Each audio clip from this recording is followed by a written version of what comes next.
missing anyone? Don't think so. Good morning. How you doing, guys? It's apparently too early for you to have energy, right? Just wanted to welcome you to the STEM Racing US in Canada National Finals. We're very excited to have you here. We have 27 teams from across the US and Canada. That's a big rise from last year's 11 teams. So give yourself a round of applause for being here. It's a big accomplishment.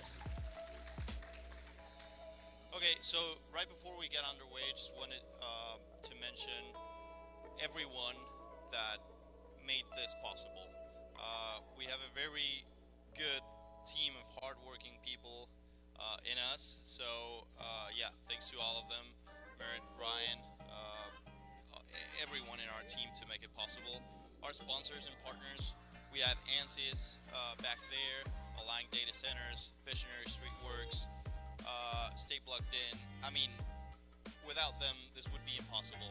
So if you can, please just hang around, ask them questions. They got some goodies for you too. Get to know what they're doing for us. And yeah, I mean, in general, to all of our volunteers, they're setting up the track there at the moment. So yeah, I know it gets tough. If you're annoyed with one of them, please try to be kind because we have a lot of things going on. They're very good. And yeah, please help me welcome Caroline Smith. She'll be our MC and host for the week.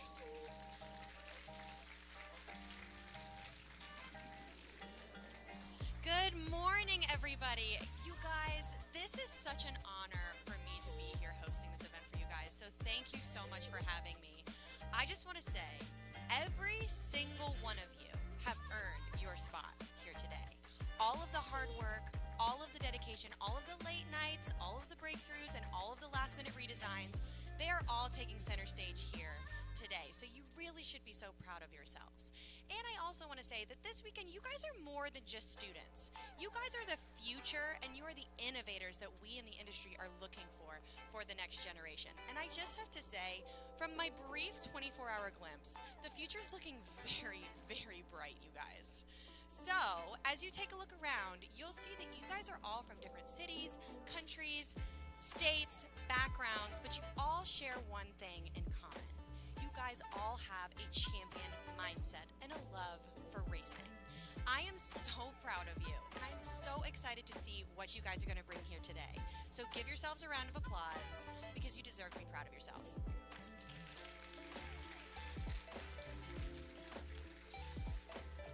With that, I'm going to hand it back over to Mariano, which if you didn't know, Mariano raced in Formula 4, so he knows a little bit about what it's like to be behind the wheel under pressure. I do. Thank you, Caroline.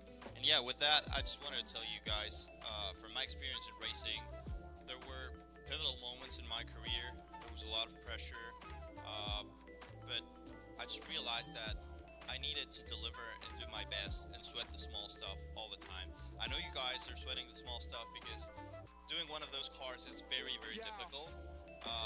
So what I want to tell you here is just there's some moments in your life that are life-changing, that whatever you do in that moment or you don't do determines a lot of things in the future. This moment is one of those, but every other moment when you get up and you have to work and you have to do all that stuff counts. So don't lift full gas all the time. Make sure you enjoy it too, because that's one of the most important things. Yeah, just have fun.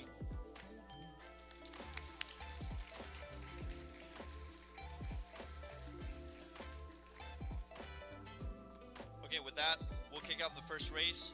What are the teams participating? Okay, so can we have Lions Racing and ASAP Racing, please?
California. When did you get in? Like here. Yes, like when did you arrive? Sunday. Amazing. Well, tell us what your team name is. We were Lions Racing. Lions, Line, Lions or Lions?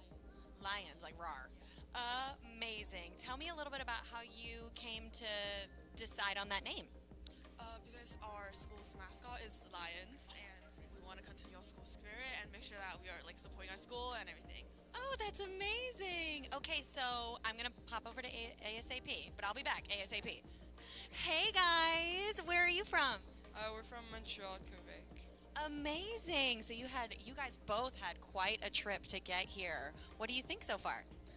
Well, we're really happy to like just be here and like compete and see all the other teams, see our like work be like coming to life and everything. Have you guys competed here before? No, it's our first year. Well, welcome. This is my first year too, so this is very exciting. Okay, I'm gonna pop back over here to Lions. Okay, what has been the best part of this process preparing for today? I would say going through like group presentations and interviews because it really helped us like get together and walk through everything all over again after we act. What's your favorite part of the car? I would say the car scheme, like the paintings of it. Yeah. Has it been challenging staying within the specs that are set before you guys? Yes. Well, I'm personally not an engineering person, but according to our teammates. Do we have an engineer here with us? Okay, tell us about how the process has been for you. I think it's definitely been difficult coordinating with other members to make sure that it fits speculations across different people's jobs. Amazing. Thank you guys at Lions. I'm going to pop over to ASAP. All right, I'm going to ask you guys the same question. What has the process been like for you preparing for today? Well, we've gone through so much work and like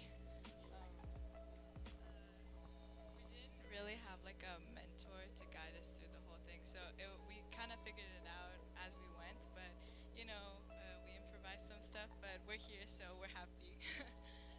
Amazing. Okay, so what's your favorite part of the car? well, I really like the fact that we switched axles for like wheel support, so it would be like it would help like with the frontal area and like less like I'm not engineering, but I think that's like really like innovative and I think the visual, the fact that it's kind of transparent, I kind of like it. Oh. it represents our team like we. Yeah. Okay, so are these your school colors, or was there another reason behind these colors? It's the fact that we're a feminist team and we wanted to represent forest by red and pink color. I love that, you guys. Women in STEM. Women in STEM. All right, and I'm going to pop over here to you guys. Are these your school colors, or is there another reason behind the color? It actually is our school colors, so yeah. That's amazing. I feel like there's a lot that can go with these colors. It's very versatile. All right, if you were going to attend any Formula One race, which race would you choose? Anybody? None of them. Interesting. It's so hard to pick. Any of them. It's so Too hard to pick. Yeah. There's not one that's like, this is the dream? Yeah. Okay, well, I say all of them. All right, it is time to go racing, everybody. Da-da-da-da-da.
right, ASAP.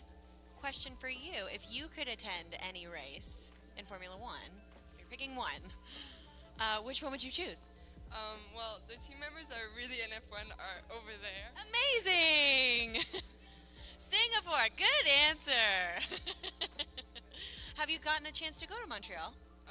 No, but her Yes. Yeah! That's amazing. Very, very, very nice. All right, so I'm going to pop back over to Lions. Lions, if you could talk to another team that's maybe not competing here but looking to compete here next year, what would your advice to them be? Bring a ladder to the pit display setup. Bring a stepping stool or a ladder. Oh, bring a stepping stool or a ladder? Why is that? Because we've been struggling on that and we don't have a stepping stool. And For the sake of the displays? I mean, that is definitely something I wouldn't have thought of. Yeah, that's great. That's great advice. Yeah. Great. So after this next race, announcement. We will be taking the team pictures and then break for judging. And resume.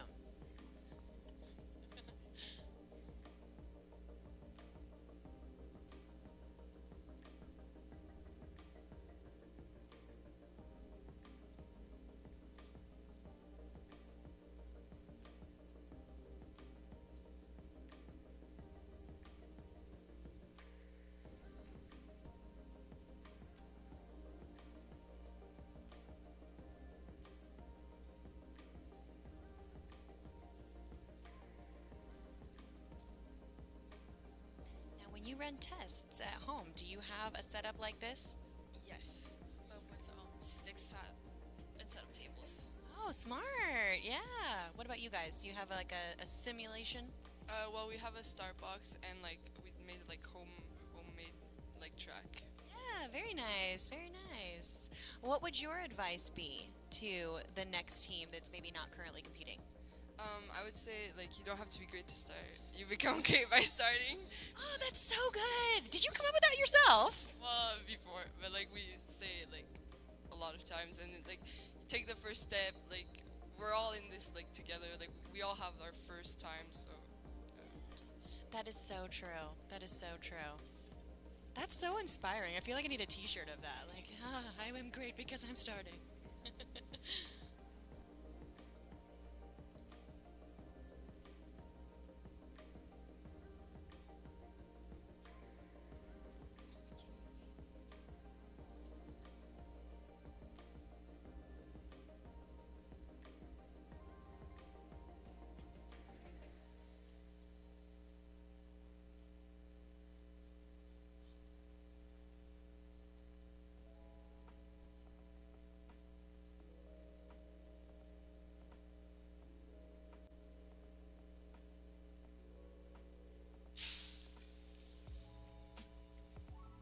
That's wonderful. Way to go! Way to go, everybody!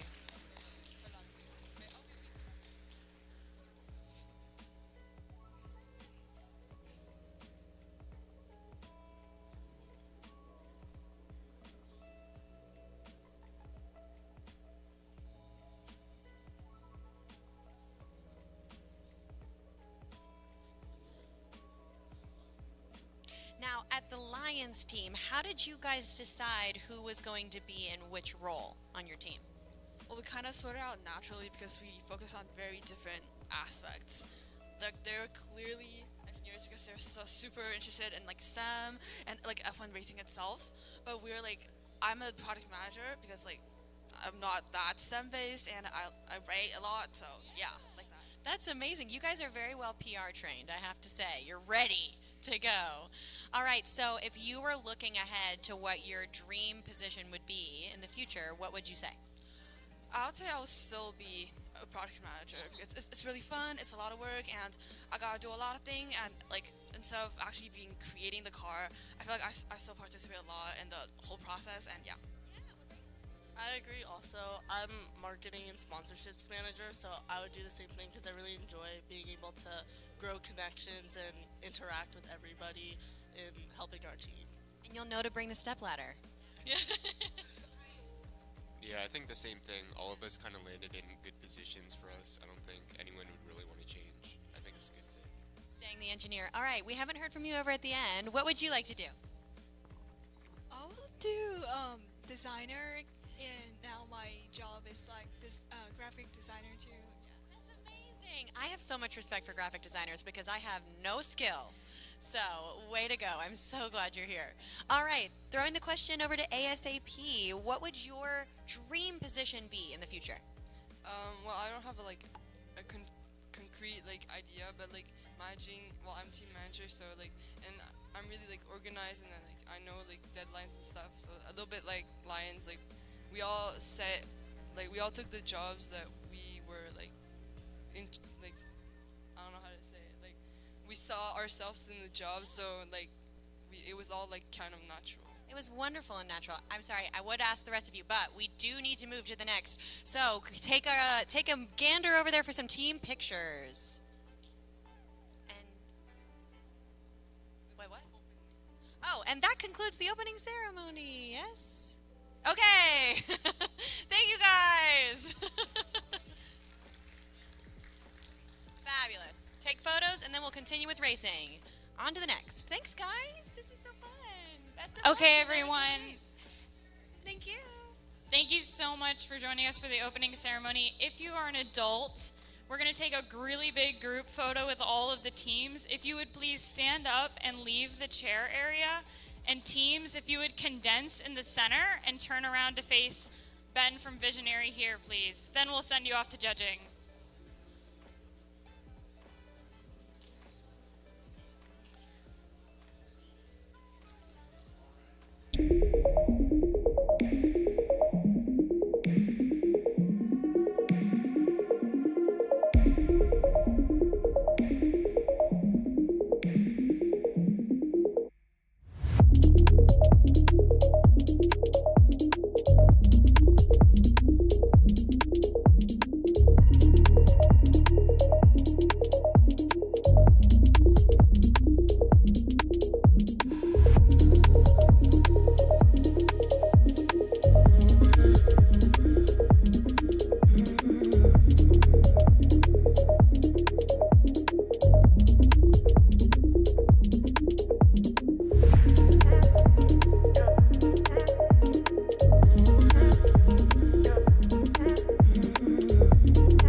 sorry, and I'm a media manager, so I'm glad I got to try it out, and it was really fun. All right, what about you guys? I don't. It's a bit the same for as the two of them. I don't really know what I'm gonna do later on, so I just tested out options. In my case, I didn't understand the question.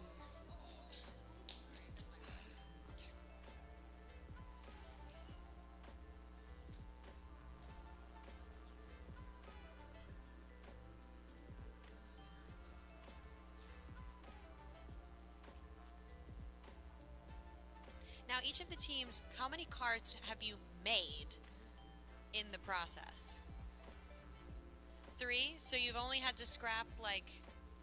Well, like it depends if you're counting like the full main Yes. car. Like, how many times have you made a car? Because we made mostly car bodies. Yeah. But like not the car. The whole itself. Okay, so how many car bodies have you made? It was like close to 8, 9. Wow. Oh, 15 apparently. 15! Oh my goodness gracious. That's a lot of testing. She was tested. Nice. She's a real MVP. 15 cars, that's a lot of car bodies to make. What about you guys? Well, we've made 6 prototypes, but like countless models of them to test. Very cool, very cool. Okay, so I'm going to ask Lions, what is a lesson that you feel like you've learned in this process that you might not have known before, other than the step stool thing? Well, I've always known that communication is really important, but I've learned even more how important that is so that we could all make sure we get our things done on time and make sure everything is cohesive and goes together as a brand. That's wonderful. That's real professional insight. There are a lot of adults that don't know that, so I'm glad you've learned that. What about you guys? Well, like the Lions team were like is one of like the most important like lessons, but we also learn like adaptability is like really important because like you're always gonna encounter problems. It's a part of the project, so you just have to be ready to like make it work. All right, I think we're about to race.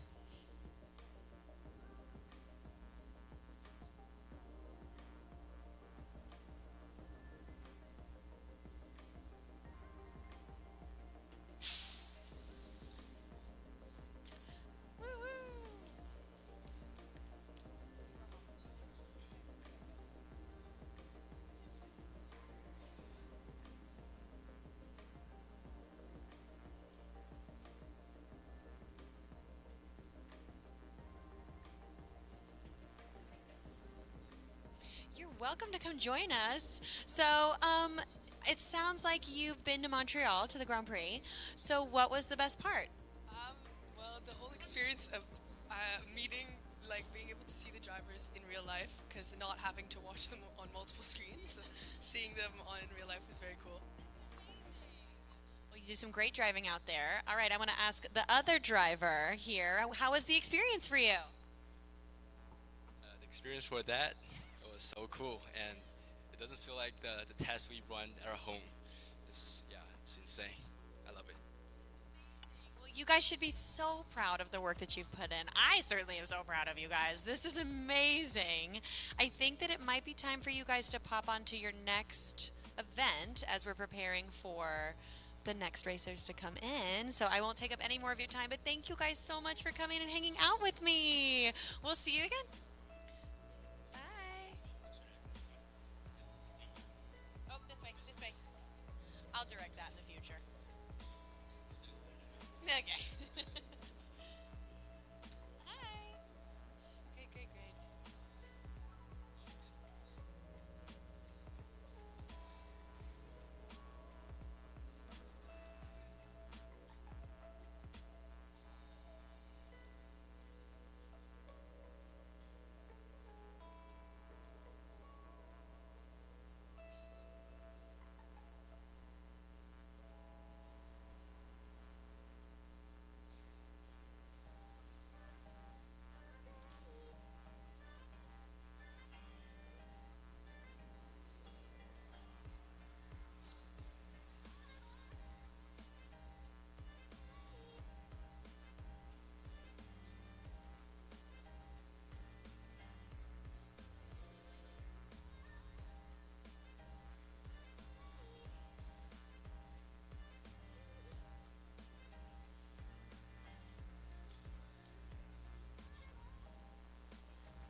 ASAP Racing, if you want to do your car service, and same with Lions Racing, car service is going to be over on the, I guess I don't know if that's east or west, but on the, we'll call it on the Canada side of things.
IndyCar Burst and Cyclone Racing.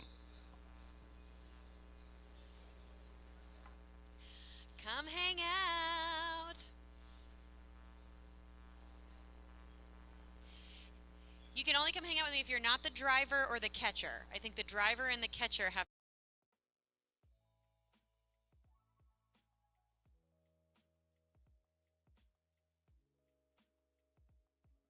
Hi, guys. Welcome to day 2. Is this your first bout in the competition, or were you guys here in years past? That's our first time. Very nice. Where are you from? Calgary, Alberta. Oh, wow. You came up far, far away. Well, we are so excited to have you guys here. Quick little crash course. When I hand you the mic, I'm going to get really close to your face with the mic. That's on purpose because you guys are so respectful and you don't shout. But we are going to have some enunciation and some volume for the lovely people to hear you. All right, so tell us about your team. What's your name and what's the inspiration behind the name?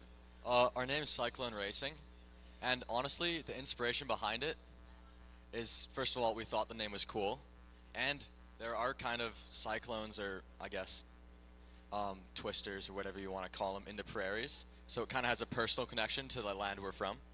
Amazing. Have you named your car? We have not named our car. A and B. There you go. Well, that's amazing. Now, talk to me about your color scheme. Was there any inspiration behind the colors? Honestly, first of all, it's like red, and we like the color red because when we first made our car for the regionals in Florida, there wasn't a lot of spray paint colors left, and so we had to go with red. But if we were being graded on the answer, I'd probably say we took inspiration from like Ferrari and other F1 teams. As Sebastian Vettel would say, everybody's a Ferrari fan. But I do love it that you ended up with red because it was just the last color available. That's amazing. So tell me a little bit about how you're feeling. Are you feeling confident? Are you feeling nervous? I was feeling a lot more confident last night, but that little session we had this morning to fix all our mistakes maybe took that down a peg or two, but we're still ready. We're still going to do our best.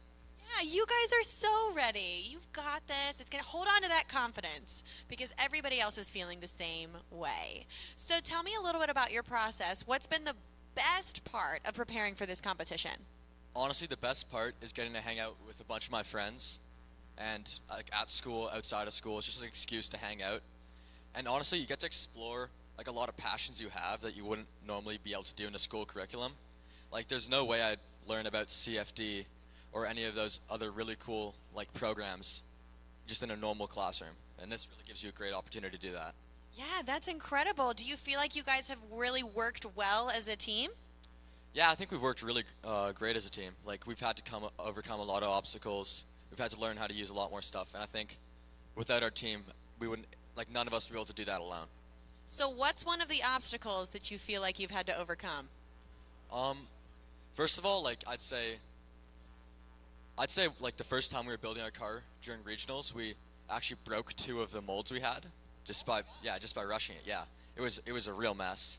And I think as a team, we've kind of refined that process, and so far we haven't had any broken molds. So, hey, that's a win. No broken parts. That's a win.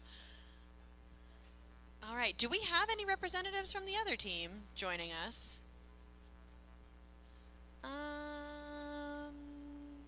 Yes, no? That's fine. We'll just hang out. Okay. Do any of you see yourselves having a future career in racing? Maybe. But I could also just see this like as a learning experience for other like engineering opportunities. Yeah, I say the same. It's great for the engineering part, but also like the business and marketing part. I think it helps a lot. Yeah, same. Just I'm more into the engineering, but it's a good gateway into it. So. The world needs more engineers, so I am grateful that you guys are so interested. I think we're getting close-ish to race time. Yes? Okay, we're setting. All right. If you want to film things, I won't get in your way.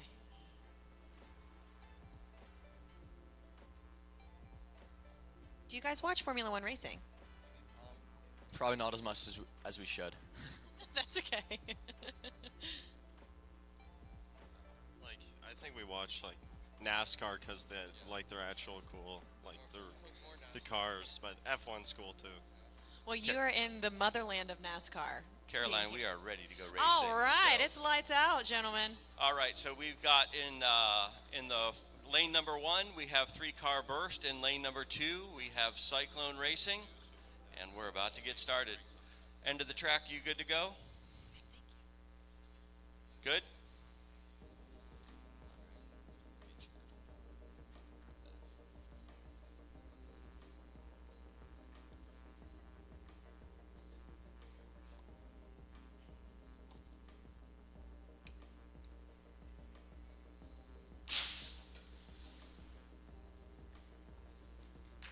Well done, well done.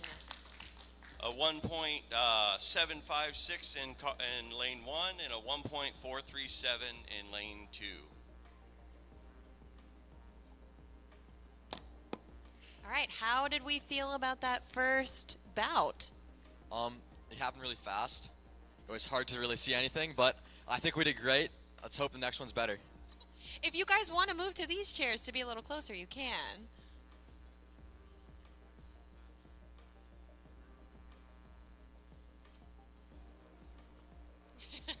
So you mentioned having an affinity for NASCAR.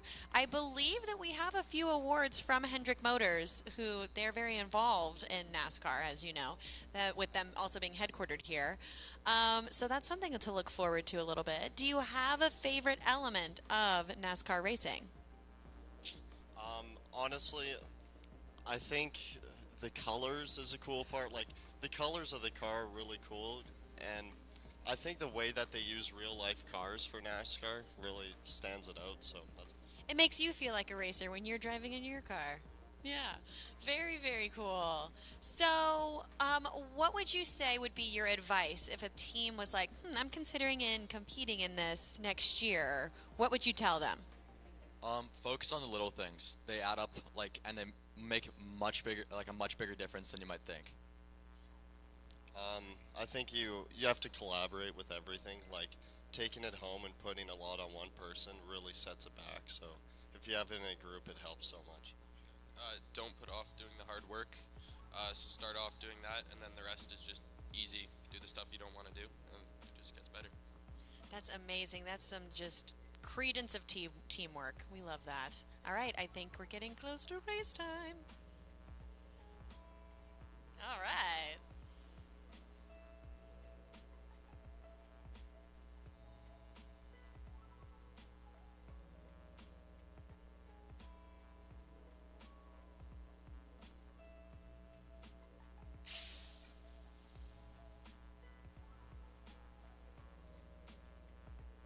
The hands in the pockets approach. I'm loving how laid back and prepared this team is. He's like, I got this. Car B with a .202 reaction time and a total time of 1.932. And our lane number 2, 242 reaction time, but a 1.579 overall. So Very nice, gentlemen. Well done. Okay, so having watched the second one, now a little bit closer, what do we think? Our car's going really fast. This is what we really hope for. I don't know. I'm just beaming. I'm so happy. Good. Yeah, I'm really happy with how fast the car went, but Ruben needs to focus on his reaction time a little more.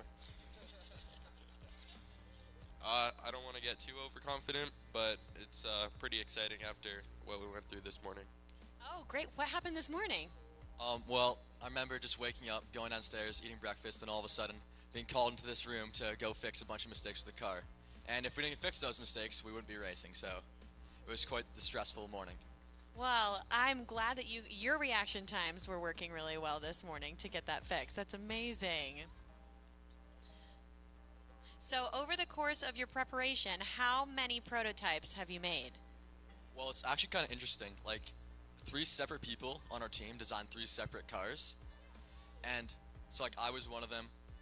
The guy over there doing the reaction time, Ruben, also did another one. And he couldn't be with us, but Sebastian P. also made one. And we ended up using his car. But I think in total we've probably gone through over 15, 20 prototypes. Yeah, it's been good seeing how we've changed through all the drawings and stuff, but I really think we landed on the right car. So. Well, that is good to feel confident in your car. That's a huge difference maker. So, if you were looking ahead to next year's competition, what adjustments would you make to your process? I would set more time aside earlier on in the year instead of just scrambling towards the end, because I think there's some areas where we could have really improved had we given ourselves sufficient time. You gotta sit down and read the rules. Like, you really have to spend time reading it. I grazed over it and thought I knew it, but you have to spend so much time. I'm the team manager, but knowing what people are good at and where they should be working is kind of important in making sure we get our jobs done. Yeah, absolutely. So how did you guys end up in your respective roles with the team? Was it delegated? Was it kind of self-elected? It started off as self-elected, but I think we kind of take like a utilitarian approach. We don't all just do our one role. We all kind of help out where necessary, and I think that also makes us a better team in general. Yeah, for sure. We definitely did pick on what we thought we were better at, but we've shared so many roles, like with designing the car and the marketing and all of it. So yeah. Yeah, I did. Well, we were going to do a competition last year, so I have 1 year experience. So I kind of did team manager, but yeah, everyone does everything. And it's That's amazing. All right, are we getting? Nope, we're not getting close. Amazing. Are the team members allowed to assist with the repair? Would you like to? Yeah.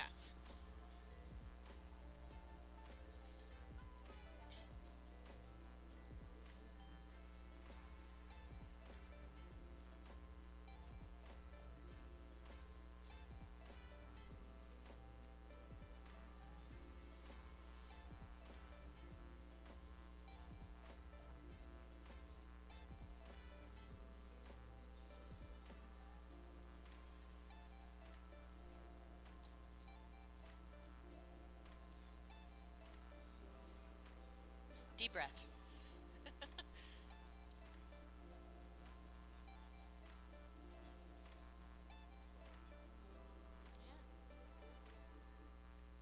Well, that actually segues really nicely into my next question. Beyond this morning's challenges, what other challenge have you guys overcome in the process? The CNCing the cars was really quite difficult the first time around. Honestly, because there's quite a few teams at our school, it kind of helped that we all collaborated and figured out better ways. And like, it was just the hardest part was figuring out how to cut the car from multiple angles instead of just one. And I think once we figured that out, it was kind of trivial past that point. What about you? Yeah, I think just detailing it was really important, like figuring out the lacquer and stuff, and then, seeing if you need a 3D print or like to resin print the wings and stuff. So I think you just have to, figure out those details. challenges pop up everywhere, like as we just saw with our rear wing or this morning. You really don't know, and it's just having critical thinking and knowing what to do. That's amazing. Well, you guys are very well PR trained, so you're definitely ready to have a future in this sport if that's something that would be of interest to you. I'm just trying to check to see how close we are to lights out. Looks like we're close.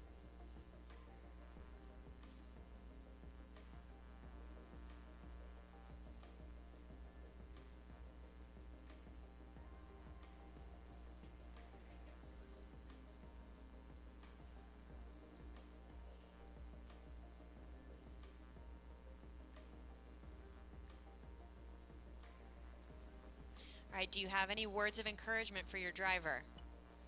Don't stress it. We're up 2. You can just chill out a bit, let your reaction time do the rest. Yeah, Ruben, just let it breeze through. Let the button come to you. We can always fix it later. Just focus right now. You got this, Ruben.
more question for you guys. Do you have any words of gratitude for parents, teachers, chaperones that have gotten you guys here?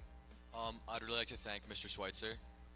He's the leader, I guess, of the F1 team, and at our school, it was like a split course between Physics 20 and F1, and I think he did a really good job of delegating time for F1 activities and learning physics. I just can't thank him enough for all he's done for us and allowed us to get to this point. So many teams at our school, he's taken on such a big job, and he's done a really great job of it. That's amazing. All right, it's time for Lights Out.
All right, so as they are sorting out some of the technical situations here, do either of you have any words of thanks for parents, chaperones, teachers? Oh yeah, absolutely. Like all the supervisors with us they're really helpful, and you can tell they have a passion for this too. Especially Mark. Like we couldn't nearly be here without him. He's cared so much for getting our stuff done, and with all the support from our parents and peers too. Like it's helped so much for us to get here. Yeah, same with Mr. Schweitzer. He's booked meetings with industry professionals, and I'd like to thank our sponsors too, Barrel Oil, Secure Energy, and Southland Registry. They gave us tons of funding for our shirts and our cars and materials, and we couldn't do it without everyone. Thanks. That's amazing, you guys. You guys are so ready to be in this. Thanking sponsors. Way to go. All right, so as you guys look ahead to some of the next phases of the competition, what elements do you feel really confident about? I'm confident in our speeches to the judges, because I think deep down we know what we're talking about, we know what we're going to do, and as long as we get past those nerves, we're going to knock you out of the park. Yeah, I agree. We've spent time practicing, and I feel like we're going to be confident, ready to give out our speeches and all the appearances. We've done lots of practice, and same with our portfolios. We've just putting in the work. That's how you know that you've done a good job. Absolutely. So you mentioned maybe not specifically racing being in the future for your career opportunities. So what are you thinking? Honestly, I think I'm probably going to some sort of software engineering. It's just something I'm really passionate about, and I think it's one of those talents that I'm just kind of born with. I don't know. Hey, I'm so glad you are, because I am not. Yeah, I've been thinking down like the business path and just using skills like that to, just apply it to some job. Yeah, mechanical engineering, and this is a great starting place, so I'm excited to be here. Yeah, mechanical engineering is incredible, and so is business. So yeah, there's definitely space for all three of those things in this and in other industries. So very exciting. All right, I think we're getting geared up.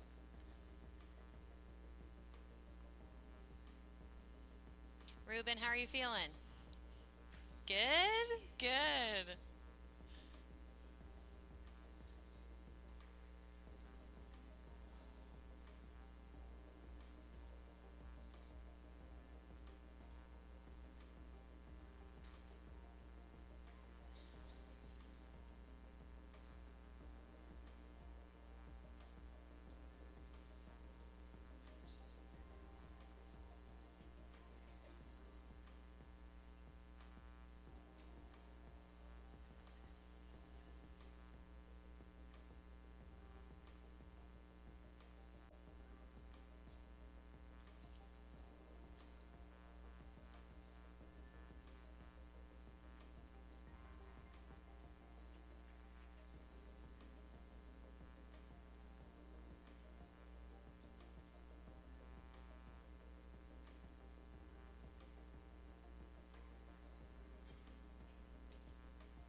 any of you guys have a favorite NASCAR team or driver? Honestly, no. I'm not like the most dedicated watcher, but I cheer for whoever. I'm not. Okay, Anders says Cowbush. So yeah, Cowbush is a good one. That's a good choice.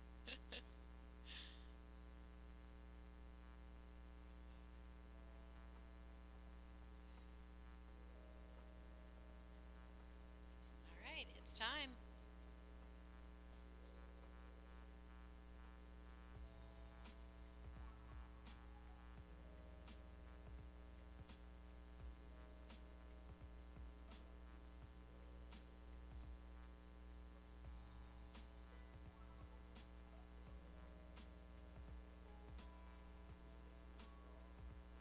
And sometimes this happens, but that's okay.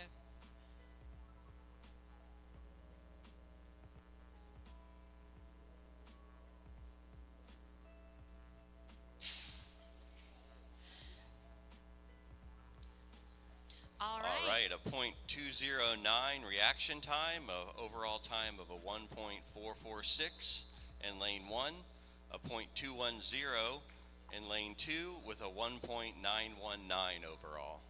Well Good job, done. guys. Gentlemen, how did you feel about that one? That was great. After, I guess, our last car sustained some injuries, we were looking down, and the second car kind of saved us. It really clutched up for us. Yeah, for sure. Seeing that definitely gave some confidence after that partial season-ending tear. So. Yeah, I don't know. It's just exciting to see. Absolutely. Talk about overcoming an obstacle. You were overcoming it in real time. And I have to say, you guys stayed very calm and composed. So well done.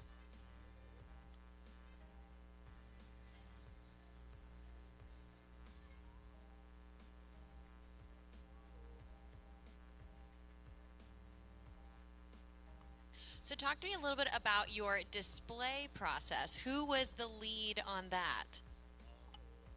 Just gotta thank our catcher down there, Quinn Brunell. He really spent a lot of time on Canva just making our display, getting it printed out. He had connections to some people who get us some really good prints. Really gotta thank him for that. And he's at home, but Seb P really worked hard on our display too. He really helped a lot, and it's too bad he can't be here.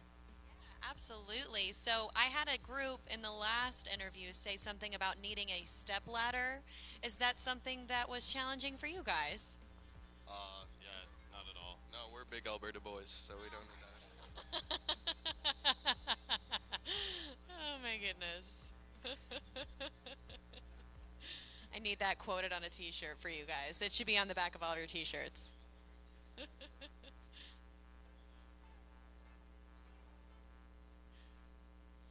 So what's your favorite element of your display? I guess my favorite element of the display is our t-shirts that we put there. It just shows like some our model car. That's my favorite part because we spent so much time making that car. It's good to see it just like sitting there. Yeah, for sure. The pit display car and our regionals car staying there. You could see the big changes we made between those competitions and our T-shirts, of course. I'm really proud of those. Yeah, same. Our car, he can retire easy. He won, so we'll put him to rest. So who gets to take him home at the end? We're gonna have to fight about that. Fair. Now, you all mentioned the t-shirts. What is it about the t-shirt that you love? I guess I'll go.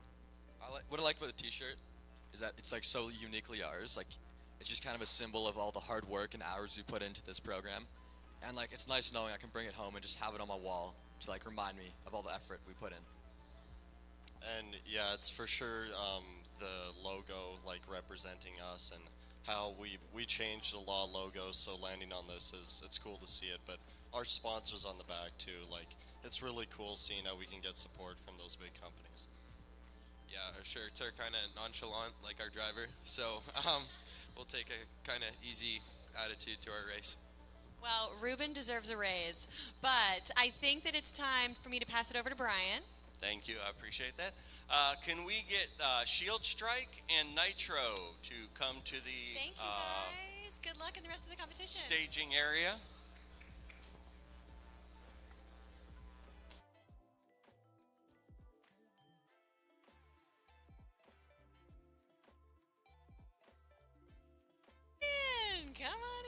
There's no bad seat in the house. Come have a seat. Come join. I promise I shower.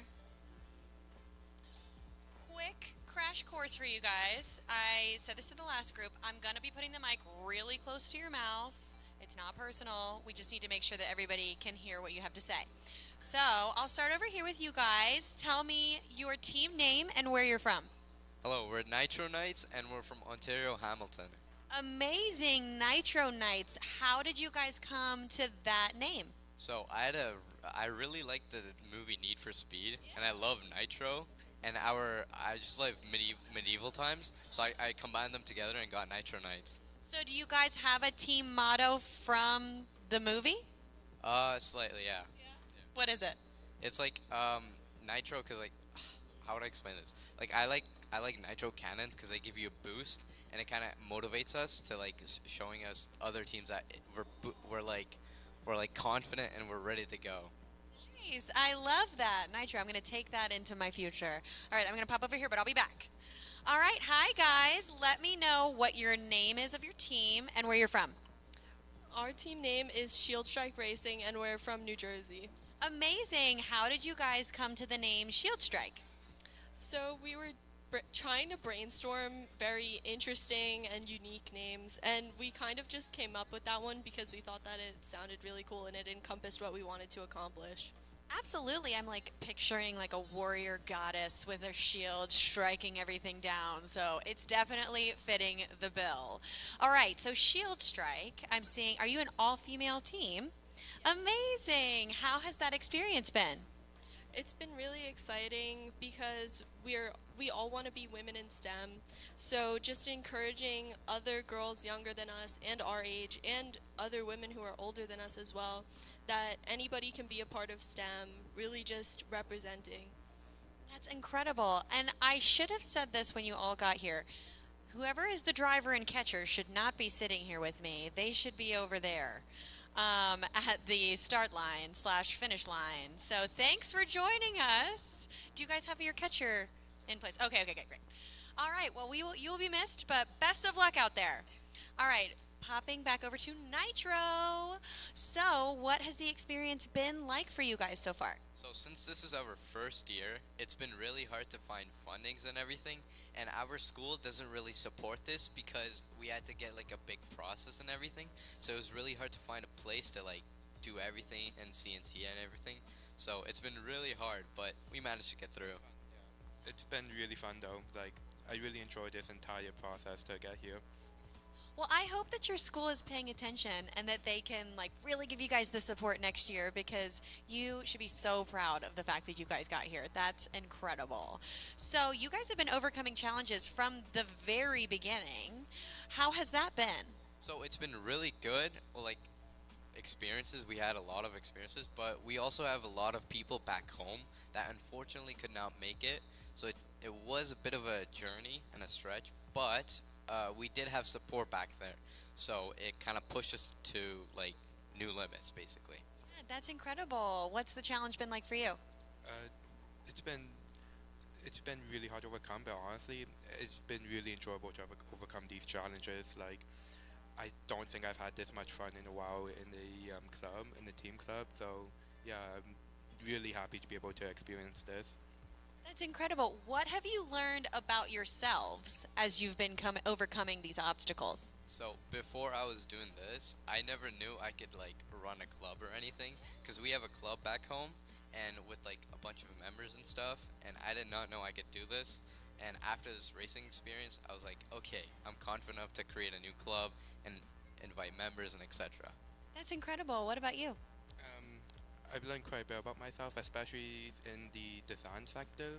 I got to improve my skills over time designing the car, and I just really enjoyed design in general, and I've been getting into it. That's amazing. I'm going to press pause and I'm going to pop over here, but I will be back. All right. Hey, guys. So what are some of the challenges that you guys have experienced in the process of getting here today? So we didn't have the time to pass this team into becoming a club at our school. So we're not affiliated with the school that we all go to. Because of that, we had to find an independent place to meet, and we had to get all of the fundraising and all of the supplies that we needed ourselves without the support of our school. So that has definitely been one of the hardest challenges, just making sure that we're able to meet deadlines with all of these new restrictions that we have. That's amazing. Has your school been paying attention and hopefully like will try to support you in the future? Our school has been paying attention. We don't know if we'll get this into a club in the future because as of right now we do have a small amount of people, but we are definitely hoping to get it into a club in the future. Yeah, that's incredible. So as you've experienced challenges, as I'm sure you have, getting to this point, what have you learned about yourselves in the process? So I'm more focused on engineering, and I've never been in a manager position before.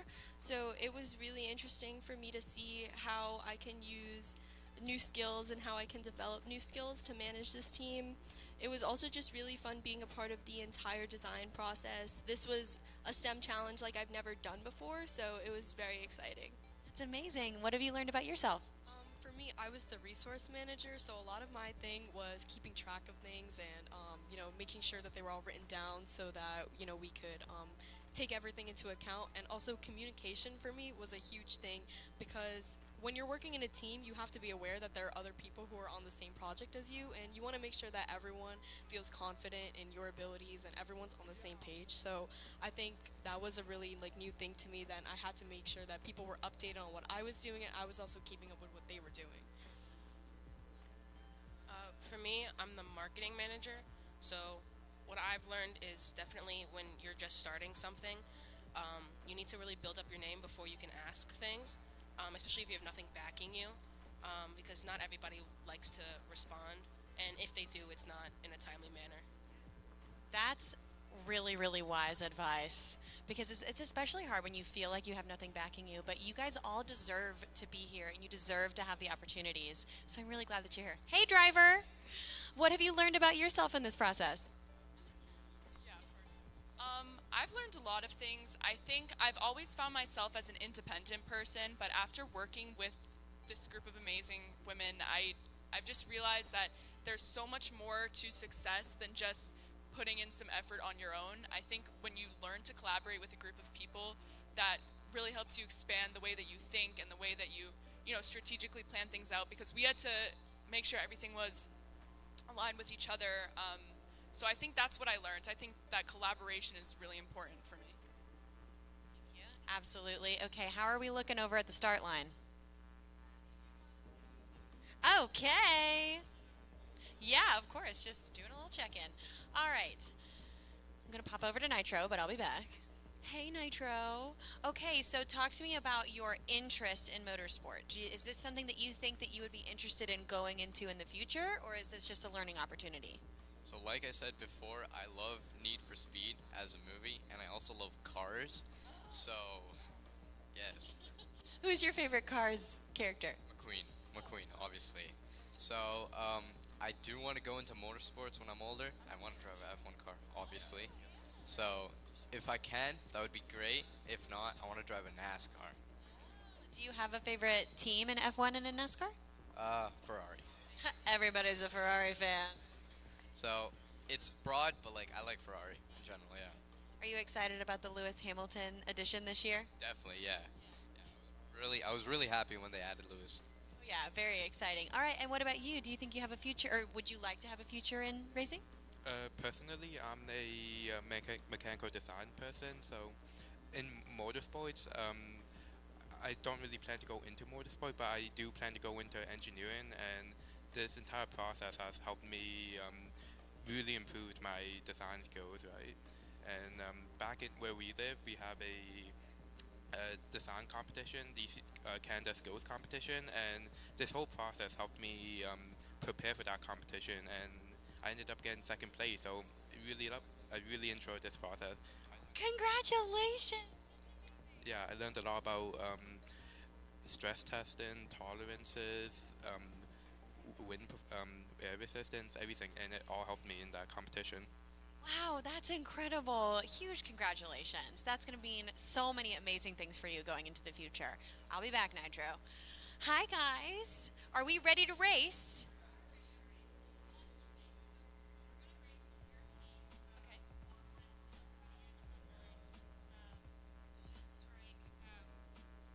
part of the safety regulations is the teams have to provide a tether line guide to hold the car down to the track. There's actually a fishing tether that keeps the cars in line, right? Because safety, and we don't want to create any problems.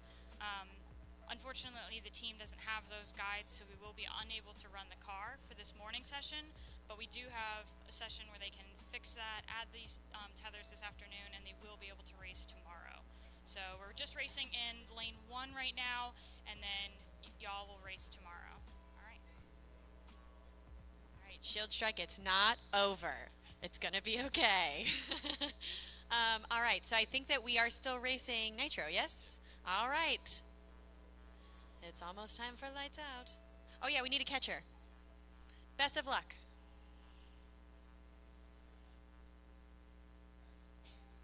Bless you.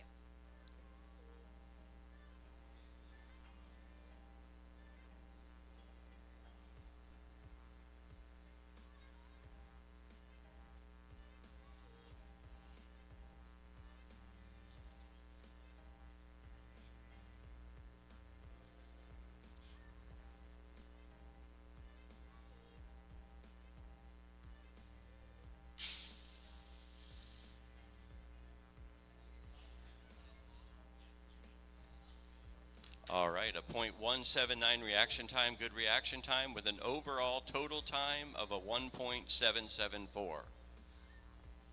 Yay!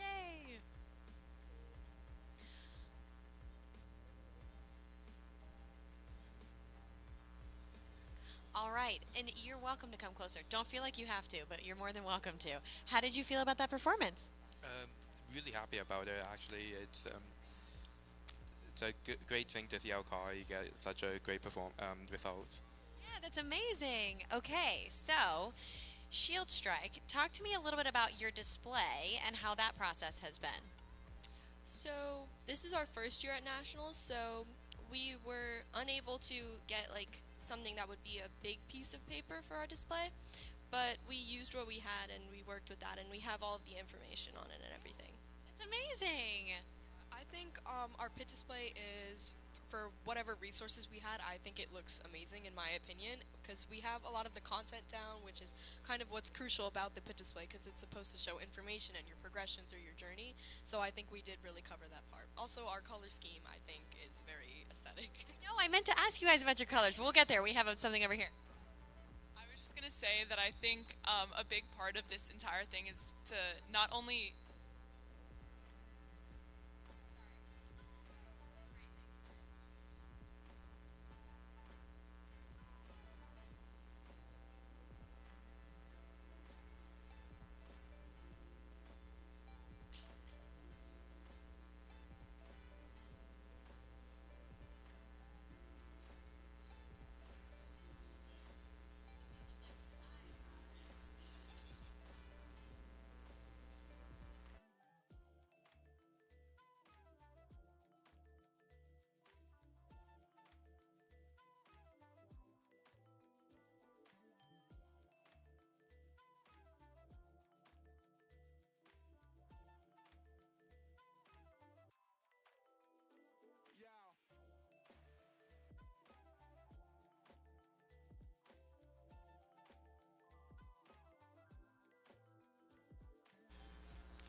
All right, very good reaction time, a 1.55.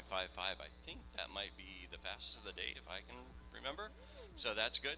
With an overall of a 1.886. So good job, guys. We're going to bring this down, switch it over, and then go one more time. Bravo, Nitro. Okay, that's high praise, seeing that being so fast today. How do you feel? It feels great, actually, yeah. Joe's been working really hard practicing his reaction time, so it's good to see it come to light. Yeah, absolutely. Well done, driver. Okay, Shield Strike. Sorry, I was about to say Shield Racing. I'm like, I know there's another part. Shield Strike. Talk to me about your colors and how you guys landed on them. So for the colors, we wanted something as an all-girls team. We wanted something more on the feminine, softer side, just to represent, us as people. So obviously we chose pink, and pink is just a really pretty color. And who says motorsports can't be pretty? So we also wanted to choose black because it's a very professional and I feel like sleek color. So that kind of ties into the strike part of our name, and it kind of just ties it all together. Amazing, and that is so true. That who says the motor? I would actually argue that motorsports is currently very pretty, but could be prettier. Have you guys seen some of the liveries in F1 Academy with Charlotte Tilbury? Very, very exciting stuff. What an amazing thing to see. And the Tommy Hilfiger one, I'm like, oh, to die for. Very cool. Well, I think we're about to start. Oh, hey! How was the catching? Great, it was great. Really fun experience. This is our first year, so it was interesting. Yeah. Well, you got some high praise. I don't know if you heard Brian say. I think he thinks that was the fastest run of the day. That the second one, yeah. So very exciting for you guys. Are we going? Are we rolling? No, but I did want to say, while we're still setting up for this one, I did want to say that Shield Strike has an amazing pit booth, by the way. I'm a really big content person, and they have a lot of content on there. So definitely stop by and check out their pit booth because it is awesome.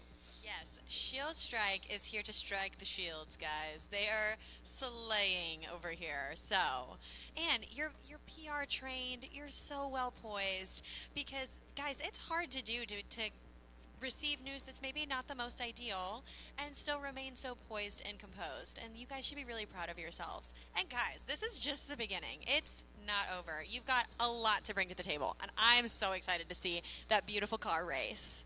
So it's going to be amazing. Nitro, how are we feeling for this third run? We're feeling pretty good about it. Excited, yeah. I think we could definitely improve from this, but I'm pretty happy on our results, especially for first year. Are we going to need a catcher on the other end when we get to going? Yeah. Talk to you later.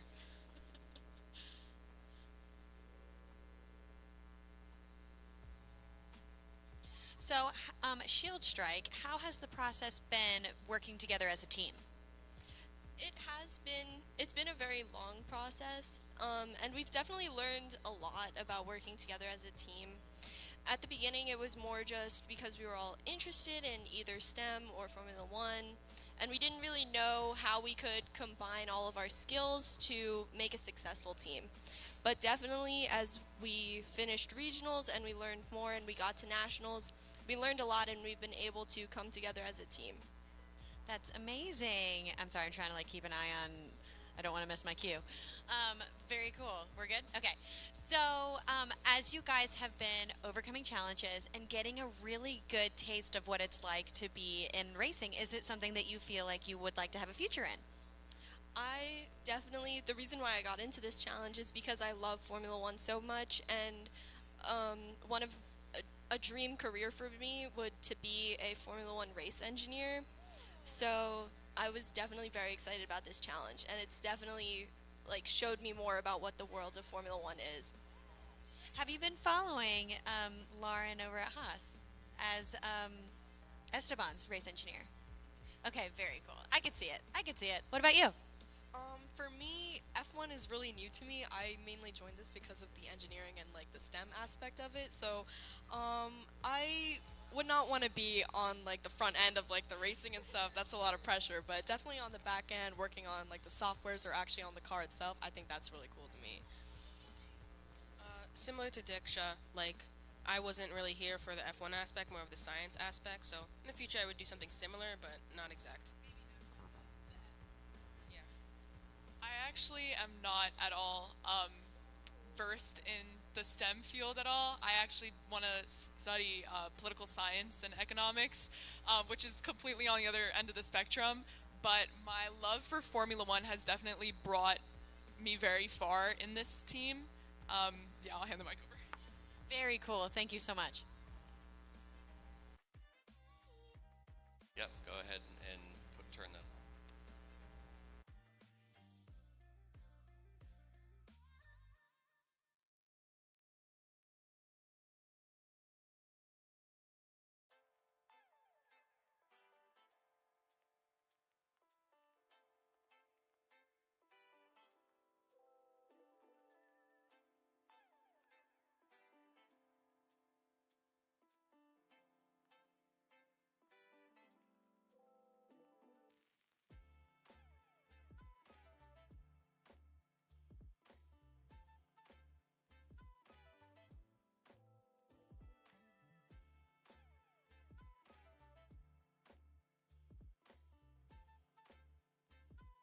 he's been practicing with his finger and just keeping it going all the time. Oh, like just that. like yeah, he's just been doing workout always. exercises with. I'm you know, sure makes you a can probably difference. tie some weights to your thumb and like really work just the one thumb. I love it. I love it. Now, we're running one more, yes? One more run, yes. Okay, how are you feeling for this last run? Excited, and yeah, I just feel really excited, right? Yeah, And confident? confident. Yeah. All right, what about you guys? How confident are you feeling as you prepare to go into the next round? I think we're excited. As it is our first year, we still have a lot to learn, so I guess we'll just see how it goes. Yeah, I think there is a lot of room for improvement, but I'm excited to see how it does turn out. I'm surprised we got here in the first place, so so I'm just excited in general. Absolutely. I'm just going to like walk over here. Of course, obviously our car isn't able to race right now, but I think that with the perseverance that we have, we're going to be able to improve it in no time and get it on the track as soon as possible. Amazing. All right, last round.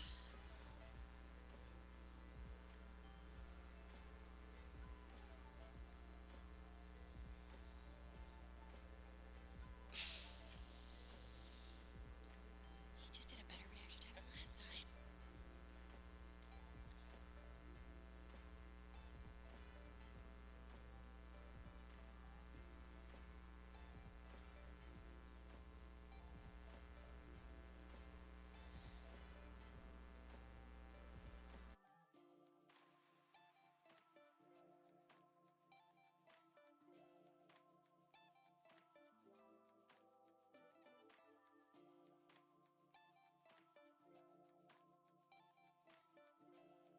Knows this, but that is somebody's job to press the lights out button, and I feel like your driver might have a future in that. He might. Yeah, he's really talented at it. I'm surprised myself, and I've been with him the entire time. That's really, really impressive, truly. All right. Well, I have to say, Shield Strike, y'all's attitude and poise has really impressed me, and I just cannot wait to see what else you guys are going to bring to the table for the rest of this competition. I'm rooting for you. I'm so excited for you. I love your colors. I want to stop by your display later to see because I've heard such great things about it. But pat yourselves on the back, take a deep breath. You guys are going to do a great job. Yeah, thank you guys. And yes, thank you so much for coming and chatting about Nitro. Best of luck. You guys are doing such a great job. Yeah, thank you. All right. Yeah. What is it? I just want to say a message for women in STEM. Oh, sure. I just wanted to say something really unrelated to any of the questions that we asked or were answering. I think another motivating factor, personally for me, I don't know if it's the same for the rest of the team, but I think there's this whole thing with STEM and just sports in general. That's the question is, well, how does it feel to be like the first ever woman to do this or the first ever woman to do that? But right now we don't have any women as startup drivers in Formula One. And I think that something that I want to change is I don't want to be the first woman in STEM. I don't want to be the first woman to, be the startup driver in Formula One. I want to be one of many women to be the startup driver in Formula One. I think that's what motivated me is that there's so many people that have a future in this, and woman or man, it doesn't matter what you are. It just, as long as you have the brains and the dedication, and you put in the effort, I think that's what matters. Mic drop. Amazing. Well, thank you guys so much. I'm sure there are other elements of... Hey, Mr. Driver! Okay, I will release you guys so that you guys can go get ready and work on your thing. So thank you guys. I want to just ask you really quick about your process. What are you telling yourself in your head as you're preparing to press the button? Because those were some insane reaction times. First off, I want to say that I'm so happy to be here and I'm so glad to have done this race. And I feel like what's going through my head is just it's like I'm in the zone and I'm not concentrating about anything else and I'm just focusing on those lights, right? The second those lights turn off, I'm pressing the button. Like, I don't care about what happens next, right? And also, I want to give a shout out to God. Thank God for bringing us all here and like helping me to do this. Like, I put him first and he helps me to do everything else. I want to say thank you. That's amazing. Do you have one thumb that you prefer over the other? The right one. Okay, so you only work out the right one. I got you. I got you. Okay, well, guys, thank you so much, and best of luck in the rest of the competition. Thank you, guys.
All right, quick crash course. I am going to be sticking this mic really close to your face. I won't hit you with it. I'll try not to hit you with it. But it's just so that everybody can hear you. So try to speak out as much as you can. It's going to sound like it's really loud, but it's.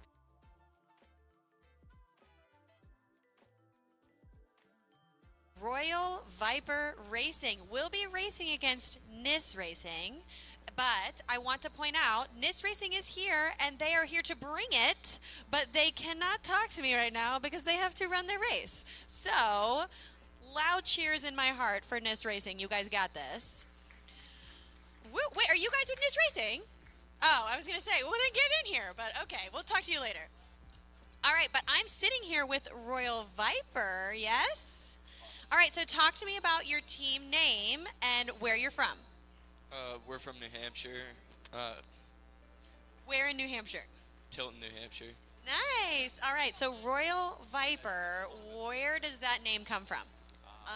Well, we started off the year not really sure like how we wanted our team to be represented. So our first like intro meeting, basically, we had a big like brainstorming session of what we wanted our team name to be, all of that. So we really wanted something like the SRT logo, basically started like that. Somehow we made it to Royal Vipers, and from there we got our colors, purple and gold, the royal colors, basically like that. Yeah, so we have our logo. It's the viper with the crown. Basically, we put the crown on it just to symbol more of that royalty, but basically that's it. I mean, I feel like I need you guys to wear capes. Like, you are the Royal Vipers. Yeah, we wanted to wear crowns, but yeah. I think, yeah, that's probably the right choice. Oh, we are ready to race, people.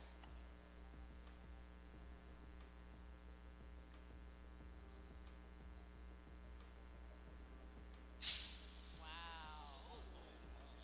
Those are some fast reaction times. Good reaction time of .165 in lane 2 with a 1.839 overall, but 1.70 in lane 1 with a 1.437 overall. So I think that's going to vault them into the top position. Oh, wow, Royal Vipers. Well done. Now, correct me if I'm wrong. Is it Royal Vipers or Royal Viper? Viper, singular. Okay, great. But you guys are the Royal Vipers. All right, so that was a very fast showing there. What are our initial thoughts? Faster than I expected. Yeah, it was definitely a big struggle just trying to get the car put together with the time frames and everything, but I have to say I'm very impressed. I mean, getting here 8 hours late yesterday, didn't think that we would. Yeah, flight got delayed. Stuck in Baltimore 8 hours, but we got here and Dylan put the car together great, it seems, because that thing flew. Yeah, that's fantastic. What were your initial thoughts? Originally, we didn't have the highest hopes for the car, but it looks like we're doing pretty good. Yeah, that's a great place to start from, you guys. That's something definitely to be proud of. So you mentioned a flight delay. Was this because of weather? Was this because of mechanical issues? I mean, they had engineers on the plane. It was the weather. Our first flight got delayed for like an hour in New Hampshire, which brought us to Baltimore. Then that flight in Baltimore, we missed the flight. The only flight that went from Baltimore to Charlotte on time, we missed. And then the flight that we were going to get on got delayed for another 2 hours. So from 2:30 to 4:30. We left at 4:30. Wow. Well, I am glad you guys made it. So glad that you're here. We're going. Here we go. Time to race.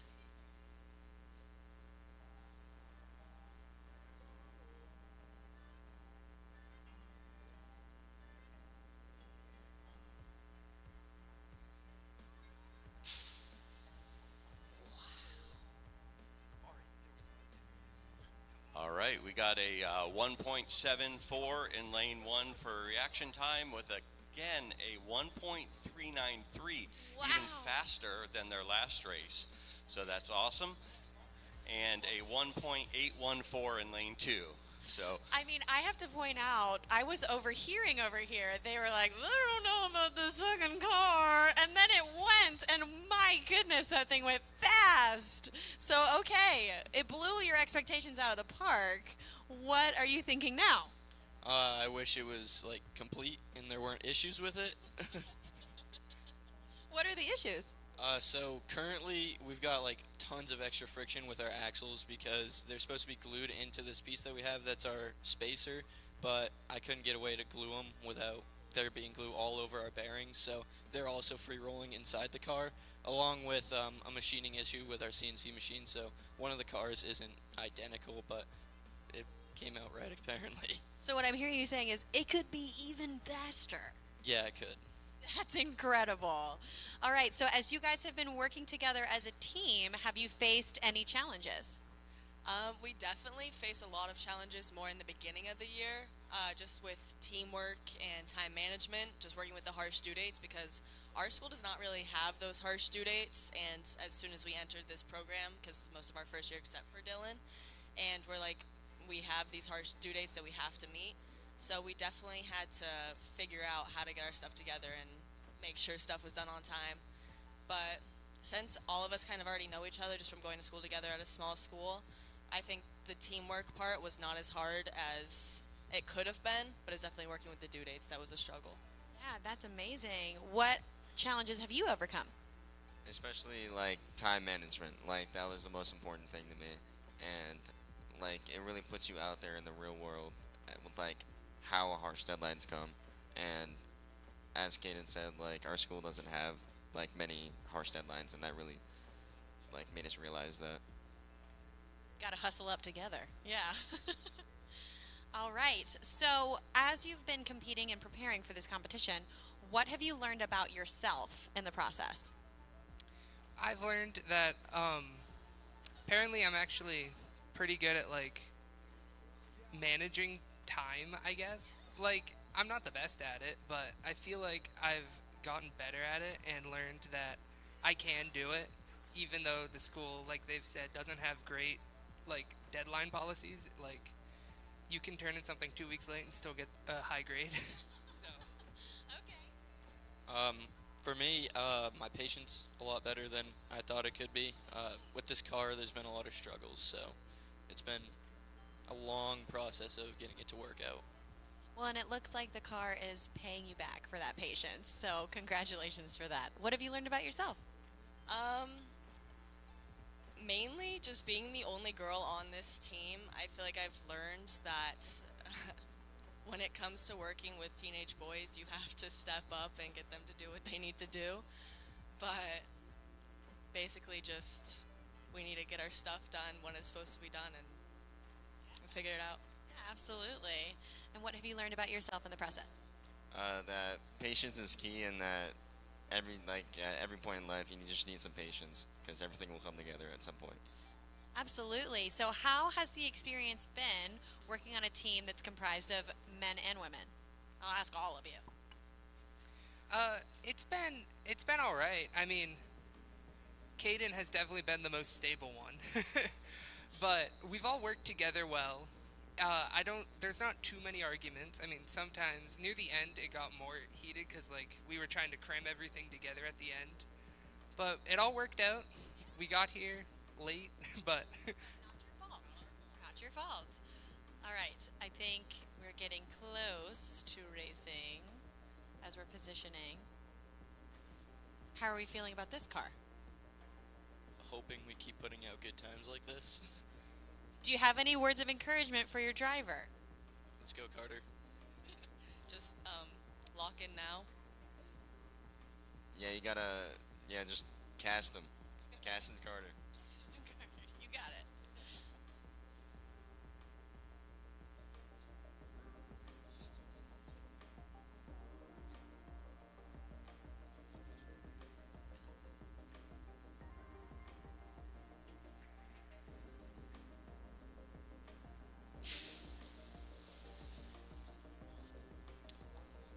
All right. Faster reaction time in lane one. So maybe lane one's a little bit there, but 1.43, which again, that's very fast with a 1.829 overall. But Royal Vipers back with a 178 and again a 1343. So the car's very consistent. That's actually really, really good. Well done. And it's worth being said, NIS Racing, I saw that reaction time. That was very strong. Way to go, you guys. All right, so now you've got 3 in the bag. How are you feeling? Continuing to hope for consistency. That definitely consistency is key here. impressed by Dylan's build. That thing goes really fast. Yeah, Dylan definitely did not have the most hope in his building, but I think he kind of almost like undershot his performance. So now I feel like all of us are just impressed by how well he did. I'm just really glad I put some faith into my friend. You should be feeling so good about yourself right now. They believe in you so much. All right, it's time again.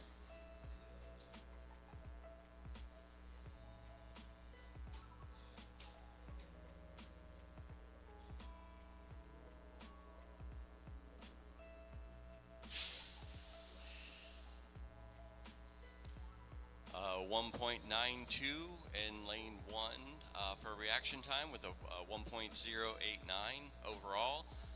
But again, the Royal Vipers take it with a .160 and a 1.400. So very consistent times. That's a kind of rather unusual to see that the differential that is happening right there. That's really, really consistent. Way to go, Royal Viper, singular. That is so exciting. And that's high praise coming from Brian. So how does that feel? Feels good, definitely. Last night putting the car together, running off airplane sleep. Uh, it was a struggle, but it proved to work apparently. He needs to keep using airplane sleep because apparently he's really good when it comes to that. You can call it airplane mode. Yeah, I feel like overall this just gives us a lot more like hope almost. Just like feel better about everything. Yeah, Caden's right. It gives us lots of hope. The car might not be the prettiest car, but it's quick. It doesn't have to be the prettiest. It's just got to be the fastest, right? All right, are we running one more time? The end. All right. Our driver here, do you have any words to share about just watch your step there. Do you have any words of wisdom to the drivers that are going to be stepping up next? I don't know.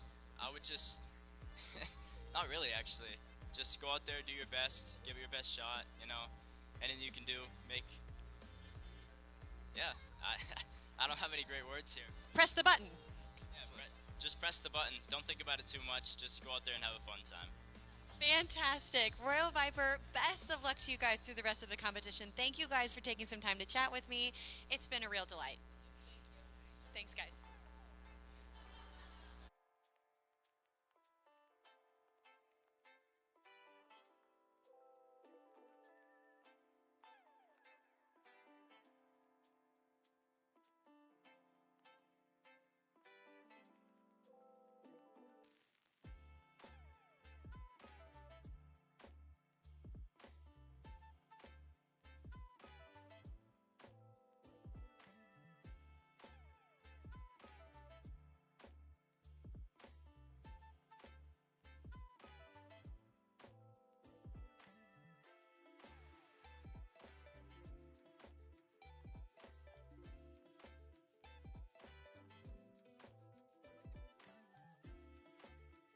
Peak Performance, are you in the house? Hey guys, come on in. Come in. If you are the driver or the catcher for Team Swift or Peak Performance, you are not talking to me today. You are going to the start line.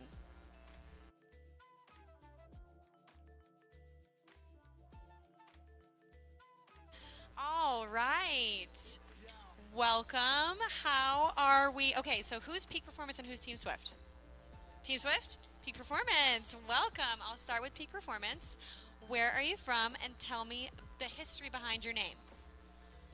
So we're from Okotoks in Alberta, Canada. Yeah, and the name kind of came from like how our team was originally founded. We all like the idea. Oh, sorry. Oh, yeah, thank you. Yeah, so we all like the idea of alpinism. So that's how we got our name, Peak Performance, and all of our portfolios and content is all based on mountains and these elements. I love that. And overcoming the challenges of climbing the mountain. That's amazing. I meant to tell you guys beforehand, little crash course. I am going to be holding the mic really close to your mouth. I won't hit you with it, but it's just to make sure that everybody can hear you. All right, Team Swift. Tell me, is it anything to do with Taylor Swift? Okay. When I saw the name on the list, I was like, maybe they have like Taylor Swift, but that's okay. Tell me where you're from and a little bit about your team name. Yeah, so we're from Irvine, California, and the team name and the logo is based off of that bird that I used to have. The bird? That's amazing. Was your bird named Swift? Interesting. What was your bird's name? Blue Moon. Amazing. Now, you're the second team I've talked to from Irvine, California. Do you know the other team? I believe so, yeah. Amazing. Sort of-ish. Okay, well, tell me about your colors and how you guys came to land on these colors. It's all based off of the bird, too. Yeah. Everything is revolving around the bird. Yes, yes. Amazing. So our team leader. Now, I'm assuming the bird couldn't come with, even though it's the team mascot, yes? Bird unfortunately passed away. I'm so sorry. So sorry. He's free now. That's great. Okay, well, good. I'm glad that his memory lives on through your team. I'm going to hop over here. Hey, Peak Performance. So tell me about your team colors and what inspired it. So our team color is mostly blue and white. So blue is inspired just like with like right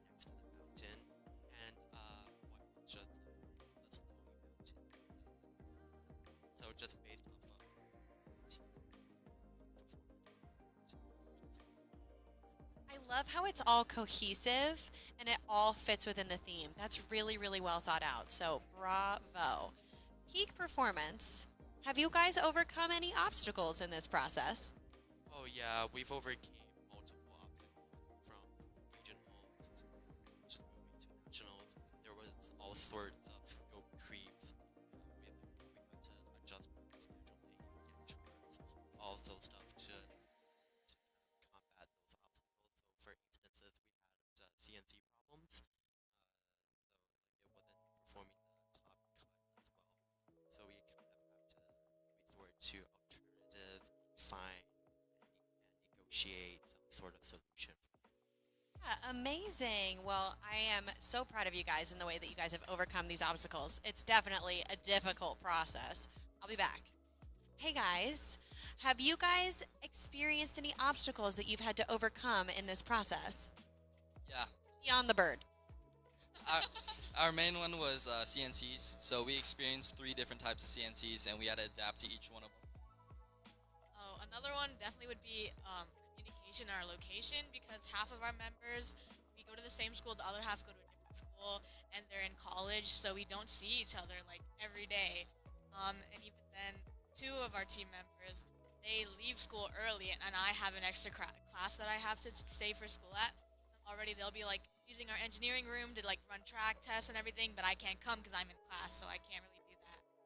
So, time management, logistics, that's a lot to keep track of as a team, when, especially when you can't all be together at the same time. Yeah, and adding on to what Charles said, the fact that we go to 2 different schools. So I'm a college student. I go to Irvine Valley College. They go to Beckman High School. Basically, just having to manage both of our schedules. So some of us from like our part of the team work. They have extracurricular at school. So like there was a lot of conflict, especially in time. Yeah, but it sounds like you guys have overcome them. How are you feeling? Are you feeling like thumbs up confident for this, or are you feeling nervous? Thumbs up confident. All right. How are you feeling, peak performance? I'm feeling pretty good. Yep. Confident. All right. Just trying to keep an eye on how close we are. I don't. Okay, so what would be your message if you were talking to somebody that was like, you know what, I really want to compete in this next year? What would your advice to them be? I think you just have to make for this competition. It takes up a lot of your time, and that's something that we struggled with. Yeah, definitely. I would say plan in advance. Like even if you don't have a team set up or anything yet, think about like how you're gonna like just have like a vague idea of what you're gonna do, how you're gonna schedule everything. You know, like meetings. Am I gonna go about it this way? Am I gonna go about it that way? That kind of stuff. Definitely a lot of time management. Like Charles said, this takes up like pretty much all your time. If you have anything outside, I would say good luck managing all that. Honestly, just for me personally, just having like my own personal like school stuff, competition, work, it was a lot. But honestly, just managing all that time was one of the hardest things. Absolutely. What would your advice be to that aspiring team? Just definitely try to be athletic. Yeah, just spend more time on the project. Absolutely. We are ready to race. All So, right, guys. Cross all the fingers. Send up all the prayers. Here we go. We do have he has a little issue with their A car. The chamber diameter is too thin for it to be able to run down the track. But their B car is good, so they'll be able to run their B car. So this first race will just be Team Swift alone, and then after that, we'll run side by side. Thank you for the update. Team Swift, you are up solo.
good time, a 1.72 reaction time with an overall time of a 1.457.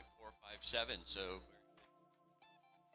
Just for our statisticians in the house, I was just informed that the F1 driver's average reaction time is 0.2 seconds. So that's faster than the average Formula One reaction time. So that's pretty impressive, if I should say so myself. Now, for this next race, we are going to be seeing peak performance going head to head with Team Swift. So we will see how things line up there. How do you guys feel about that first run? Good, pretty good.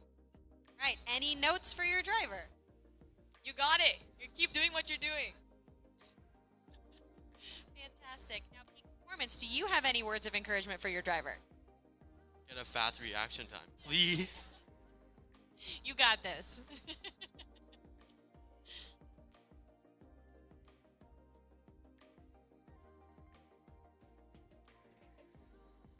While we are in limbo a little bit, I do want to mention that you can visit Stay Plugged In to go play the Formula STEM Challenge simulator. They are the simulators in the back.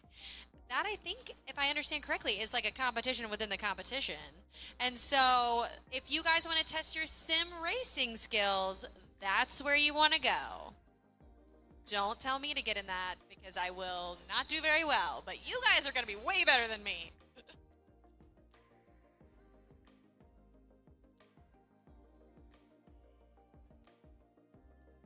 Team Swift, do you guys watch Formula One racing? Are you interested in participating in it at all?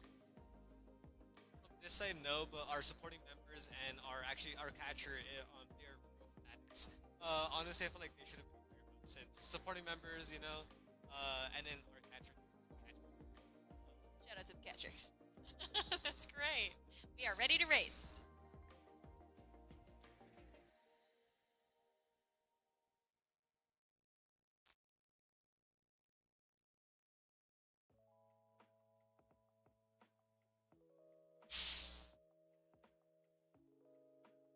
very close reaction times, a 1.92 to a 1.96, so 0.04 of a second differential between the two cars. But actually, Peak comes in with a 1.422 to a 1.427, so it looks like they got that one, even despite having the first car that didn't go in. They're kind of in a head-to-head match right now, so that's awesome. This is some close racing we're seeing, and we'll keep it nice and cordial here in the cool-down room. But that is very exciting, and Peak Performance came home with the win for that matchup. How are you feeling? Pretty good. Feeling strong, feeling confident? You guys are so calm, cool, and collected. Like, almost like a mountaintop experience, if I could say so. Yeah, but definitely. So what was the most difficult obstacle you feel like you overcame? Definitely the obstacle we faced this morning about safety regulation. Attempted to fix it. Yeah, and how long did it take for you guys to try to fix it? 20 minutes. Okay, that's not that bad. But you have to have quick thinking. You have to be Johnny on the spot. You've got to really get in there and work together as a team. How was that? Yeah, definitely like test your coordination. Fast thinking. All right. Team Swift, as you've been participating in this competition so far, looking ahead to next year, what is an adjustment or a change you think you might want to make for next year? I think it's the relationships with the team strong. So You guys seem really tight knit, so that's interesting advice for yourself. Yeah, definitely more of a communication aspect, but I think personally, maybe like check-ins, like in person, see each other often. At least for me, I would say big sponsorships. So we're fully self-funded. So we went out to look for other sponsors to help our team. I would say keeping our relationships with our sponsors pretty close, and maybe reaching out some more later in the future, seeing like, hey, this is how far we got so far. Do you guys want to sponsor us for the next time? Our success. Absolutely. That's a business mind. Are you the business person on this team? I'm actually design, modeling, and rapid prototype major at Irvine. Very cool. Well, we hope to see you in racing in the future. Very exciting. All right, I'm going to have another announcement. Quick thank you to Autodesk for being the official CAD partner. And have you guys had some experience with Autodesk? So, what was that process like for you? So at least for me, I came from a SolidWorks start. So I started with SolidWorks, then I moved into. First, I thought it would be just because there are two different softwares. But luckily, there is like an option that sort of sets the layout to be like SolidWorks. So it's very user friendly, especially if you're like just starting at or in software. So it was very like great experience. That's amazing. Shout out to Autodesk. We ready? Yeah, I think we are getting close. Can I also get Alpine allies to come up into the corner and accelerate ATX? You guys are up next. Get you staged up.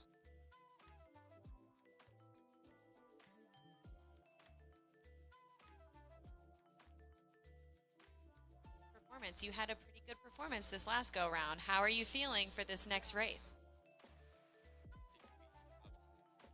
Huge room for. Yeah. So the race is on. Well, can you give any words of encouragement to your driver? Just keep up the great work. You got it.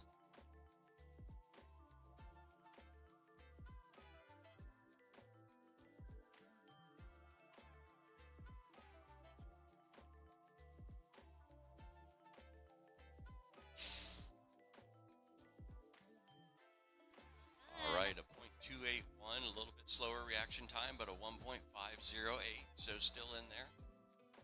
Very good run though. All right, Team Swift. What do we think about that third run? Good. Great. Yeah, Isabella's carrying us right now. Thank you. You're doing a great job, Miss Team Swift driver. All right, I also recently learned that these cars can go over 40 miles per hour. Do you guys measure that while you're doing all of your preparatory work? So I believe we did measure it mostly. We have like a smaller track at their high school. I don't think we measured it. Like, I'm not sure if we did the math. But I know we did run it in the simulation. I didn't do it personally. It was our catcher. He's our design engineer. He would know exactly what the time was. But I know he had a lot of confidence in his car, so I would say it's as close as he can get it to that speed. Amazing, amazing. And what about you guys? Did you work at all with Autodesk as you were preparing for this? Or what was your position on the team? So I'm the team manager. Yeah, I did Fusion, Extreme Flow Tool. Amazing. All right, it's time to race.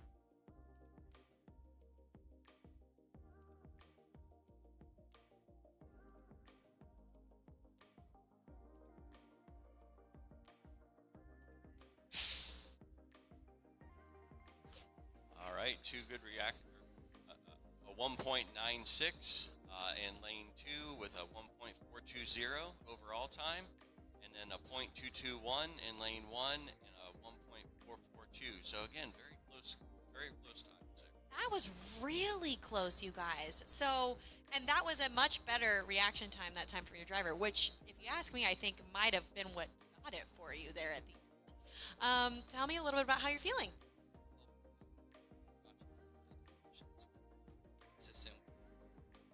And how are you feeling, peak performance? Okay, it's gonna be okay.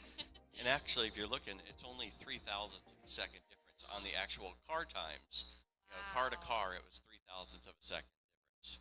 And that's something to be confident about. That's so close.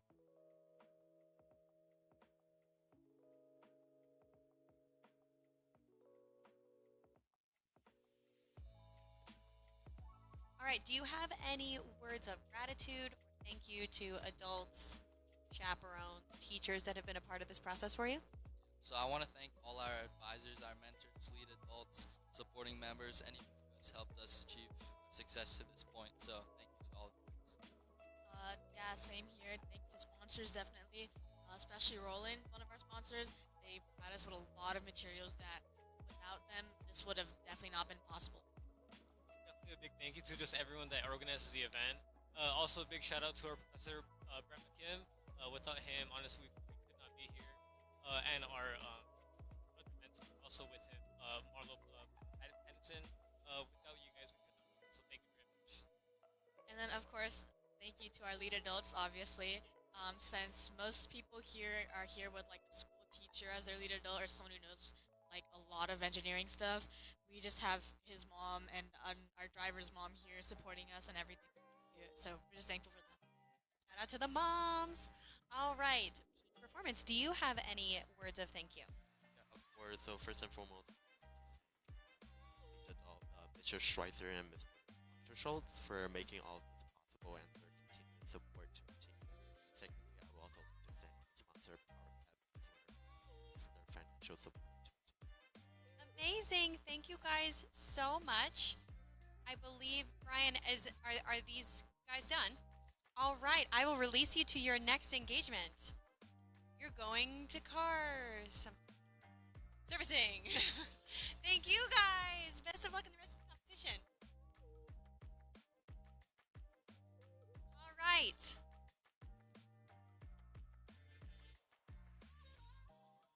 Our next group, Accelerate ATX and Alpine Allies.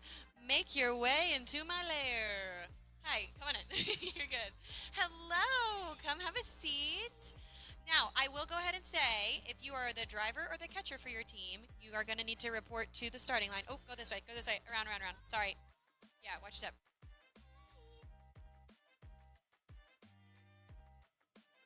If you are not the driver or the catcher, you're hanging out with me. Yay! Sure. Do you guys have a... Oh, yeah, your catcher's in. Okay.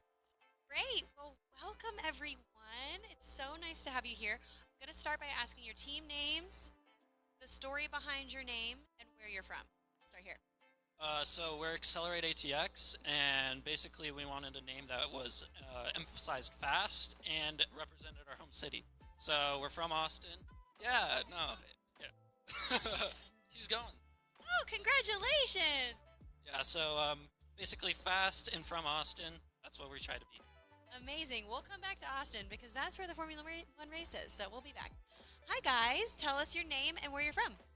We're the Alpine Allies. We picked that name because we live in Camp up going to the Alpine, and we're all so allies. And yeah, we live. That's amazing. Okay, quick crash course that I should have said first. I'm going to be holding this really close to your face. I promise I won't grab your teeth with it, but we just have to make sure that everybody can hear you.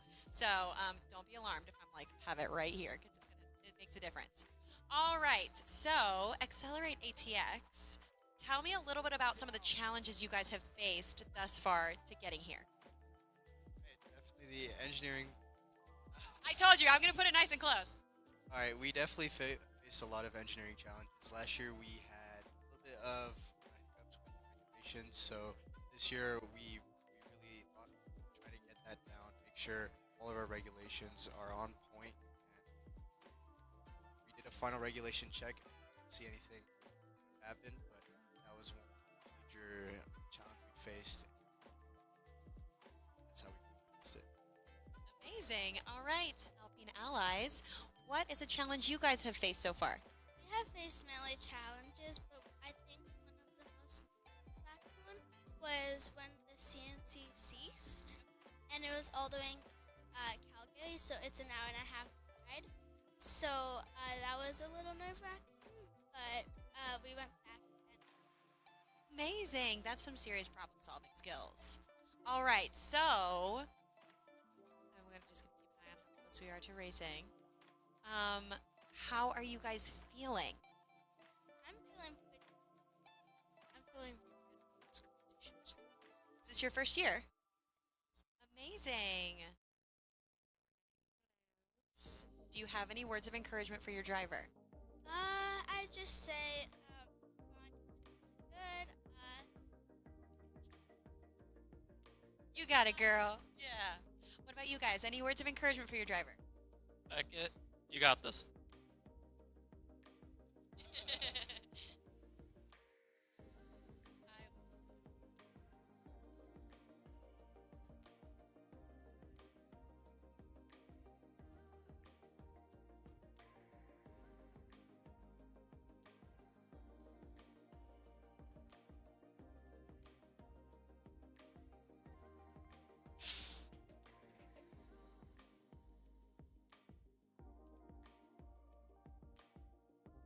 Well done, everyone. That was some really, really strong racing. All right. So, on our first run, I believe Accelerate ATX has taken that one. How are you guys feeling? Good. Any response? Really fast reaction time from Becky. Great job. Our car, a bit overweight, and we're surprised on how fast it is, but we're happy to see how car beats. Yeah, and what about you guys? How are you feeling after the first run? I think it went pretty well. Just want to say congratulations. Yeah, I think it went. It's not over yet. There's more racing to have to be done, so it's not the end yet. But if you guys were going to be talking to a team that wants to join this next year, what would your advice be? Sure. I'm actually not sure what kind of advice to give. Good luck, right? Good luck. What about you guys? What advice would you give to a team that's like, I think I want to do this next year? So we're an independent team, not supported by any school. Last year we had to be really scrappy. Like, you see this 20-meter track right here? We had to. Sorry.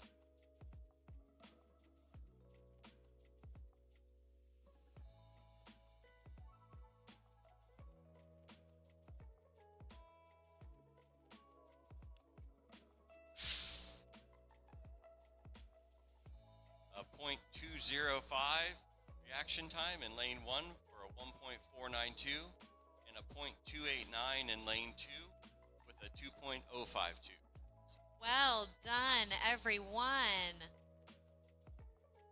Okay, so we saw a slightly slower reaction time, but it's nothing to be concerned about. What encouragement do you guys have for your driver? Nothing. He knows what to do. I have full belief in him. Yep. Go Beckett. All right, and what about you guys? That was pretty strong. I think Pond did great. She also knows what she's doing. She's done it before. Really good. Now, how many prototypes did you guys end up working through before you landed on these cars? At least 4, maybe.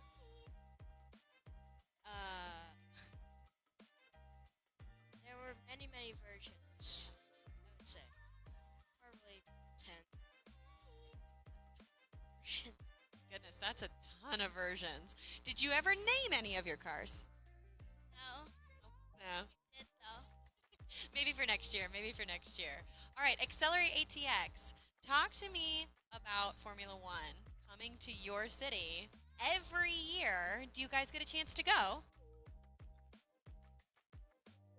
It was an amazing experience. We'd like to thank STEM Racing for giving us the opportunity. We got to walk paddock on Friday during one of the practice sessions.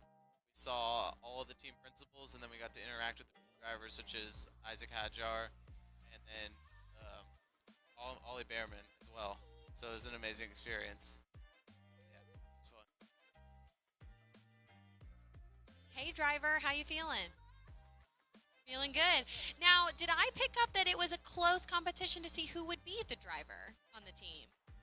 It was very close. Okay, so is there any unseating that could be happening later?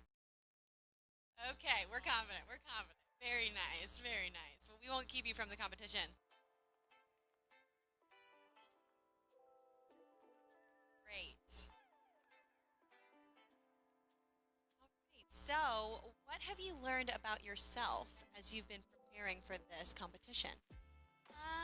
I've learned a lot of things. experience, but about myself, probably that I feel like I was a pretty team manager. There were a few stressful times, and I feel like I did a pretty good job of keeping everyone good. Oh, that's great. You're a really good encourager. Like, you've done a great job cheering on your team. So I have to point out that you are a great team manager. What have you learned about yourself? Well, I learned that I'm actually a lot better builder than I thought I would be in CAD.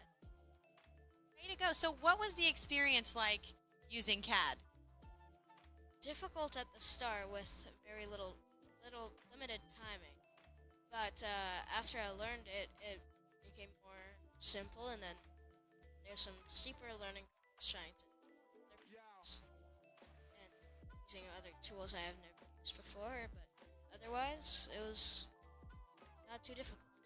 Yeah, absolutely. Do you think you'll want to compete in this next year? I would love to compete in this next year. Hopefully, we do. Yeah, absolutely. Well, obviously, of course, we hope you compete at the next phase. That we're not looking to next year yet. We gotta like focus on this competition, right? But I think we're about to race. Go.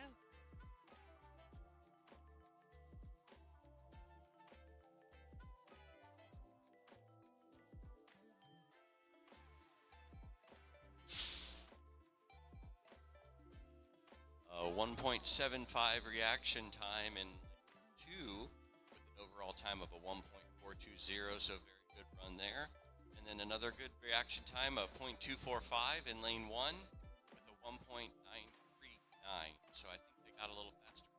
Absolutely. Well, and I don't know if you guys were able to hear me with the last group, but I did share the stat that the average Formula One driver's reaction time is 0.2. So that's faster than the average Formula One reaction time. And also, the average human reaction time is 0.25. So your driver did faster than the average human, aka me. So well done to your driver. Very well done. All right, Accelerate ATX. Do you guys, I feel like I'm seeing a lot of sponsors on the backs of your shirts. Did you have any? I'm like, you were not sitting here a second ago. Wait a minute. I'm like, I am not crazy. Okay, do you have any thank yous to share?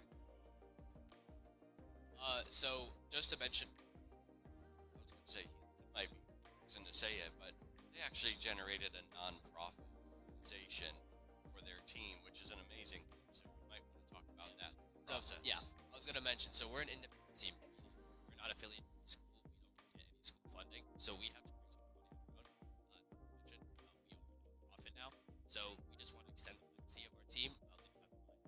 Decide to continue this coming to competition and racing against all these like-minded individuals. But yeah, we, as a sponsorship manager, we all contributed to it as hard as we could to get all the money we can for this competition. It was a lot of work, a lot of meetings, a lot of calls, a lot of emails. But in the end, I think we did a really good job. We got it all done. It's just a really cool sight to see. Can I chime in and ask a question? Did you guys find it easier for getting funding when you were as a nonprofit, or did you find a differential between them? Yes. So like we were first targeted like close relations sponsors. So like some of our largest sponsors saw that we were a nonprofit, and instead of going for a lower tier, they were like, "Oh, you're a nonprofit. We can help each other." And they raised up a tier, which helped us immensely. Like, thank you, GGF Tried. Thank you, Martin family. Thank you. Okay. Thank you, all of our sponsors. You're great. Yeah, and such a real-world application. This is what I like about what's going on, because these kids have generated a nonprofit so they can do a STEM racing activity, which is absolutely phenomenal. Real-world applications that when you go into college, you're going to be able to tell them, oh yeah, well, I've already got a nonprofit that we did. It's amazing. This is what it's all about. It's incredible, you guys. I think it might be time to We're race. ready to race, yeah.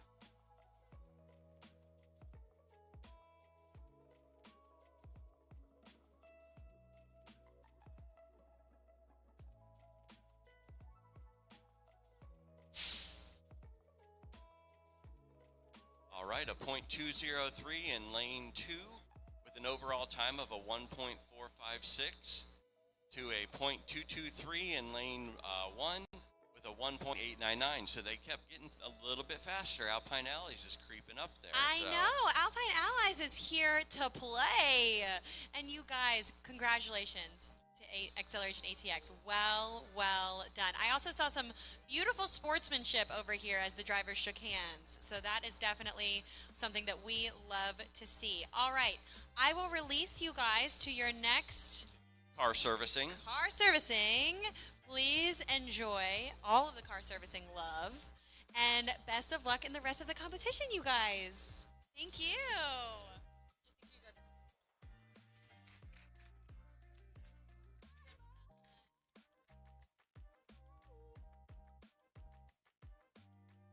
Oh, and we're now.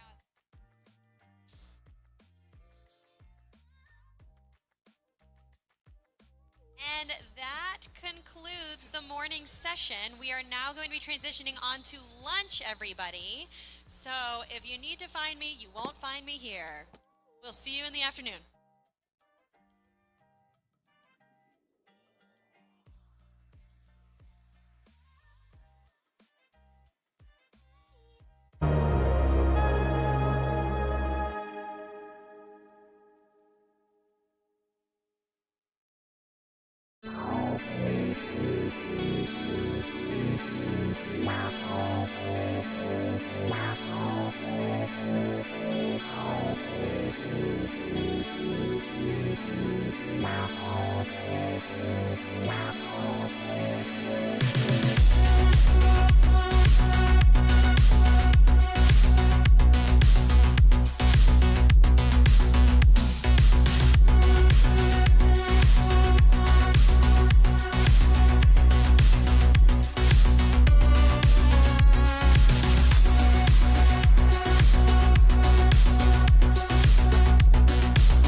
Racing. It's one of the most exhilarating sports in the world. It's also one of the most expensive. For aspiring drivers, the cost of a single season can be staggering. The grueling physical and mental demands and the pressure to sell yourself to sponsors, it's no wonder so few ever get their shot at greatness. What if we could change that?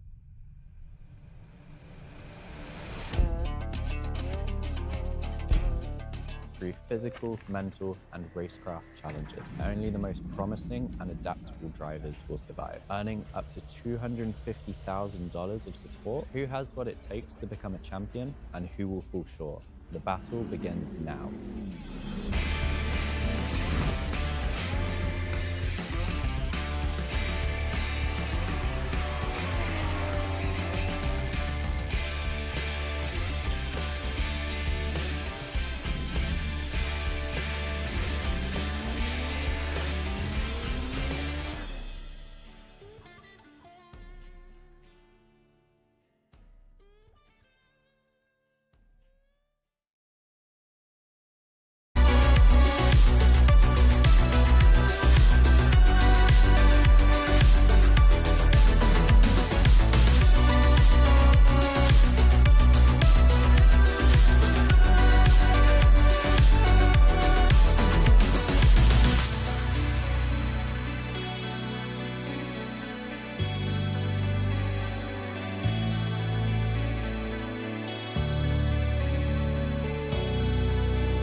quick attention of an announcement, everybody. Just wanted to let you know that we are back to the original schedule. We no longer have the 15-minute delay.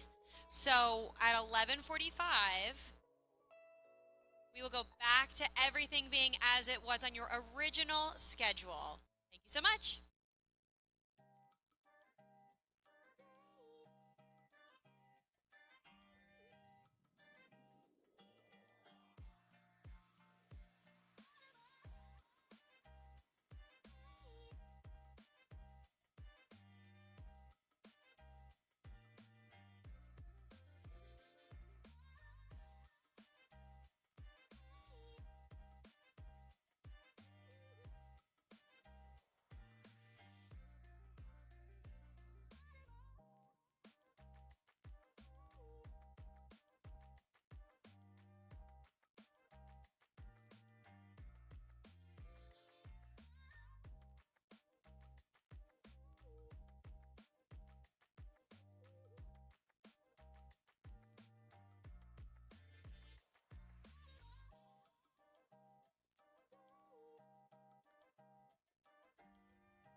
All right. It is 11:45, so we are going to pick it back up, everybody. I believe that we're looking at Nova Racing and Ace Racing. Now, quick question, well, couple of things. If you are the driver or the catcher from your team, you are not going to be with me. You will be at the starting line. And that goes for both teams.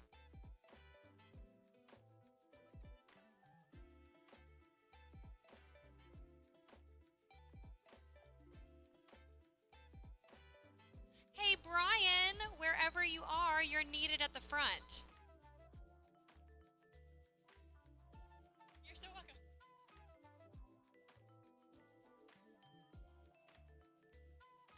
All right, Nova Racing, come join me. Now, Nova Racing, if you are the driver or the catcher, you are not with me. You will go behind the lights and over to the starting line, and your catcher will go all the way to the other end to catch your car.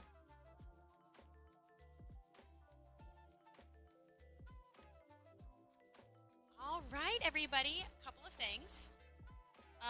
Really quick, just make sure when the mic is in front of you that you are talking loud. We've got a lot of sound to cover here. Also, I'm gonna put the mic really close to your face.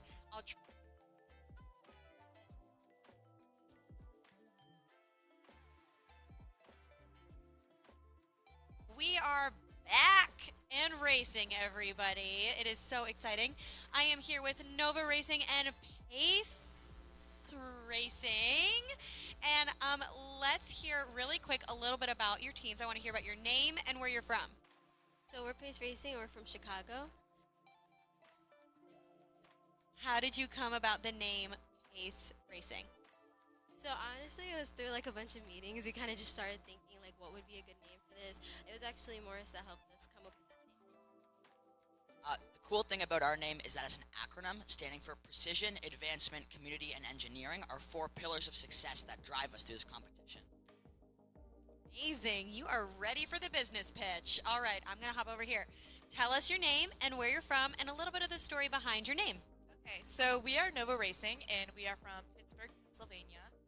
Nova actually in Latin means new, star, and it's showing our newness to the competition as well as our star excellence in the competition. That's amazing. You You guys have really great backstories, so way to go. Talk to me a little bit about your color scheme and how you came about choosing these colors.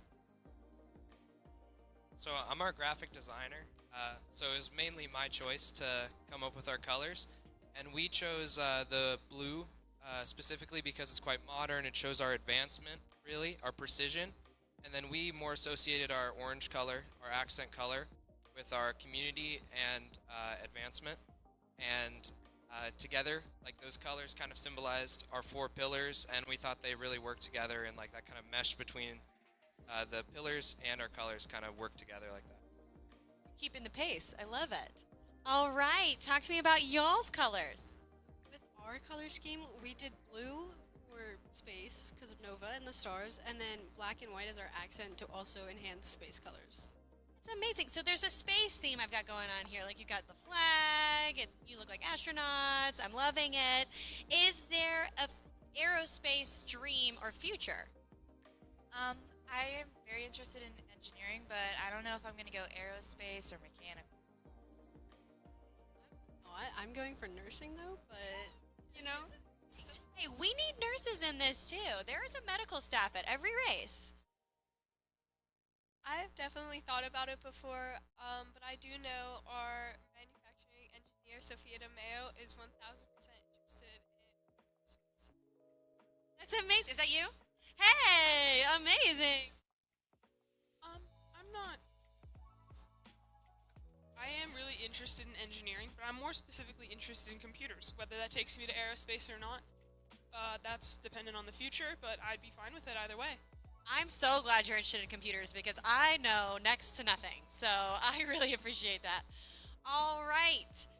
As we are preparing for lights out. Wait, what? Where did they go? Okay. What advice do you have, or words of encouragement do you have for your driver over here? Words of encouragement for our driver, Ranveer. I hope he just does his best. You know, like no matter what he does, it'll be his best, and I know he's trying to achieve that, and that's good enough for us. You know, like our best is the best we can do, and I believe it. Do you guys have any advice for your driver? I'm proud of you. I love you, and you're going to do amazing. Who is this? This is Leo, our intergalactic communications advisor. He helps us with everything. He is pretty much our team persona. So if you see a little green alien anywhere, it's him. That's amazing. He's a member of the team.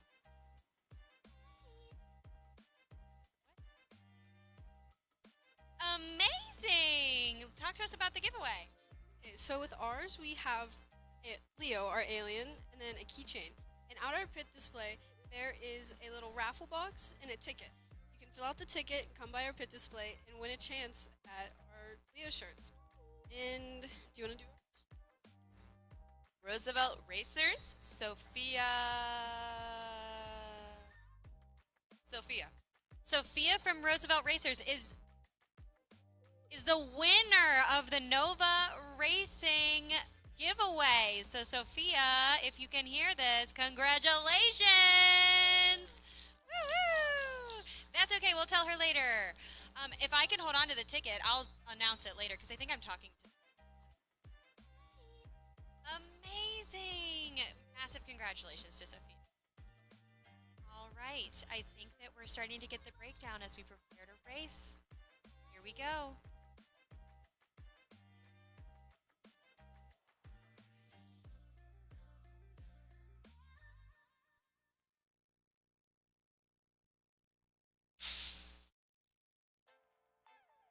All right, lane one with a 1.68 reaction time, a 1.698 overall, but lane two with a 1.88 reaction time and a 1.292, which I believe is now the top spot. I could be wrong at that, but I think it is. That feels right to me too, Brian. I think that that is a very, very fast car. And it deserves to be said, the average reaction time for a Formula One driver is 0.2 seconds. So both of these drivers just beat that reaction time. So well done to both of you. Fantastic. All right, so you You guys can scooch over if you would like to. I promise I won't bite. Okay, so tell me a little bit about some challenges you guys have faced in anticipation of this competition. I think one challenge that we faced, and I bet all other teams faced, is time management. You know, getting everything right just before the deadline. You know, kind of leaving some room for any issues that may go wrong in that.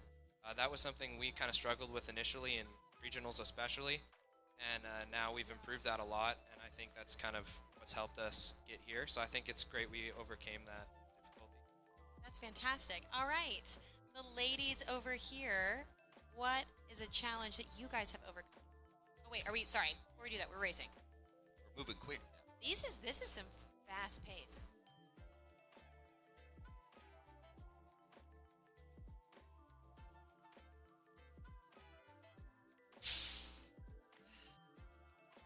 Almost identical reaction times from That was last time. fantastic. So 1.68 in lane 1 for a 1.703, and then a 1.80 with a 1.307. So definitely great times there.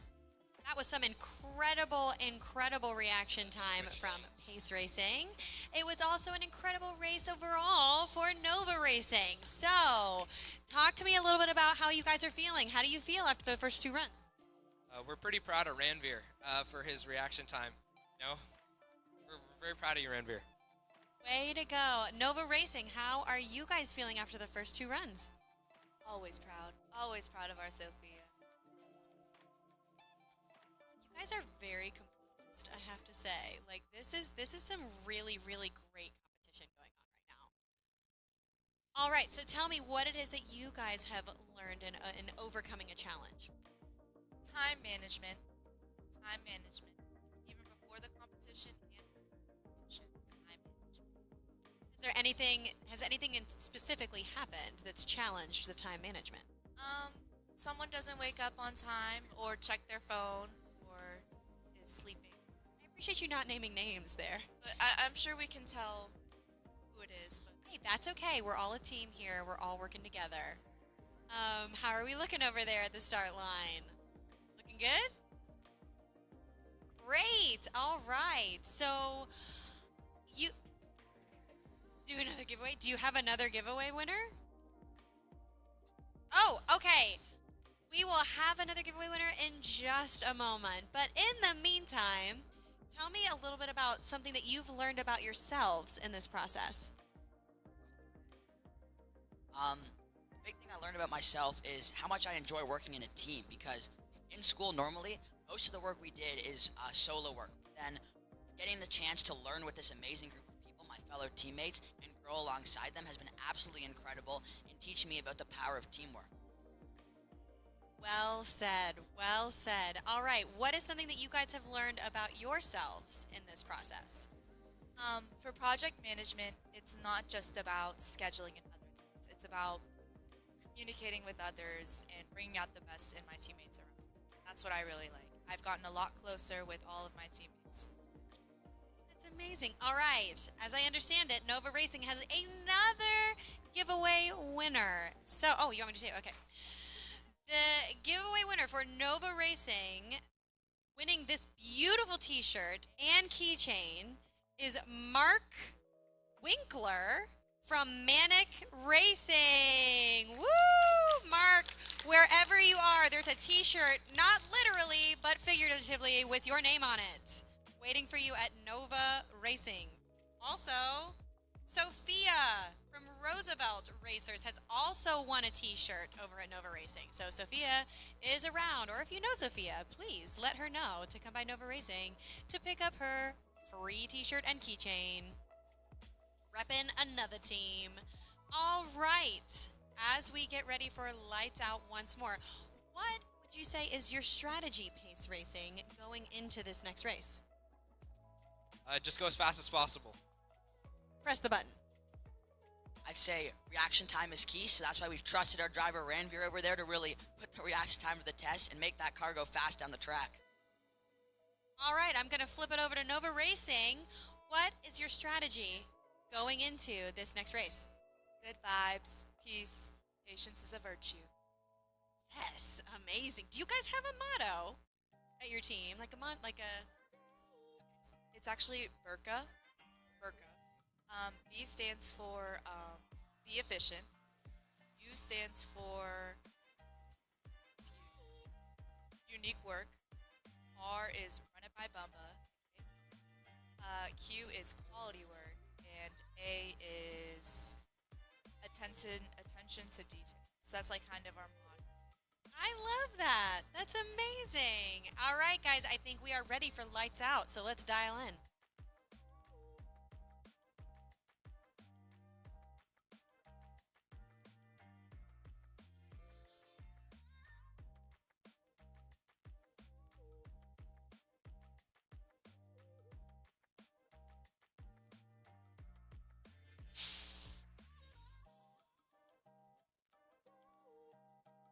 1.90 in lane 1, 1.350 overall, very, very good time, and a 1.77 in lane 2 with a 1.696. So it looks like that that pace is definitely got a little bit faster reaction time. Yeah. So and he's very consistent, which is again Pace what is you're picking looking up for. the pace. Way to go. Way to go. All right. While we're talking about pace, do you guys have any thank yous that you would like to shout out? Yeah, of course. I mean, all the people who have got us here, of course, I'll shout out the rest of my team. Our student judges who came along with us, I'll give them a shout out and a thank you, as well as our coaches. Mr. Davies and Mr. Moore, our engineering teachers at our school, they really helped us out with every aspect of this project, and like we couldn't do it without them.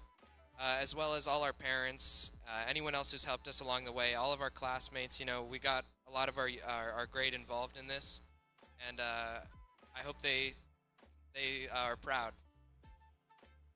I'd also like to shout out every member of the Pace Racing team. There's no way any one of us could have done it without them. We're a team together, no I in teams. We all work together really hard. Also, our community, a big thing. We have a lot of really generous people surrounding us who've worked really hard to get us here, so thank you to them as well.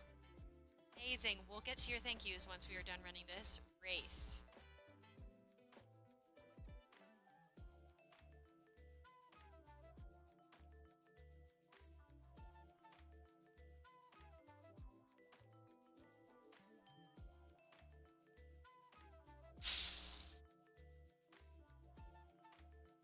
And a 1.92 in lane 1 with a very fast time of a 1.326.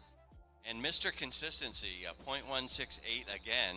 Wow. And a 1.64 overall. So that's incredible. Way to go. I think he's got like the closest times as far as consistency that we've seen all day. That's incredible. And you know what? Consistency is so key in a sport like this. All right, Nova Racing, will you have, or should I say, do you have any shout-outs, thank yous, sponsors that you would like to give some love to? Definitely Mrs. Hughes and Mr. Sedlow over there for putting up with us through all of this. We love you. Our school, our teachers, our parents, all of our friends, Sophia and Quinn for making our car nice and fast, and especially my dad for always supporting me. See you watching. Sisters. Sophia's little sisters as well. Amazing. It's so important to have family support and also adult and sponsor support. Texas Toast over there too. Shout out to Texas Toast in the building. Woo! That's wonderful.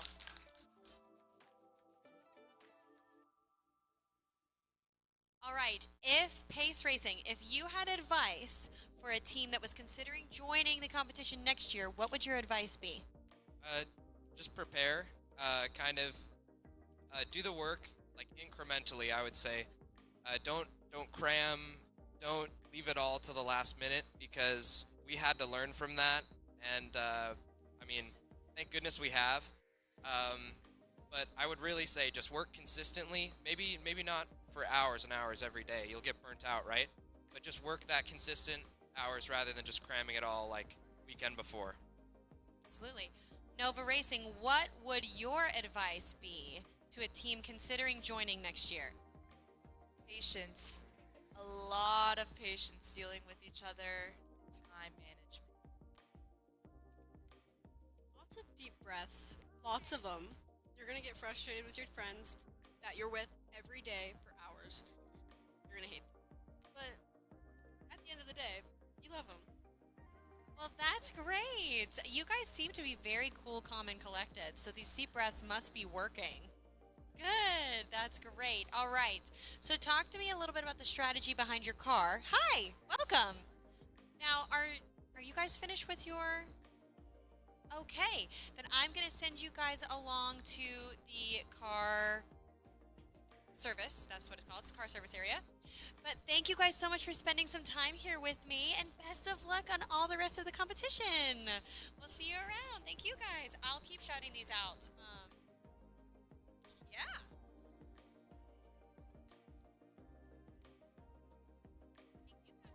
Of course. Oh, best of luck. Nice to meet you. You? Stop, that's so cute. Stop, thank you. That's so great. I'd be like, what is that? There's an alien on me. Thank you guys so much. Good luck in your competition. Great job.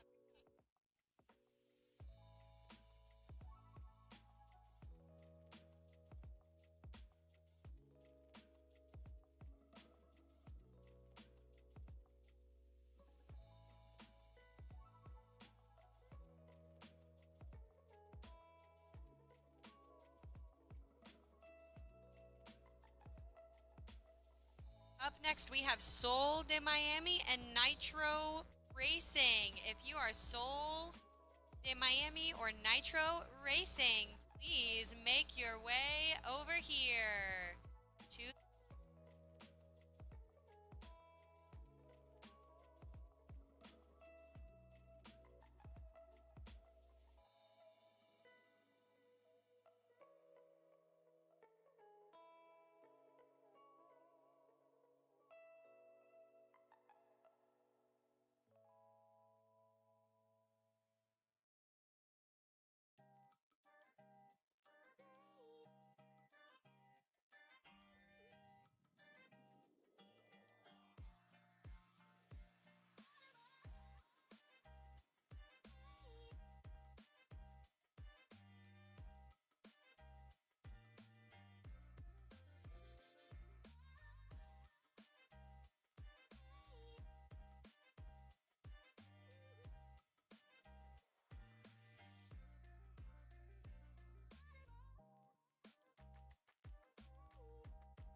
Hey.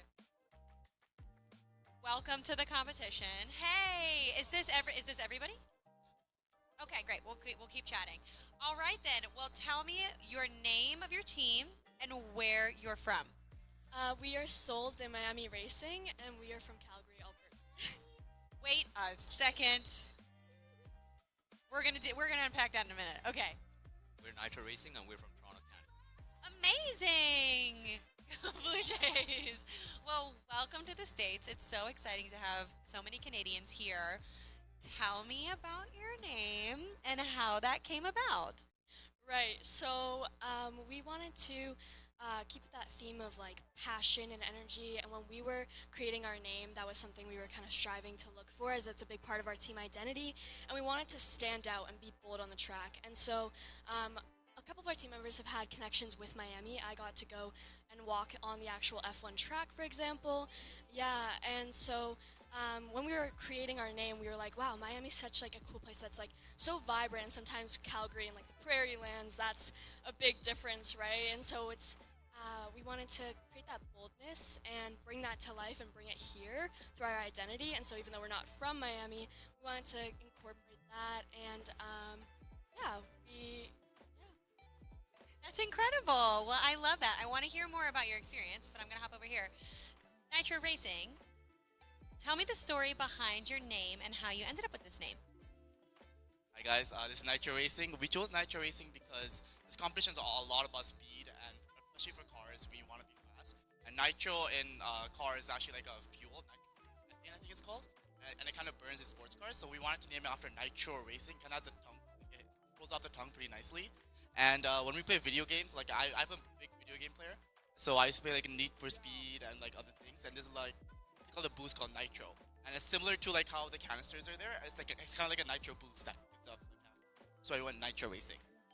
Amazing. That's fantastic. If I'm not mistaken, Brian, are we ready for lights out? Do we have a driver? All right. Oh, watch your step. Big step. Yep. We have a catcher. Yep.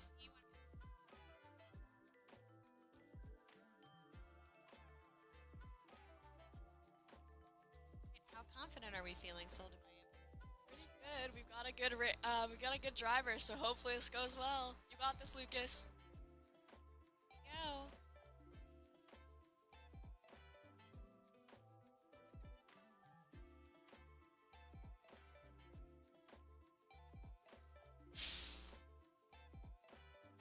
All right, it looks like a 1.59 reaction time on lane 2 with a 1.335.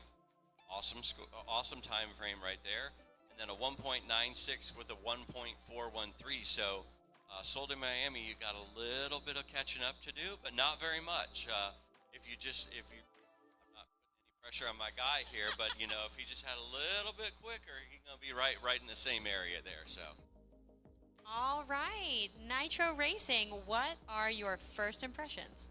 We're very happy of how the car went ahead, and yeah, we are looking forward to more races. Yeah. Do you have any words of wisdom for your driver? You got this. Nice. Nice. All right, Soul de Miami, what are your first impressions?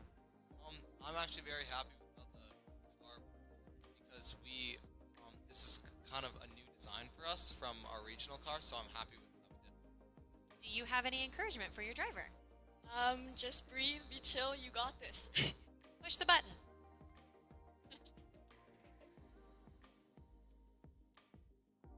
I do think it's worth noting that both drivers were sub 0.2 reaction times, which if you don't know the significance of that, that is the average reaction time of a Formula One driver. So they were both sub Formula One average, which is great. Here we go.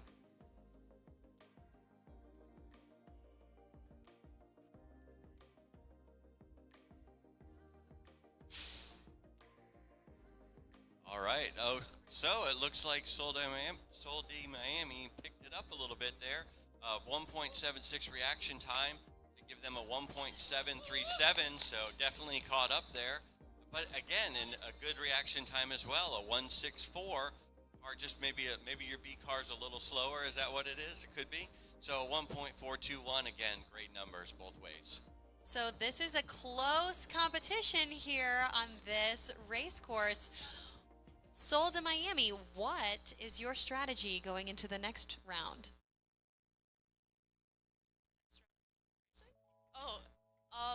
Pray for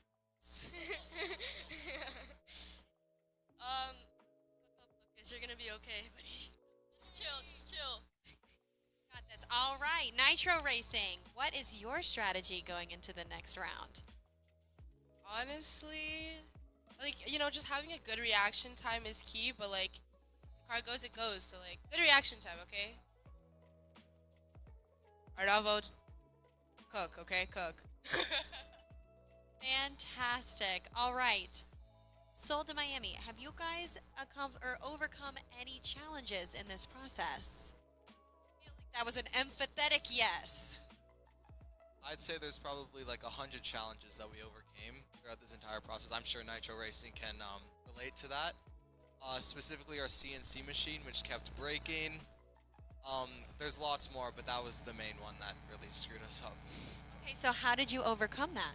So we everyone came together and we thought about ways we could fix it, and so we found out that it was only moving at 20% of what it was supposed to in the y-axis, so then we multiplied that by a scale factor of 5, so then that counteracted that. Incredible. All right, are we racing?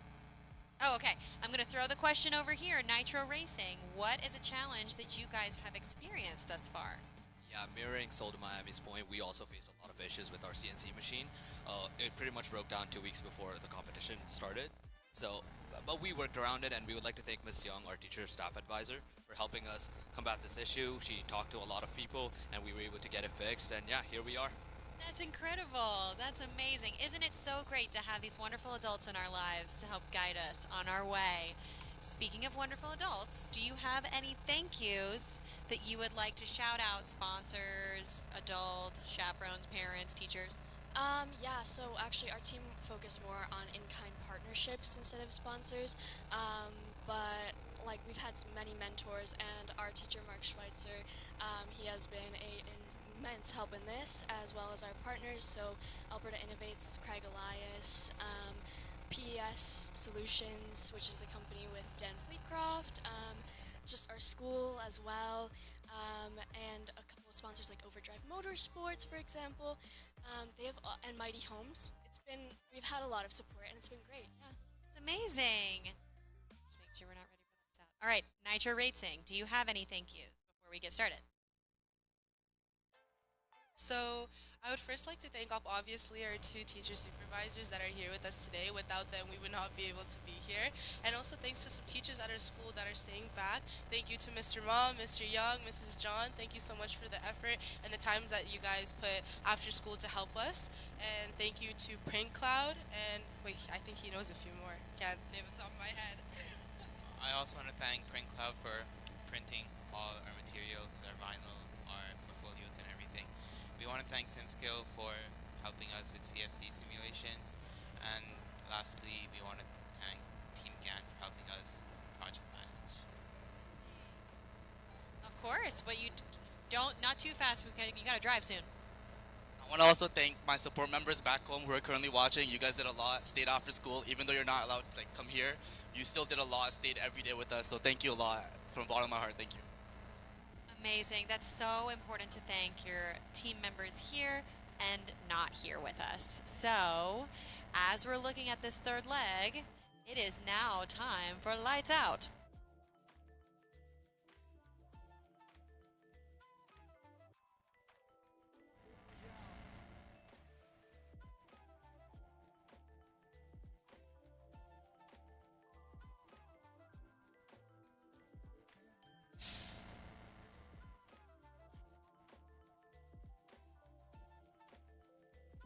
A .142 reaction time. Very, very good time with a 1.387 from Nitro, but a .175 with a 1.339 overall for Sol de Miami. So A they lot took to that be one. proud of. A lot to be proud of there. All right. Sol de Miami.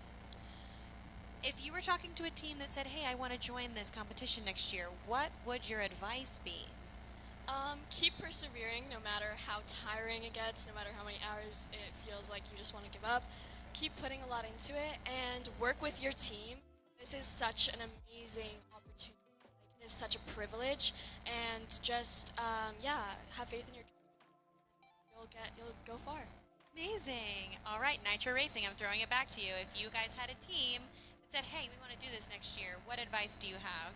What would that advice be? Yeah, I would definitely say that congrats to them for actually considering that. But yeah, coming into this team, we didn't have a lot of expectations, but we were able to learn a lot throughout this journey, meeting new people, just working on projects and things like that. And we would say just keep going. There will be setbacks, but as long as you have the mentality, it should be good. Yeah. Yeah, that's amazing. All right, I think we're ready to race.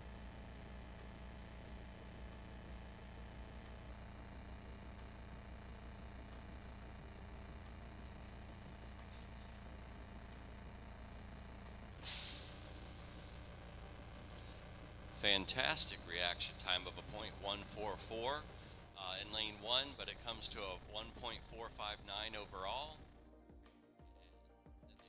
So I can't see where the other numbers are right this second.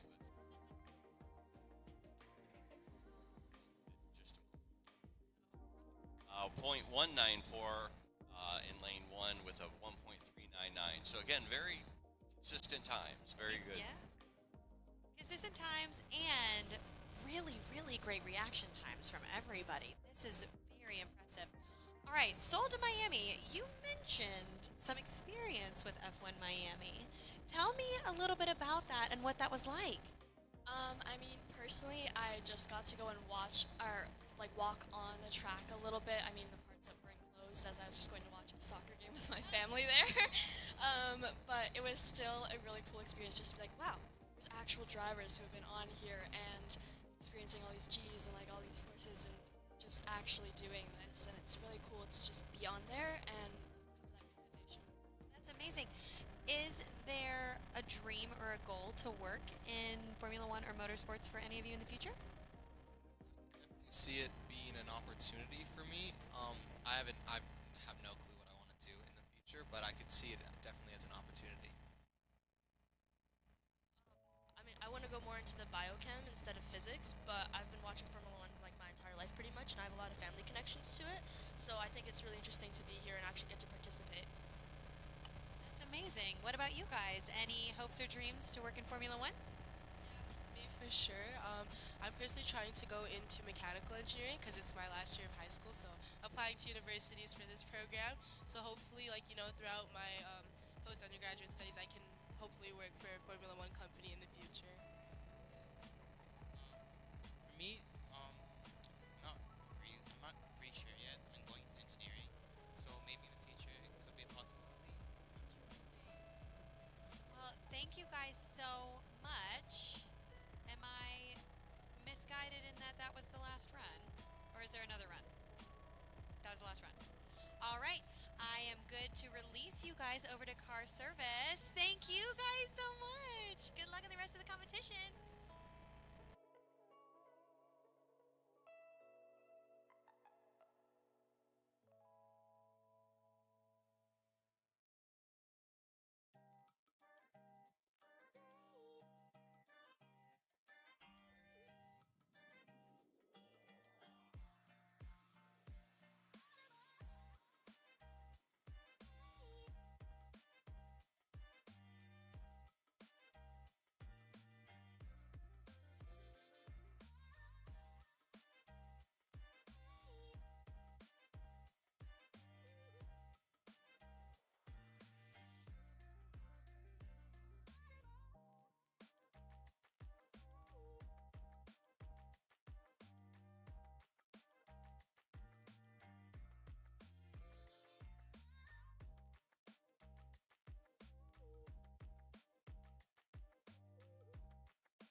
Racing.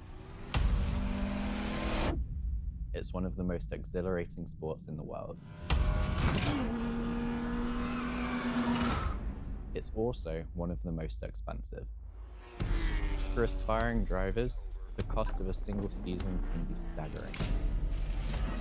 The grueling physical and mental demands and the pressure to sell yourself to sponsors, it's no wonder so few ever get their shot at greatness. What if we could change that?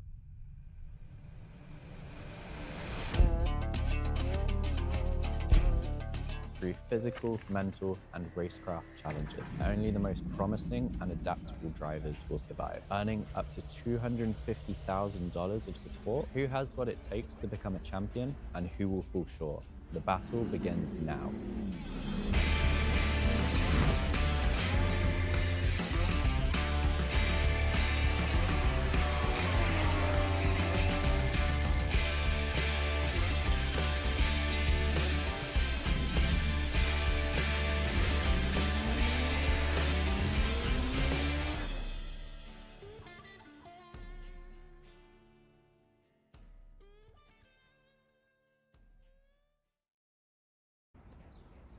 Ah, come on. Come on!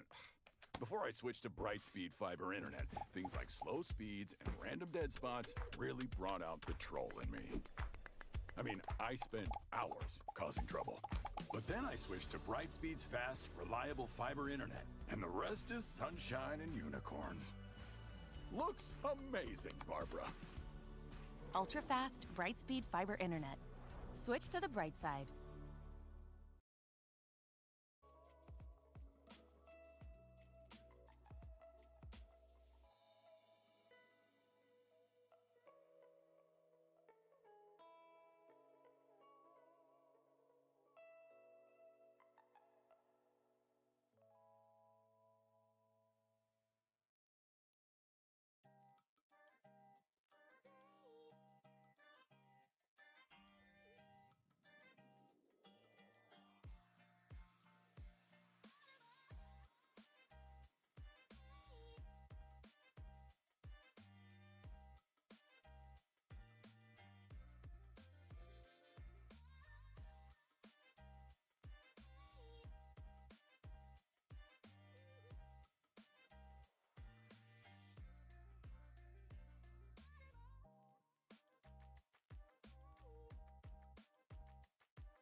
Good to have you, Warrior Goddesses, back.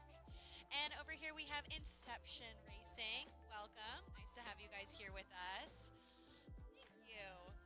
Okay, I've already heard where you guys are from, but for the sake of the crowd and the sake of the stream, let's start over. Say your team name and where you're from. We are Shield Strike Racing, and we're from Amazing. Where in New Jersey? Watchung. Nice. You're watching from New Jersey. You probably know where that is.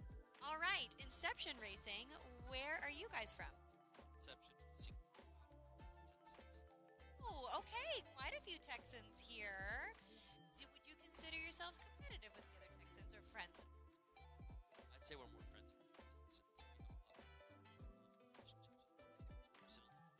with Texas team.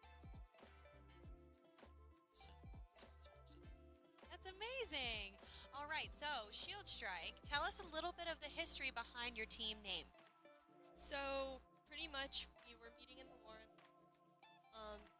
as at like our first meeting, and we just knew that we needed a really strong and very cool team that would push us forward to achieve all of the success that we wanted this year.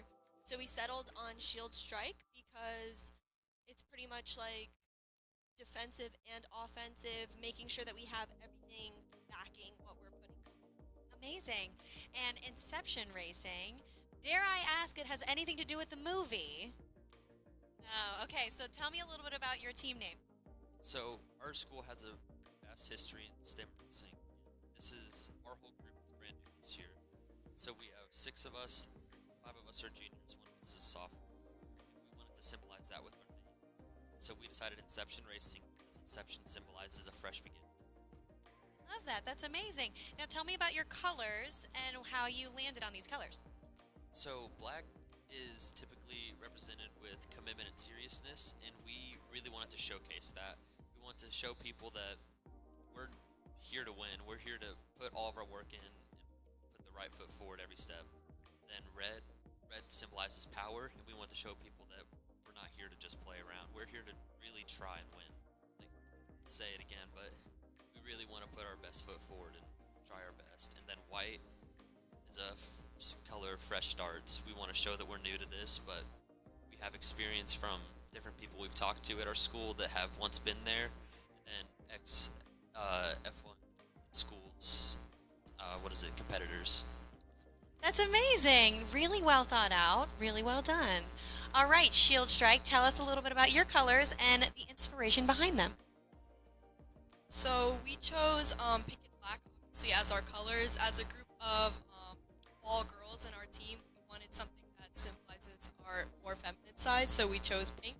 And pink is a very pretty color, and like I said earlier, who says that motorsports can't be pretty, so that's why we wanted to choose pink.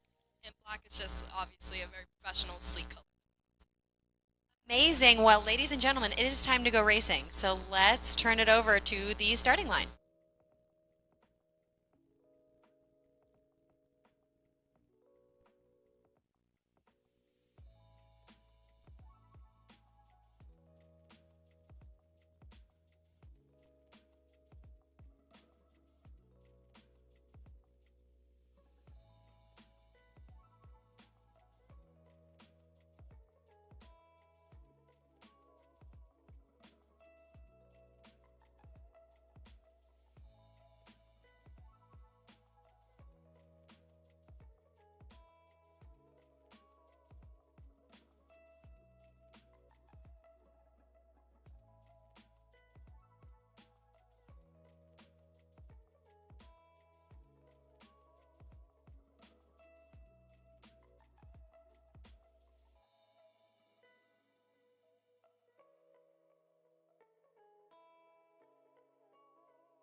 Facing challenges as they're coming at them today. So talk me through how the late morning has been for you guys as you guys have been preparing to race.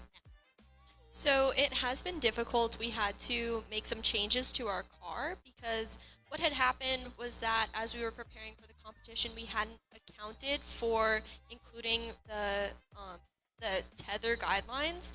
underneath the car. So we had to fix that before we could then go racing later today. Obviously, there were lots of things that we had to have prepared for this competition, and as it is our first year, we had overlooked some things. So overcoming those challenges quickly and efficiently, in the moment it was very difficult, but I think we're all happy that we've to have learned something. Absolutely. Are you guys feeling confident with this switch? I think we are feeling confident. We definitely tried our best, and whatever happens will happen, and we'll be able to learn from it. Amazing. Well, let's take a look and see how it goes.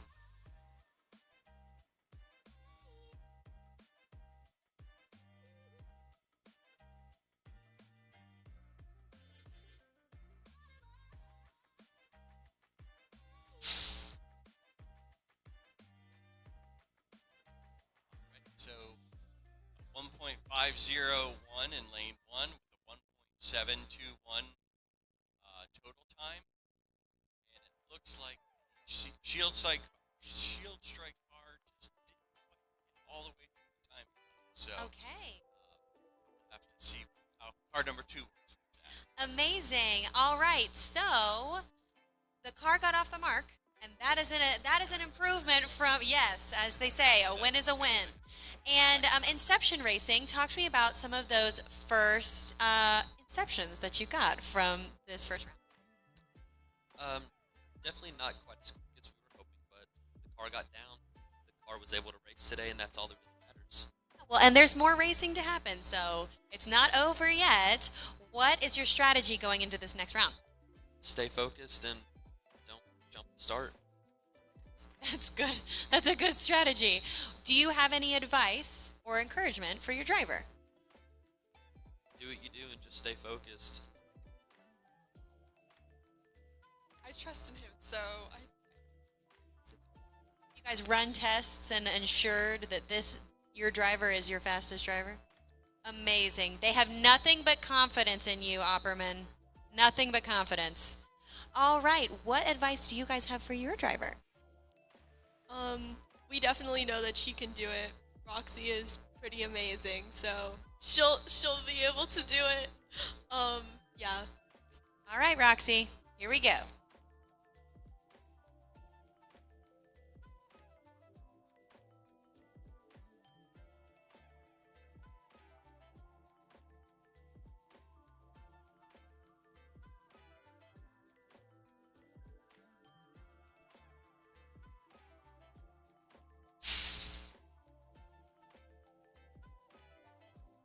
All 1.68 reaction time in lane 1 with a 1.543. And it looks like maybe Shield Strike has something that might be dragging the car.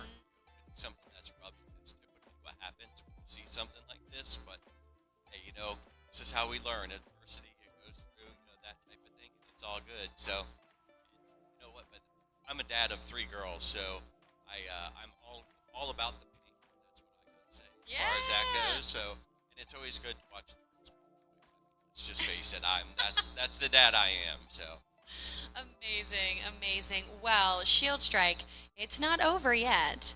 And you guys have already been fighting with one hand tied behind your back, facing the challenges that you faced this morning. And so I want to encourage you and say the fact that you're here, you're racing, it's starting, it's going, it's got 4 wheels, it's going forward. As you said earlier, a win is a win. All right, Inception Racing, do you guys have any thank yous, shout outs, sponsors, mentors, parents, teachers that you'd like to give some love to? Yes, ma'am. We'd like to thank all of our sponsors for helping us get here and all the people that have helped us along the way. That be Todd Gibson and Alex Opperman, who were ex-F1 competitors, and they've helped us a lot with the information that they gained through the years of competition.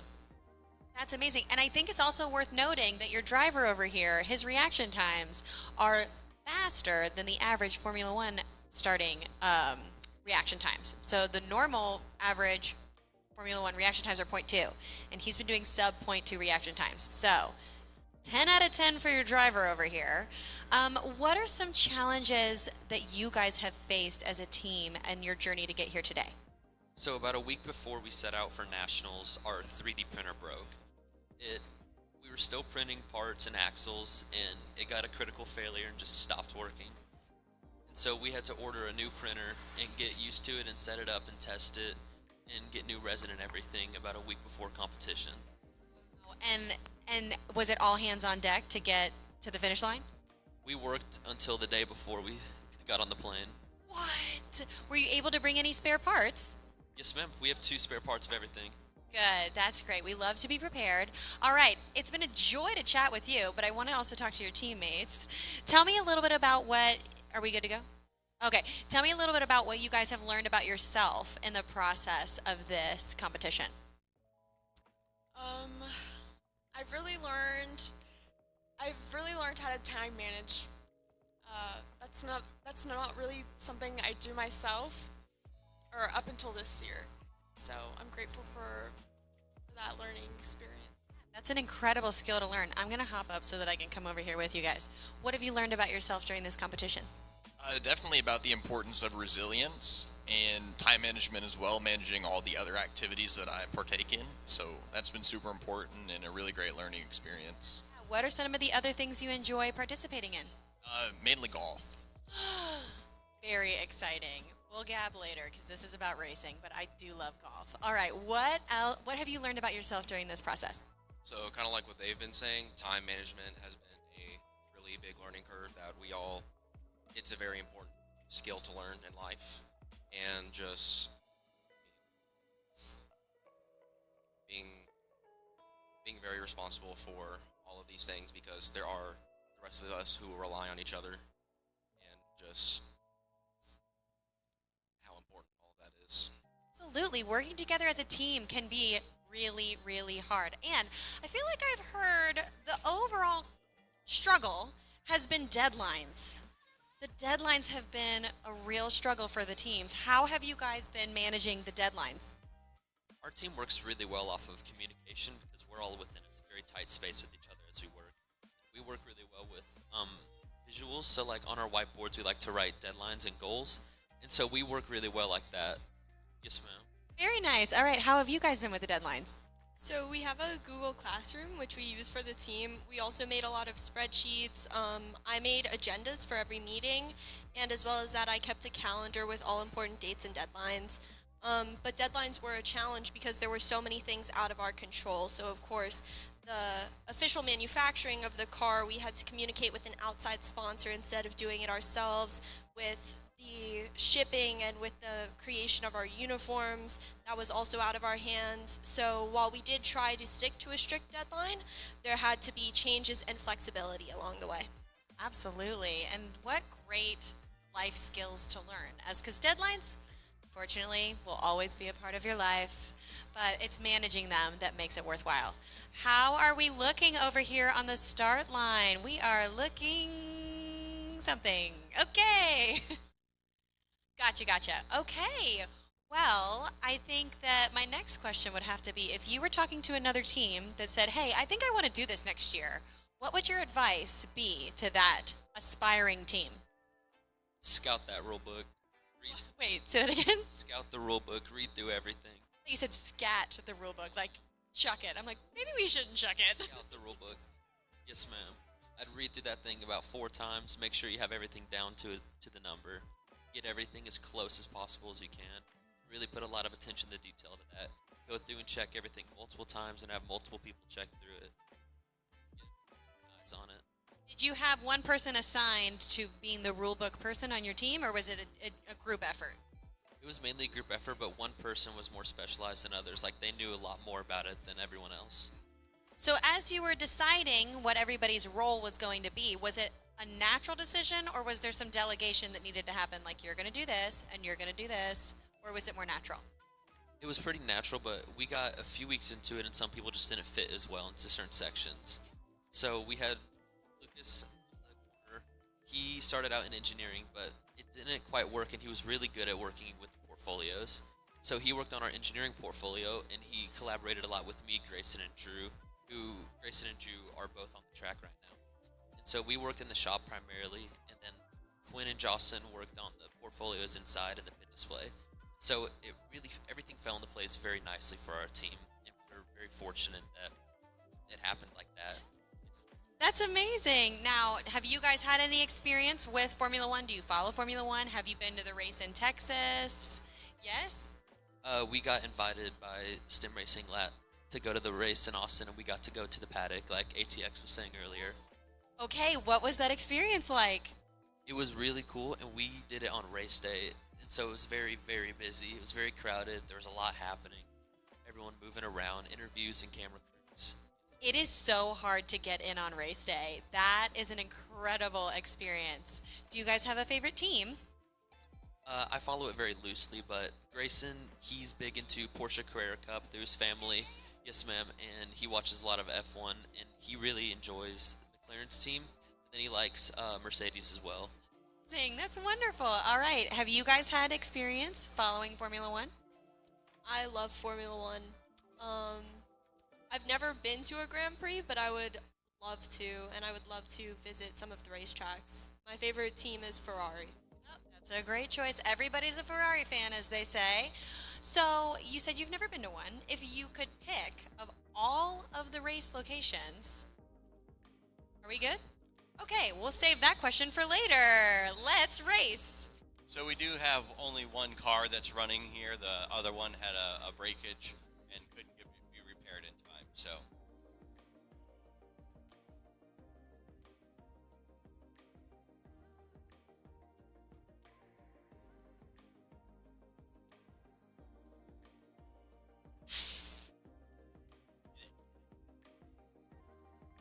All right. great reaction time of .148. So Wow, very that good. is a lovely, wonderful reaction time, Roxy. That was wonderful. All right, so as we're watching your car struggle a little bit with the drag, what would be if you could step away, stop time, take the car, and make an adjustment? What would your adjustment be? I think we had some issues with the weight of the car. I think making a lot of the 3D printed aspects hollow, also changing the front bumper part of the car would definitely be a big part of it, and possibly 3D printing our own wheels that were customized to our car would definitely be an improvement. Absolutely.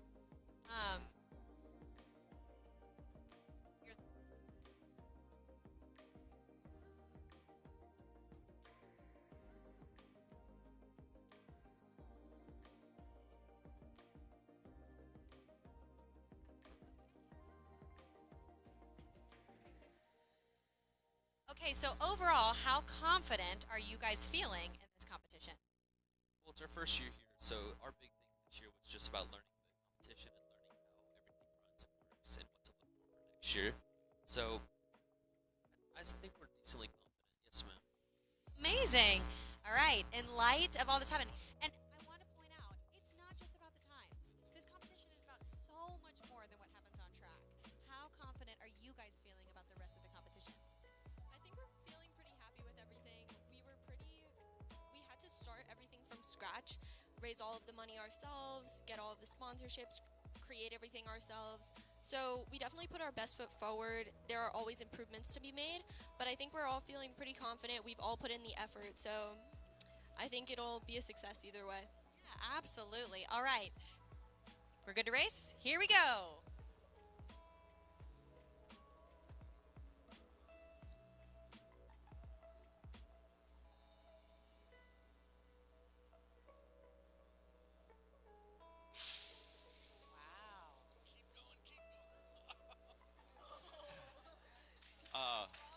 Hold on a second. Let me see that reaction time. That's the fastest reaction time we've seen all day. Was that was that? All right, so a .134 in lane 2 with a 1.414. Very good time. Very good. That's the best reaction time I think I've seen all day. That was fantastic.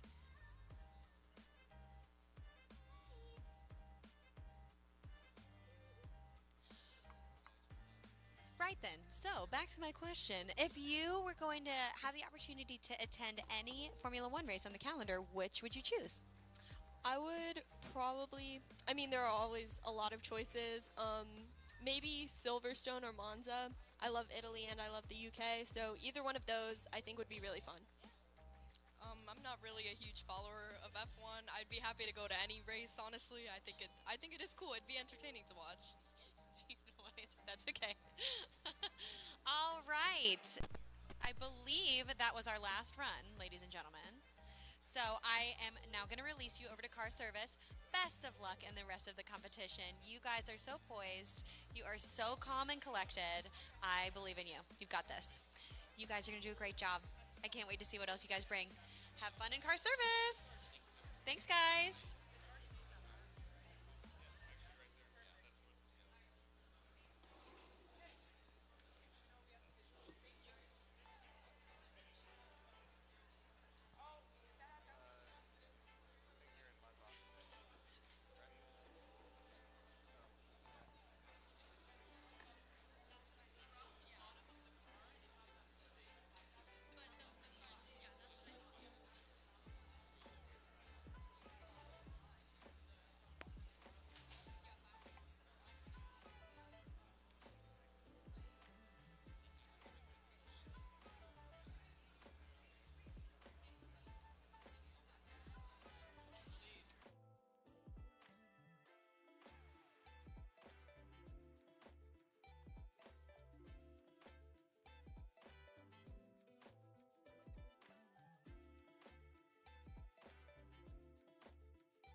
Racing. It's one of the most exhilarating sports in the world. It's also one of the most expensive. For aspiring drivers, the cost of a single season can be staggering.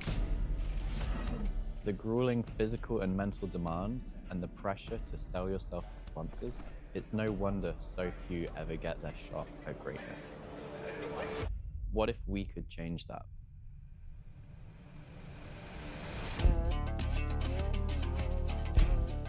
Through physical, mental, and racecraft challenges, only the most promising and adaptable drivers will survive, earning up to $250,000 of support. Who has what it takes to become a champion, and who will fall short? The battle begins now.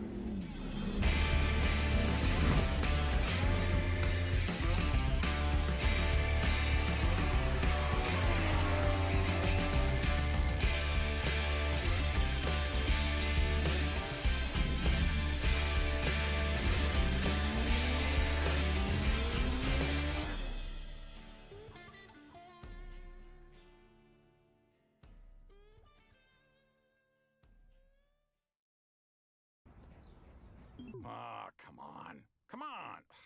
Before I switched to Brightspeed fiber internet, things like slow speeds and random dead spots really brought out the troll in me. I mean, I spent hours causing trouble. But then I switched to Brightspeed's fast, reliable fiber internet, and the rest is sunshine and unicorns. Looks amazing, Barbara. Ultra-fast, Brightspeed fiber internet. Switch to the bright side.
Hey, welcome back to racing, everyone. I am here with Aventus Racing and Beyond Zenith.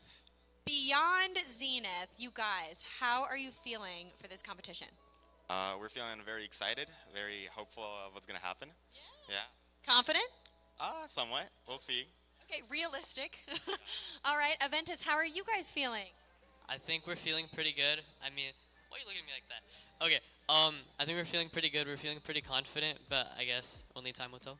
Amazing. All right, so I've asked every team this, and I've been surprised to find that the answer is mostly no. Did you name your car? Yeah, we actually did. Yeah. What's your car's name? BZ03. It's just a numbered name, but A name is a name. I love that. Did you guys name your car? It's the AV01. AV01. Is there a story behind these names?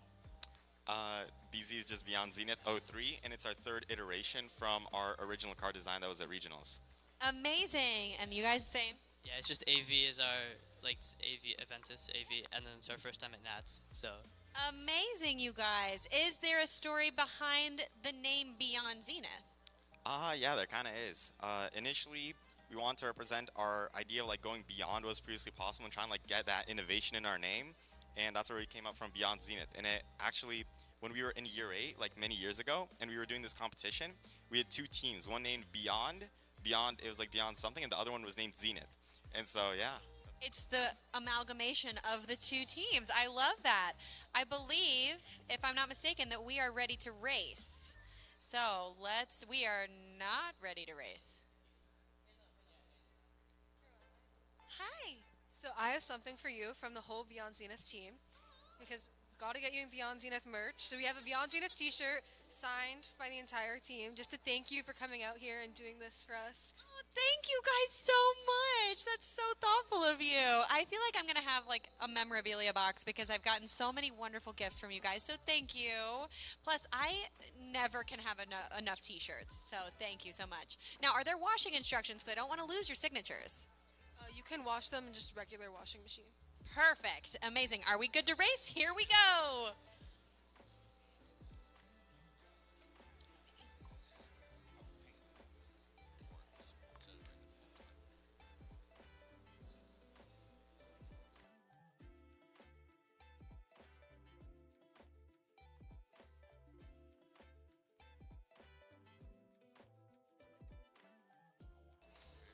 All right.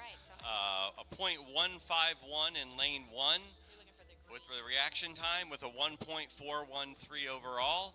But lane 2 will take the win with a .192 reaction with a 1.369. So again, extremely close. Definitely That's close. some very close racing and a lot to be proud of, a lot to be excited about. I saw some heavy reactions over here from Aventus. You guys seem surprised with your performance. Talk to me about that. Okay, so we actually didn't have a track at home, so this is the first time our car is actually being launched, so we did not expect it to do this good. Well, congratulations. The preparation is coming to light here. What are some of your initial reactions having seen the first round? Oh, we're extremely excited. The reaction time was great. We're super hyped for the team. Very proud of our launcher. Yeah. Your driver is doing a great job. That was a stellar reaction time. And I said it a little bit this morning, but it's worth noting that the average Formula One reaction time is 0.2 seconds. And if I'm not mistaken, I think that your driver had a 0.17 something? 151, so well below the average Formula One driver. So there might be a future and some button pressing there. That's very exciting. All right, so Aventus Racing, what is your strategy going into the second round here? I don't want to say anything because if anything happens, we'll be clowned. So, hopefully, just do the same thing again. Amazing. Do you have any advice for your driver here? Like the minifigure? Oh, please don't crash. That's a great plan. Not crashing is a great plan. Are we ready to race?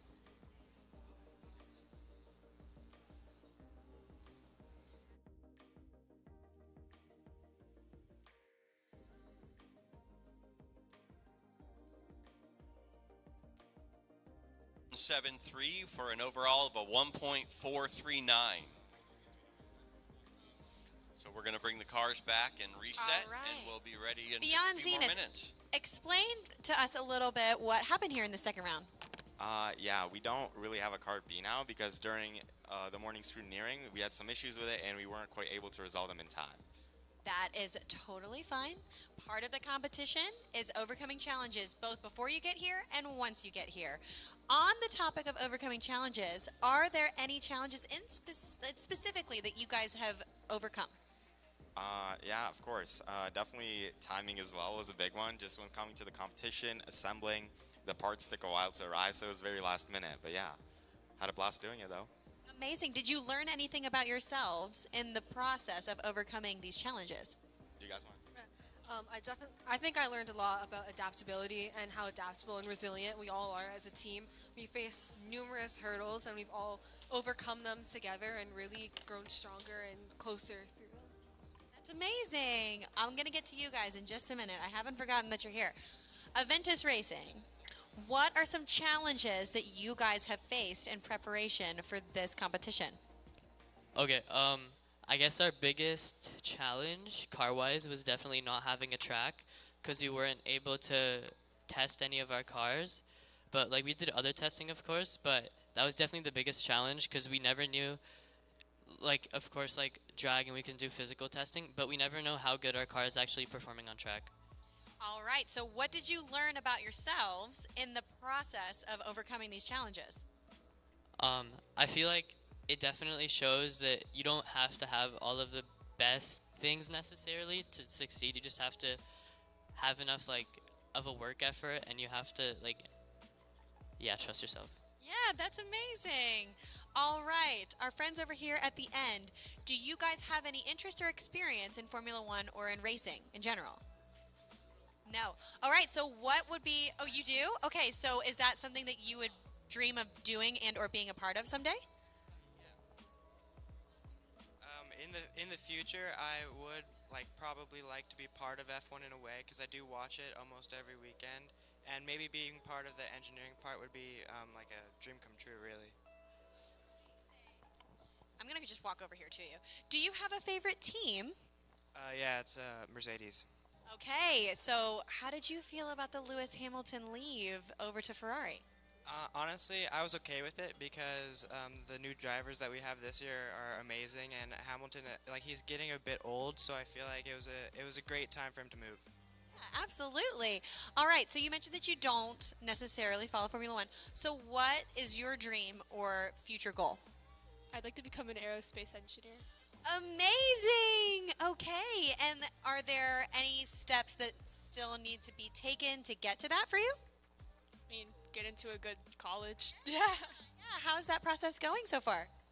I think it's doing pretty well. Yeah. Well, I believe in you, so I can't wait to see you at NASA. That's going to be amazing. All right, how are we looking over there at the start line? Looking good? Feeling confident? Great. All right, so we had the Aventus Racing give their advice. What advice do you guys have for your driver? Axel, get a good score. Good luck. Blunt and to the point. Do you have anything for your driver? We are so proud of you, Axel. Keep doing what you're doing. You're doing great. Amazing. Now, I'm going to ask Aventus Racing, was the process of this car build a team venture, or was it more of an individual venture? It was a team venture. I'd say, like, since a lot of us were gone for some of the stuff, like half of our team was gone, we had to meet up a lot outside of school and work on stuff. So I feel like actually like gluing most of the stuff together, that was mostly done by one person, but I feel like overall everything was spread between all of the engineers. So yeah. Absolutely. Is the one person in the room with us? That's me. Oh, amazing! Well done. You should be very proud of the work that you guys have all done as a team. Beyond Zenith, do you guys have any thank yous, shout outs, love that you want to give to anybody either at home or here? Yeah, definitely. Major thank you to our coaches, our teachers at school, our school as well, for providing us a lot of the resources, time, help, assistance. Of course, our parents at home, and of course, my amazing team. Absolutely. Yeah, just adding on to that, all of our classmates and our friends that have and family that have been through us, like throughout this whole journey. A huge shout out to them as well. Yeah, incredible. All right, Beyond Zenith, as we're still getting ready, if there was another team that came to you and said, hey, I really want to compete in this next year, what advice do you have for me? What would that advice be?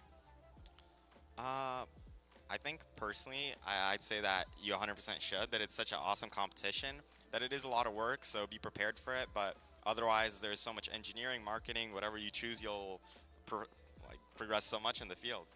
Amazing. Do you have anything to add? All right, I'm going to ask Aventus Racing the same thing. If a team came to you and said, hey, I really want to compete in this next year, what advice would you have for them? I would say definitely don't not do it because of money. There's always ways you can get money. You have sponsors. You have a lot of other ways you can get money. And like, even if you can't afford all of the stuff, like we couldn't afford a track, but we were still able to make a car. So just try hard enough, and you might not succeed the first time or the second time, but you will end up succeeding at some time. So there's no reason to give up before you start. Amazing. That's incredible advice. Are we good? Let's race.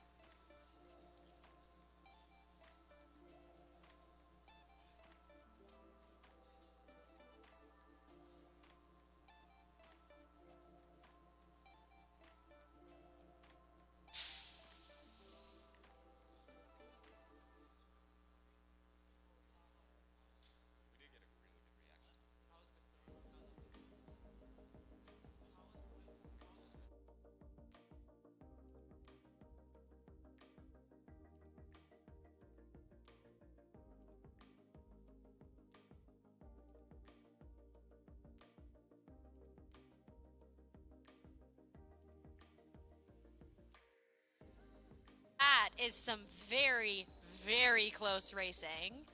Aventus, it looks like you guys took home the faster car that round. What are your thoughts? I'm honestly just really happy. As I said before, we haven't had time to test it, so this is a really big surprise. Yeah, it's really surprising. Incredible. And Beyond Zenith, you guys are doing a great job in the reaction department. How are you guys feeling right now? Very excited. Yeah, I think it's great that we got such amazing reaction time, so very proud of our driver.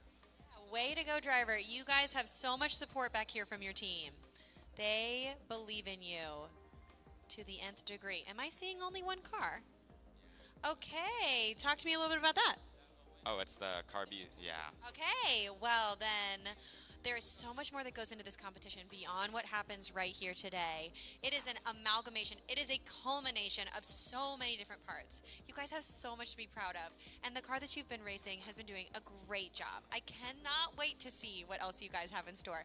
Tell me a little bit about your display after this race.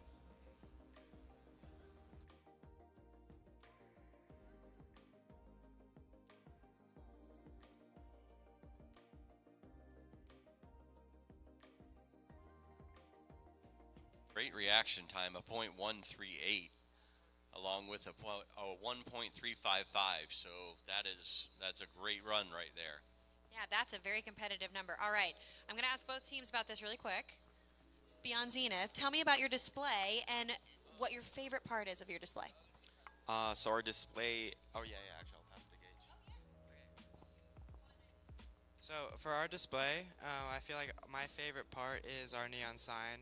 We, as a team, we thought it would be really cool to add one. We had the funds to do it.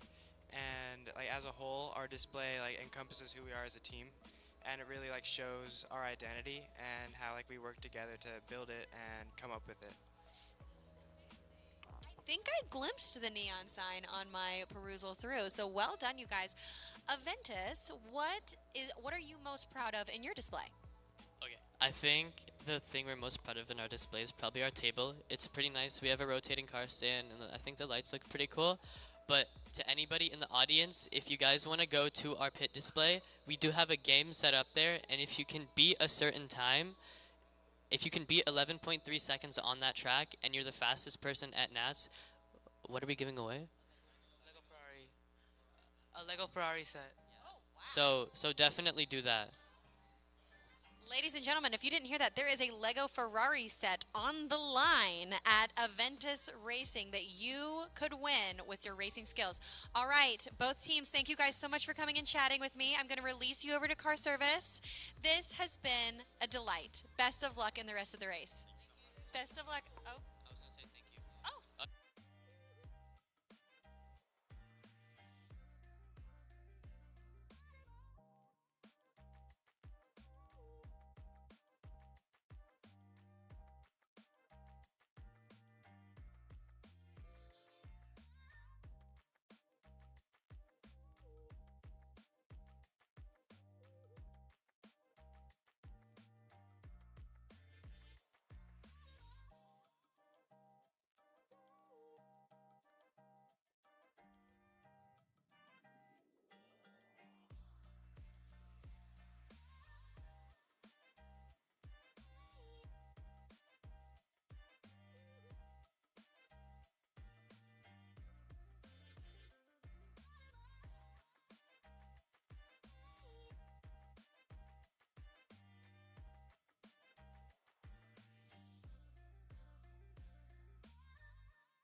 catcher for your team, you will not be joining me. You will be making your way over to the start line.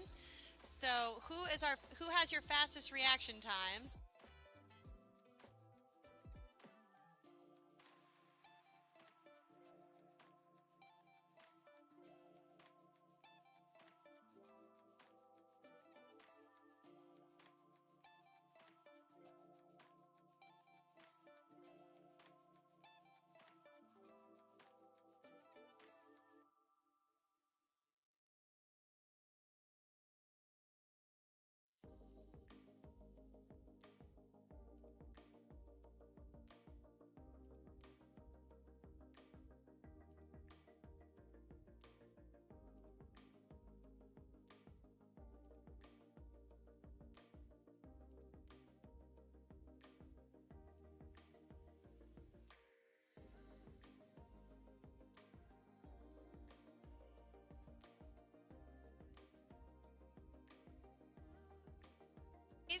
This is the big kahuna. This is the competition. How are you guys feeling? We're all really excited to be here. We've worked really hard over the past couple of months, and we're really pumped up to see Artem. He's been boasting his fast reaction time, and and we've all put in a lot of work recently, and I think we're very proud of ourselves.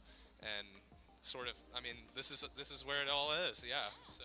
Has he tested his reaction times over here? Okay, so he has the pudding to prove it, if you will. Yeah. All right, over here, tell us your team name and where you're from. Hi, we're the Roosevelt Racers, and we are from New York City, based in Upper East Side in Manhattan. But yeah, we've been spending hundreds of hours in this competition, putting a lot of work in it, and we're excited to hopefully see everything pay off today. We have a great time here so far. Really enjoyed everything, meeting all the new teams, all the elements, our pit display, all the judging sessions have been great, and we're hoping to have a good racing challenge, keep all the good spirits going. But yeah. And without further ado, here comes our first race. All right. Okay, drivers ready? Good. Catchers ready? Back there? Let's race.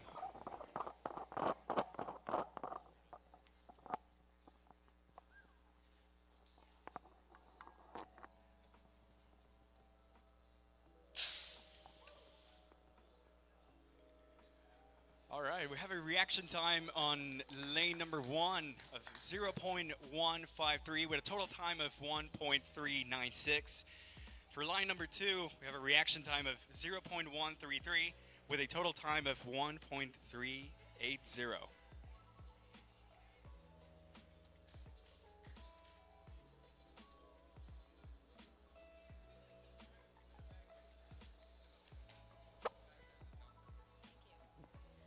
Now, we're seeing a slightly different strategy over here with our drivers with the earbuds. I would love for your team members to tell me a little bit of the philosophy behind this new strategy. So Artem has been wearing those earbuds all day, every day when working, and I mean, he dials in, he locks in when he does it, he gets his work done, and you know, his reaction time is getting a lot better too with that, so, you know, we're proud of him.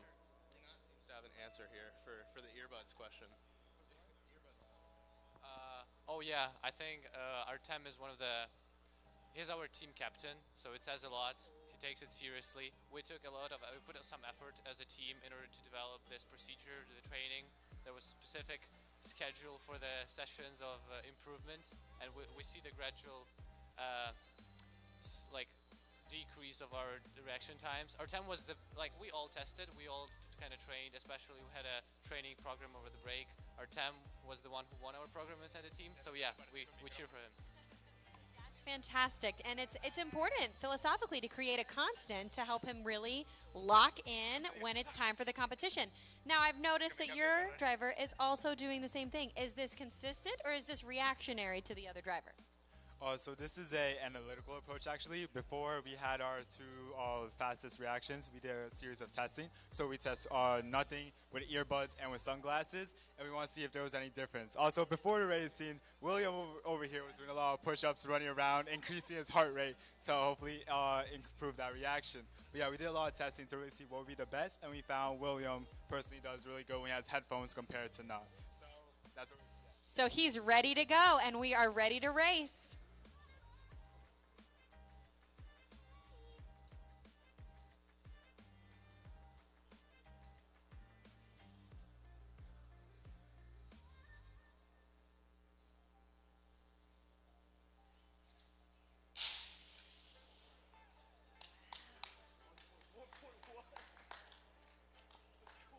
All right, the winners of this round, lane number 1, with a reaction time of 0.163. Oh, we're having an obstruction in lane 1. Let's see what that's about. All right, Formula Forest, you seem to be surprised by this response. Talk to me a little bit about this result. Well, yeah, so through this year, we've gotten bad results from our CFD with high coefficient of drag. And actually, yesterday, when we put our car in our box, the wheel fell off. So when we put it back together for the critical car fix this morning, the wheel was not turning. So I guess the stars aligned, and now it's all going together perfectly. But I mean, I think we're all kind of blown away right now by our car's performance. But I had no doubt Richard Kinzinger, our lead design, he put in loads of work. I mean, he was always in our engineering room. Well, and these are the times that count. And you've got to get rid of the rough times to then have the performance times. All right, Roosevelt, tell me a little bit about your reaction from that first bout. So, of course, William had that great reaction time. He winning both times.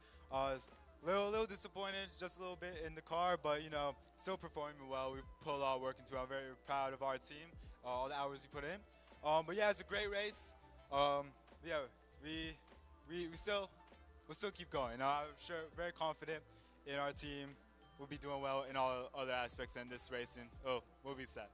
Now, what is your strategy for this next round? For this next round, referring to racing, I would say? Right here, yes. Just considering what we'll be doing, I say just making sure the reaction is set, considering what we got. Hitting that 1.2s, really solid, standing out from the rest of the teams, but yeah. Amazing. And Formula Forest, what is your strategy going into this next round? Well, I think I'd just like to give a couple words of wisdom to our Tim. Just, you know what to do. You got it. But I'd like to give a big thank you to our sponsors, ABEC 357 and SimScale. We did various car testing through the year with our bearings company, ABEC, and SimScale was our CFD platform, the cloud platform that Renat, our CFD head, worked with. I mean, you were always working with it, so big shout out to those two sponsors, yeah. That's amazing. Do you guys have any thank yous or sponsors that you would like to give a shout out to? Yes, we would love to say thank you to Dugal Visual Solutions, really helping us greatly with this competition, giving us full support for our amazing pit display, also helping us with all our decals, portfolios. It's been great. But yeah, we also like to give a big appreciation to our mentor, Mr. Lin, helping us through all these times, staying up late nights with us, being here all the time, our greatest supporter. Yes. That's amazing. It looks like we are ready for Lights Out. We are not ready yet for Lights Out. Just kidding. Okay, so Formula Forest, this is not your first year here, correct? Correct. This is our second year. We took information and feedback from our debut year last year, and we are building our platform upon that. And hopefully our foundation is solid enough for future years to where we're consistently going to be a competitive team. Yeah, amazing. So if there was a team that came to you and said, hey, I really want to compete in this next year, what would your advice be to them? I think making sure you plan accordingly is crucial for this project. We had a significant time crunch. We only had 2.5 months to do this, and so we made sure that everything was really planned out and that we were following our schedule really closely. And I think that's the most important part of this project, making sure work is evenly distributed, and procrastination would really interrupt progress. Oh yes, I've heard all about the deadlines from the other teams, that the deadlines have been the real kicker. So good for you guys for hitting all of them. Roosevelt, what would be your advice to a team that's looking to join this competition? Our advice to the team looking to join this competition, well, we've had like several workshops in NYC, reaching out to many middle schoolers, inviting them and teaching them about the STEM racing competition. And I would say what they've learned and what we really taught them does focus on like good team collaboration and just helping each other out, exploring what you want to do and just diving deep. I would say is really the great fundamentals of this competition. Yeah, absolutely. Gentlemen, are we close to race? Yes, all right. Any last words of encouragement for your drivers? Let's go, Artem. Yo, William, you got this, man. Nah. Earbuds in, earbuds out. That's the real question. Looks like you got him out.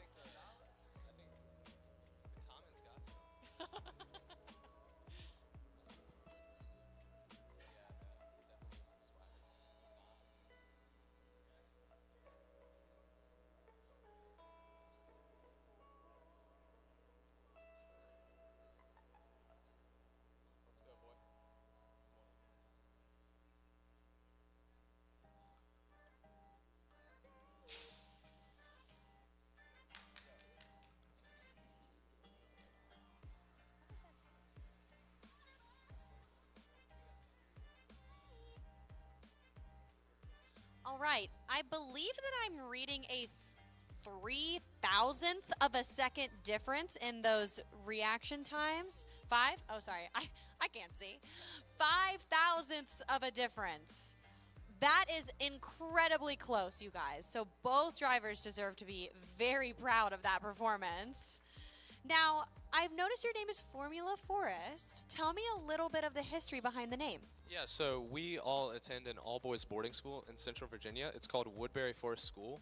And when we were establishing our team identity this year, Max Doherty, sitting to my right, he's our enterprise lead.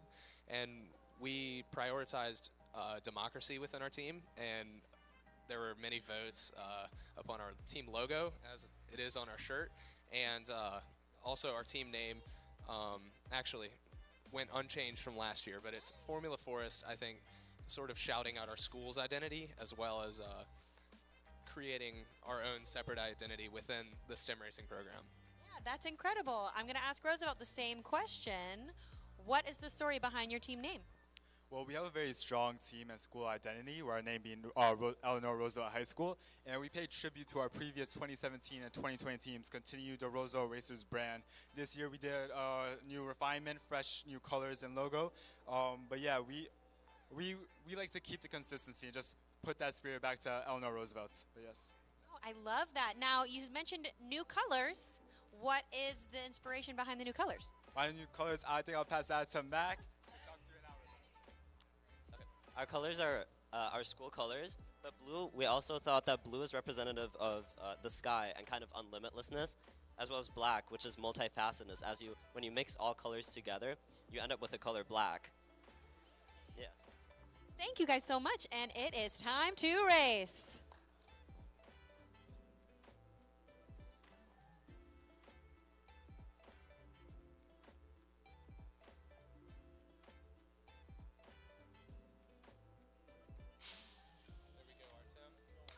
Well done, well done. Now, Formula Forest, there is formula in the name. Is there any affinity for Formula One? Well, I'm a huge fan of Formula One. I've been following the sport for a couple of years now, and I'm the biggest fan on the team, for sure. I don't really know if any of these other guys follow it, at least closely enough. But yeah, and I understand you're a big fan as well. I am, yes I am. Yeah, I follow you on TikTok. Thanks. I appreciate that, Now, are we running one more, Brian?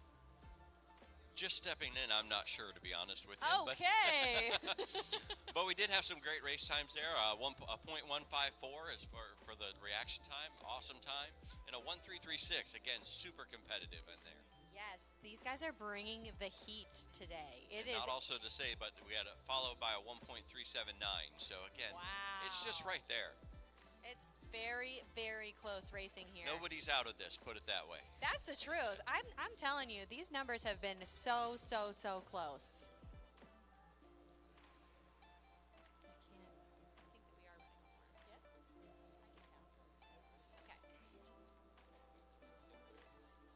So you've followed Formula One for quite some time. Do you have a favorite team? Have you been to a race? I went to Silverstone last year. Lewis Hamilton's my favorite driver, so it was a dream come true. I mean, watching him win for the first time in a handful of years in person was awesome. And I mean, these guys also have their favorite drivers if you want to ask along the line. But yeah, but as for me, it's Lewis Hamilton, and then I sort of jumped with him from Mercedes to Ferrari. Yeah, and I think Ferrari's my favorite constructor. That's fantastic. All right, we'll go down the line really quick so that we can get the numbers in because we're ahead of time.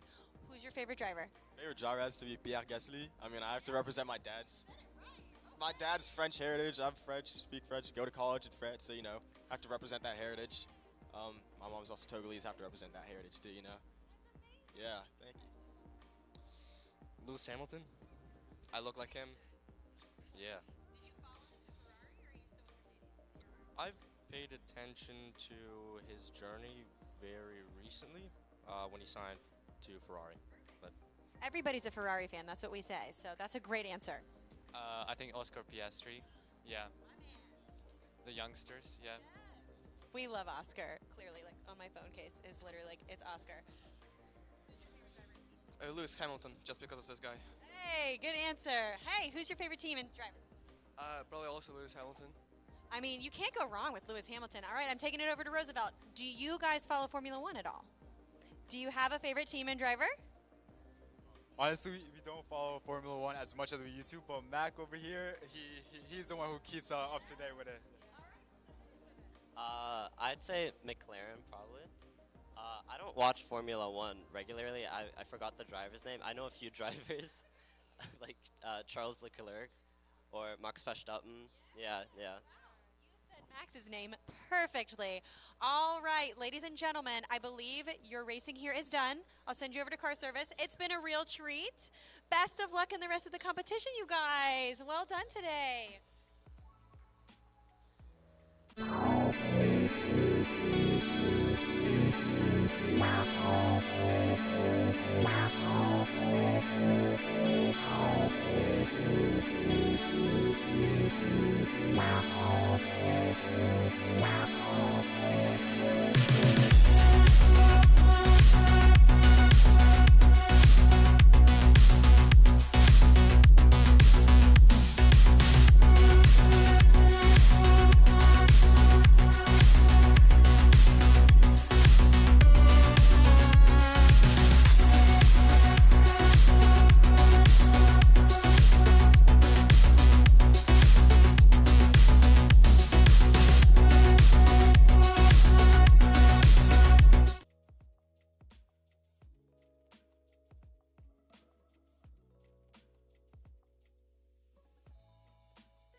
racing.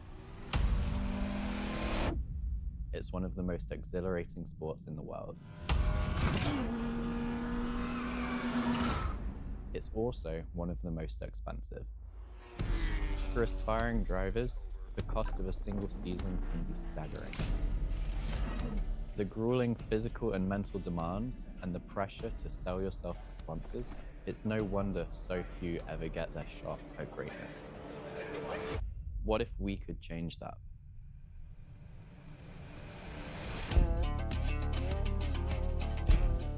Through physical, mental, and racecraft challenges, only the most promising and adaptable drivers will survive, earning up to $250,000 of support. Who has what it takes to become a champion, and who will fall short? The battle begins now.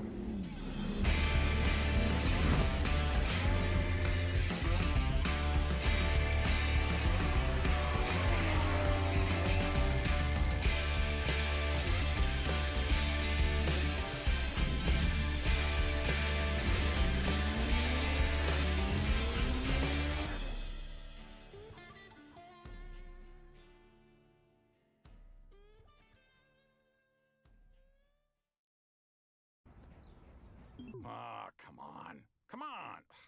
Before I switched to Brightspeed fiber internet, things like slow speeds and random dead spots really brought out the troll in me. I mean, I spent hours causing trouble. But then I switched to Brightspeed's fast, reliable fiber internet, and the rest is sunshine and unicorns. Looks amazing, Barbara. Ultra-fast, Brightspeed fiber internet.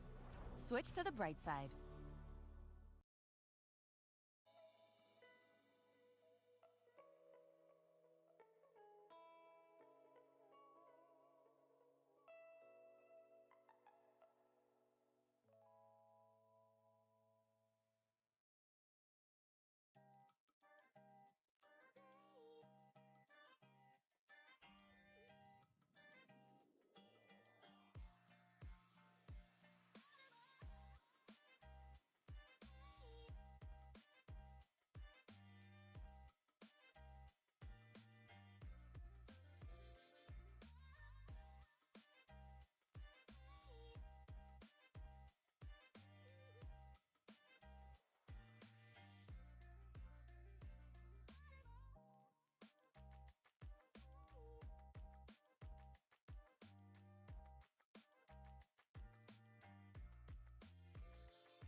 Racing.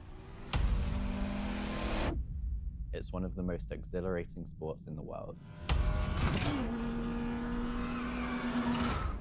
It's also one of the most expensive.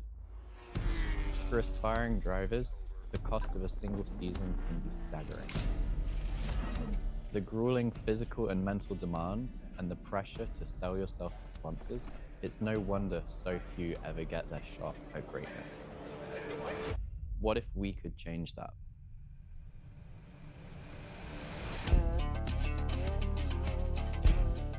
Through physical, mental, and racecraft challenges, only the most promising and adaptable drivers will survive, earning up to $250,000 of support. Who has what it takes to become a champion, and who will fall short?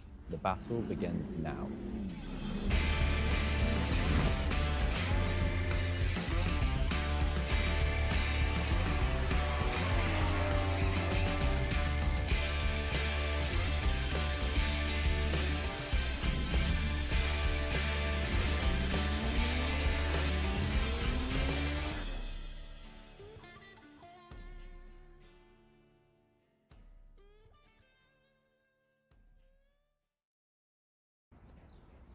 Ah, come on. Come on. Before I switched to Brightspeed fiber internet, things like slow speeds and random dead spots really brought out the troll in me.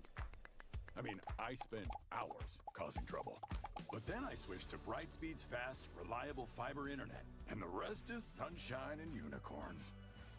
Looks amazing, Barbara. Ultra-fast, Brightspeed fiber internet. Switch to the bright side.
right, welcome, you guys. So we're gonna start out as the sole representative of your team. I'm glad that you're here.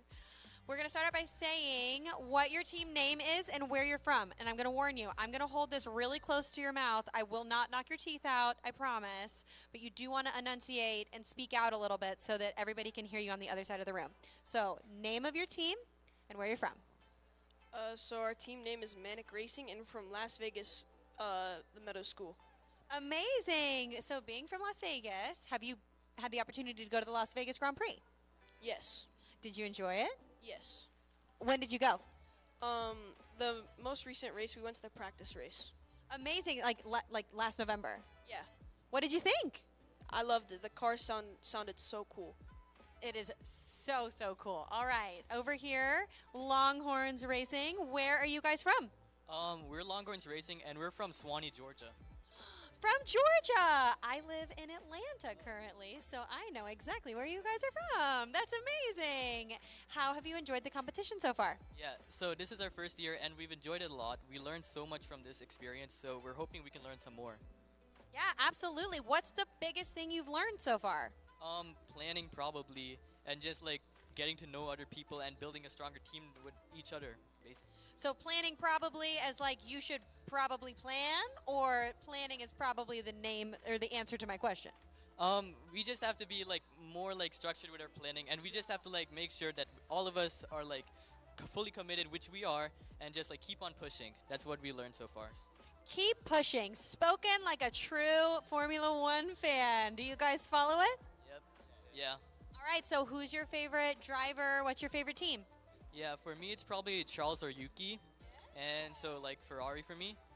Big weekend for Yuki. I'm a McLaren fan, so Lando or Oscar. Great answer. I'll just walk on over. I'm a Ferrari fan, and my favorite driver is Sebastian Vettel or Charles Leclerc. Okay, we wish Sebastian would come back. Yes, we do. But everybody's a Ferrari fan. I'm gonna be honest. I don't follow the Formula. That's okay. You can say Ferrari, and no one will question you.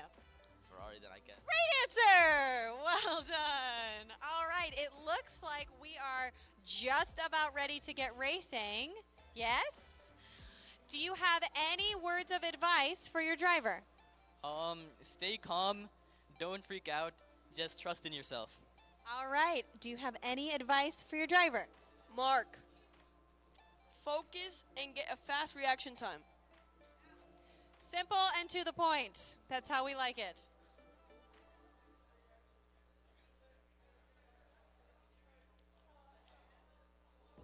All right, it looks like we're still doing some brief setup. So I'm going to take it over to Manic Racing. Is this your first year in the competition? Yes. How has it been so far? Good. I really like it so far. Yeah? Have you had a favorite part so far? Just hanging out with friends.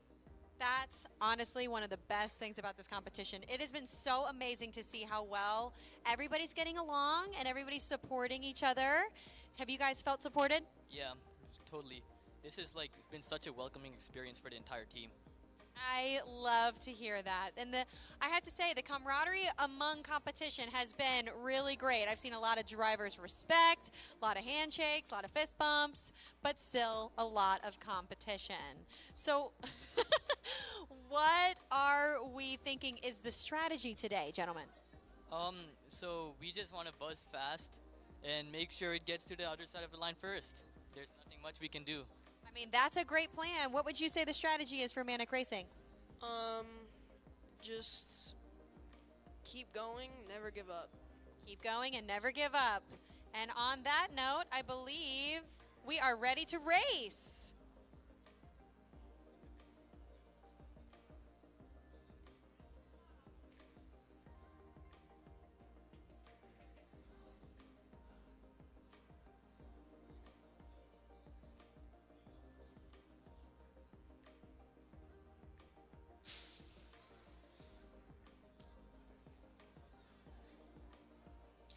We saw some impressive reaction times here.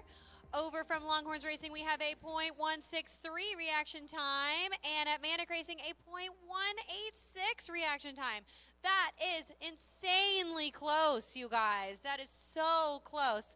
And it deserves to be pointed out that the average Formula 1 driver's reaction time is 0.2 seconds. So both of our drivers had faster reaction times than the average Formula 1 driver. That is very impressive. Have you had your driver doing any thumb workouts in preparation for this? Honestly, I have no idea, but have you? That's okay. Have you or have you not? Oh, you've been working over on the simulator. That is a great training tool. Absolutely. What about you guys? Any strategy preparation for the driver? Actually, Arjun's actually been working a lot. So he's been in Quiz Bowl for 3 years. So if you know anything about Quiz Bowl, you have to buzz it the fastest you can so you can get the answer. And he's been practicing here too. So hopefully all that experience goes really well. Yes, it looks like that experience is really paying off here. Manic Racing, what have you guys learned about yourselves in the process of this competition? That teamwork is really key and that arguing won't make you go far. That is really, really well said because arguing truly does only hold you back, but good communication is key. What about you guys? What have you learned about yourselves in the process of this competition? That we all really love this competition and that we really want to make sure that we can get the best from it and just keep working forward. That's the most we can get from this competition, I believe. Keep pushing. I mean, I'm with it. Would you say that's your motto at Longhorns Racing? Yeah, it's something really similar. It's like driven by passion, powered by innovation. So that's our motto. So we really follow it, just like how the Longhorn always keeps pushing. Yeah, okay. That sounds like it could be like underneath a logo for a company. That's incredible. Do you have any thank yous, shout outs, or love that you'd like to give on behalf of Manic Racing? Well, like he said, Dr. McHugh, our lead adult, and I like to, like as a whole team, I'd thank the team. So. That is lovely. All right, folks, I think we are about to start racing again for round 2.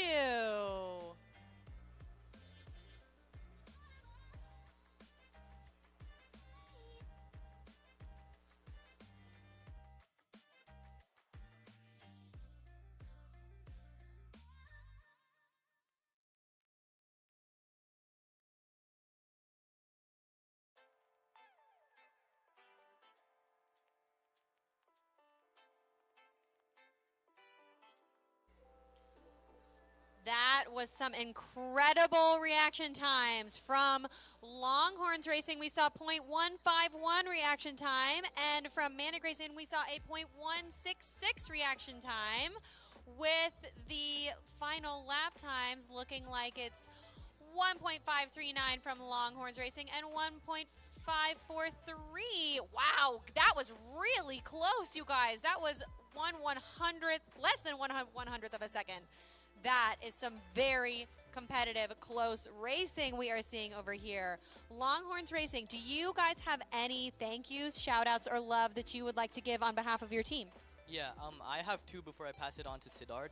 I would like to thank one of the sponsor of this club, Mr. Lynham, and I would also like to thank Mr. Goalie for helping us out with the CAD. And amazing. Are you our head of sponsorships over here? Amazing. I would like to give a thank you to Cloudsport, Backbase, and iLevel for all helping us with funding. And I'd also like to thank our school for helping us with 3D printing and our CAD software. That's incredible. I love all of the shout outs. All right. It looks like we have something happening over here with one of our cars. Hope all is well. Looks like all is well. Manic Racing, what is one of the primary challenges that you guys have overcome in your time in this competition? Honestly, the biggest challenge is creating the car, and because sometimes making the car won't end up well, so you have to create new ideas and just create a new car. How many prototypes did you guys go through before you landed on these? 4. 4? That's not too bad. That's pretty good. Did you have to fully build and then scrap all 4? Yeah. Wow, so that is some serious dedication and ability to pivot. So way to go. Longhorns Racing, what is a challenge that you guys have overcome in the process of this competition? Definitely shaping our car to be the best it can be and within the regulations, and also weight, because we decided to 3D print instead of use CNC. So I think we're the only team here that has used a fully 3D printed car. So we want to like keep on like being a pioneer of 3D printing, I guess, in this competition. So that's really some of the challenges we overcome. Yeah, that's incredible. So you guys mentioned that you have interest in Formula One. Is that something that you would like to look forward to doing as a career one day? Perhaps. Definitely more on the engineering side for me. Yeah. Most definitely. I'm very interested on like the business side of Formula One, like the team principle and like the marketing aspects and the branding. That's incredible. I would like to add on to Soptic's point. I would want to go into the marketing side of Formula One on like social media part of a team or anything like that. That is a great, not that I'm biased, but that is a great part of the team to be a part of.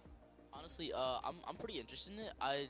I'm more of like a CAD person. I do see like models of Formula One cars like online on SolidWorks, and that seems like something that would be pretty interesting to me. Yeah, absolutely. The world needs more engineers. I will say that till I'm blue in the face.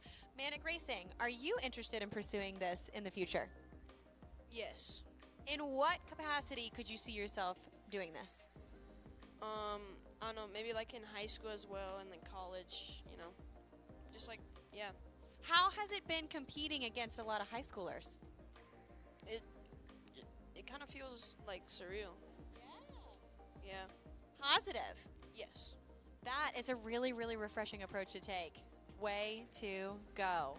How close are we looking over here? Not quite there yet. All right, Longhorns Racing. Tell me a little bit about your color scheme and how you decided on these colors. Okay, so basically our school colors is a really deep shade of crimson, so that's why we have our crimson shirt and some crimson decals over on the car. So like it's very like passionate. That's what I feel like. It's very like powerful, a very powerful shade of red. And then for the cars this year, we decided to do something different since it is our first year. We decided to go for a black and a white color scheme, so like a yin and a yang type of color scheme. So like we want to communicate like through black and white with our car color schemes right there. So that's kind of our color scheme for this year. I love it. And I almost asked about the green, and then I realized that it's your cast. What has happened here? Oh, I had a skiing accident where I fell and I broke my wrist. But everything is going to be okay? Yes. Well, good. Has it impacted your participation at all in this? No, I just on like the sim scale, like driving's been a little hard. It's not really. We finished most of the work. I have plenty of teammates to help me around the hotel and building our pit display. That's amazing. Teamwork truly does make the dream work. Tell me a little bit about Manic Racing's colors and how you guys ended up deciding on them. So we decided black and red because it signifies power and strength, and our logo itself, so the lightning in the middle is us as a team, the power and energy that we put into this program, and the red is like the distractions that we try our best to ignore. I love that. That is really, really well thought out. That's wonderful. How close are we looking to racing? Getting there? Amazing.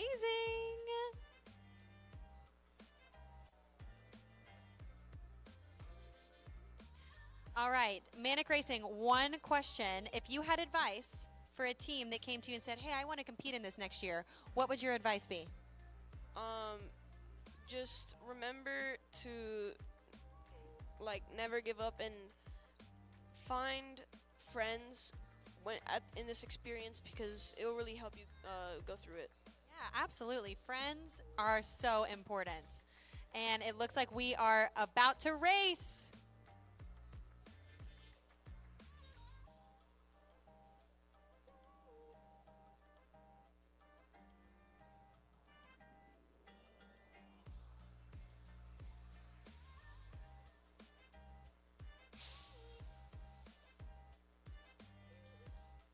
What a performance from Manic Racing.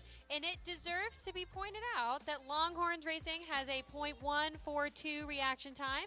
Manic Racing with a .183 reaction time However, Manic Racing has come home with a 1.522 performance and a very close second finish from Longhorns at 1.574. So that was a 0.05 second difference. Very, very close. Longhorns, what is the strategy at this point as you continue into the next phase? Honestly, there's nothing much we can change. Just keep buzzing fast. Make sure like you're locked onto those 5 red lights and buzz off when when they all turn off. And keep pushing. Just keep pushing. Kind of like Dory says, just keep swimming. Just keep pushing. What would your advice be to a team that says, hey, I really want to compete in this next year? For a team that really wants to compete in this next year, I would say just stick together. That's the main thing. Always stick together because your teammates are the biggest help you can get. Not even sponsors, I would say, but your teammates will help you through and through. So that's what I say would be the greatest advice to put out there. Yeah, that's incredible, incredible advice. I think that we're quick on the draw. We are back to racing right now. Here we go.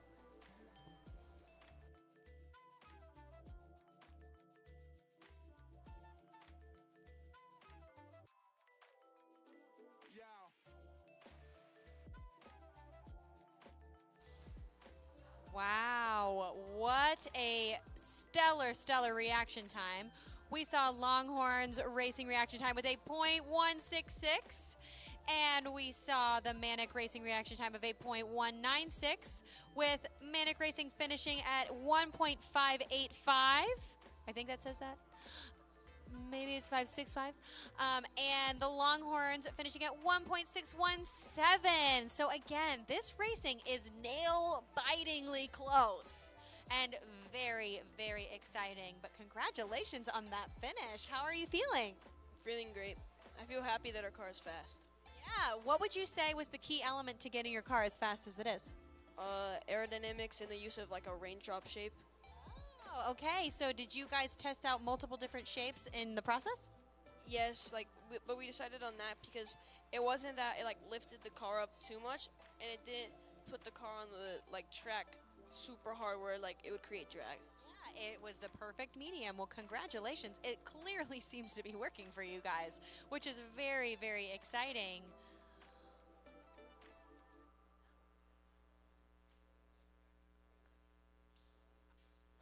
Are we running another, or is this the end of the run? All right, Longhorns, thank you guys so, so much. I'm going to send you guys over to car service. This has been a delight to hear from all of you. I wish you all the best, and I hope to see you in Formula One soon. Manic Racing, thank you so, so much. You deserve to be really proud of that result. That was fantastic. Best of luck to you in the rest of the competition. And you're released. You're going that way. Thanks, guys.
with us.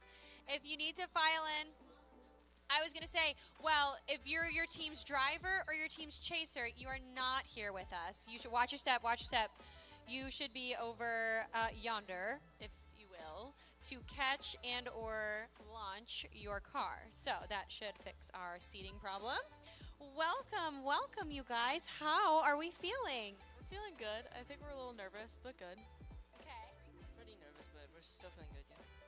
Okay, so I'm going to give you just a quick heads up. I will be holding this very close to your mouth. I will not knock your teeth out, I promise. But the more you can speak out, the better. All right, so let's start with your team name and where you're from.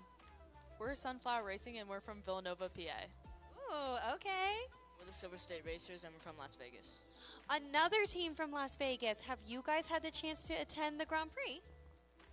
Don't think so. Wait, we did? We did the practice race, I think. Last year. Like in November. What did you think? It was fun. It was cool to see the cars race by.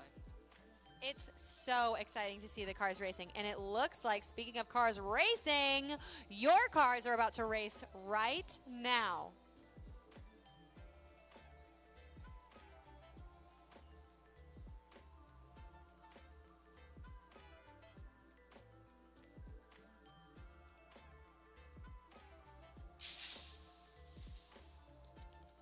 Good reaction time of 1.95 with an overall of a 1.617. And on lane 2 of, I think is that 369? I think it is, with a 1.758. So a little bit of work to do there, but that's okay. Still really good. Definitely. The competition will be steep depending on those start times because it looks like you guys have a pretty fast car. These guys have a pretty fast reaction time. So how are you feeling after that first bout? I think we're feeling better. We can definitely improve, and I think we're confident that we can improve. Reaction time is always something you can build upon, and I think we have enough trust in our car. So I think we're really confident. And trust in your driver, yes? Yes, we very much trust Ella. She's always has the fastest reaction time out of all of us. No, you're good. That's amazing. How are you guys feeling after that first round? I think we lifted off a weight, and it's amazing to see our car drive on that thing. Oh yeah, that is super exciting. So now, as we're looking at these cars and it's coming down a little bit to some reaction times, what is the encouragement that you can give your driver right now? Alex, you got this. And you guys? Ella is the best person on our team. I could say that pretty confidently, and she contributes so much. So I'm just so proud of her, and I just hope she knows that. Oh, anything to say to Ella? You have one of the fastest reaction times, and we all believe in you. No pressure. And here we go.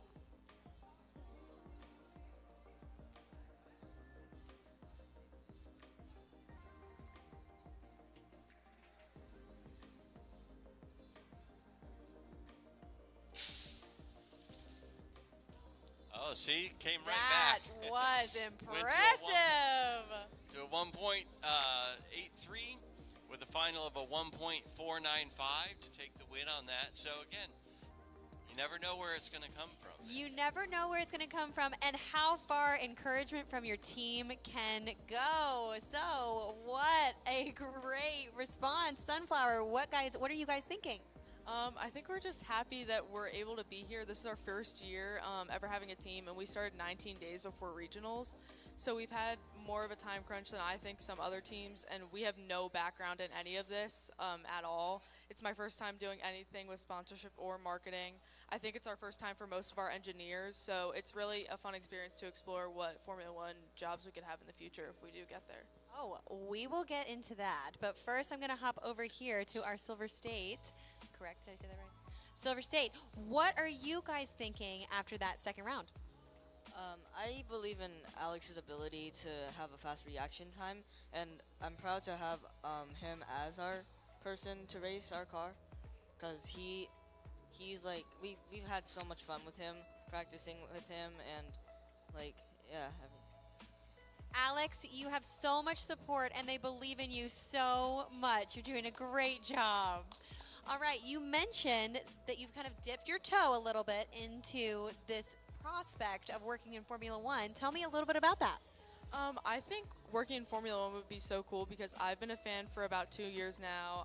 I'm going to go to the Canadian Grand Prix soon, so I'm very excited about that. And I think going to the Grand Prix is a good way to experience what it's like for specifically like the interviewers of drivers. They have so much fun. They get to meet drivers pretty much almost every weekend. So I think that's a really cool experience, and connecting with some of the best drivers in the world is very important to me. So, are you feeling like a future in journalism within Formula One would be the dream? Yes, for sure. I think getting to pick a Formula One driver's brain about how much time it takes to just get them to that point. They are the best in the world, and they can confidently say that. And the pressure that's put on them every day is insane. And I just really am interested in what it takes to get to that point. That's incredible. Are you at all interested in pursuing a future in motorsport? So this is the first time I've actually ever been exposed to F1, but even just the amount of time I've been in this competition, I can see there's really a deep appreciation and a really large culture around cars and the brand, and I think it could possibly be something to explore. And there's plenty of space for women within it, and so that is really, really exciting to see. All right, Silver State, do you guys, obviously you follow Formula One at least a little bit because you went to the Las Vegas Grand Prix last year. Is that something that you would like to do in the future? I mean, yeah, it was pretty fun seeing the cars race. They were like really fast, and we kind of wanted to make our car go that fast as well. That is a tall order because those are some big cars out there on the track. What about you? Yeah, I think that we should do it again because, like, in general, it was really fun, and we believe that, I guess, having fun is good. Absolutely. Having fun is good. I couldn't have said it better myself. It seems as though we might have some car technical difficulties. Is that what we're having over here? Amazing. Is this something that team members need to come help with? Okay, let me know.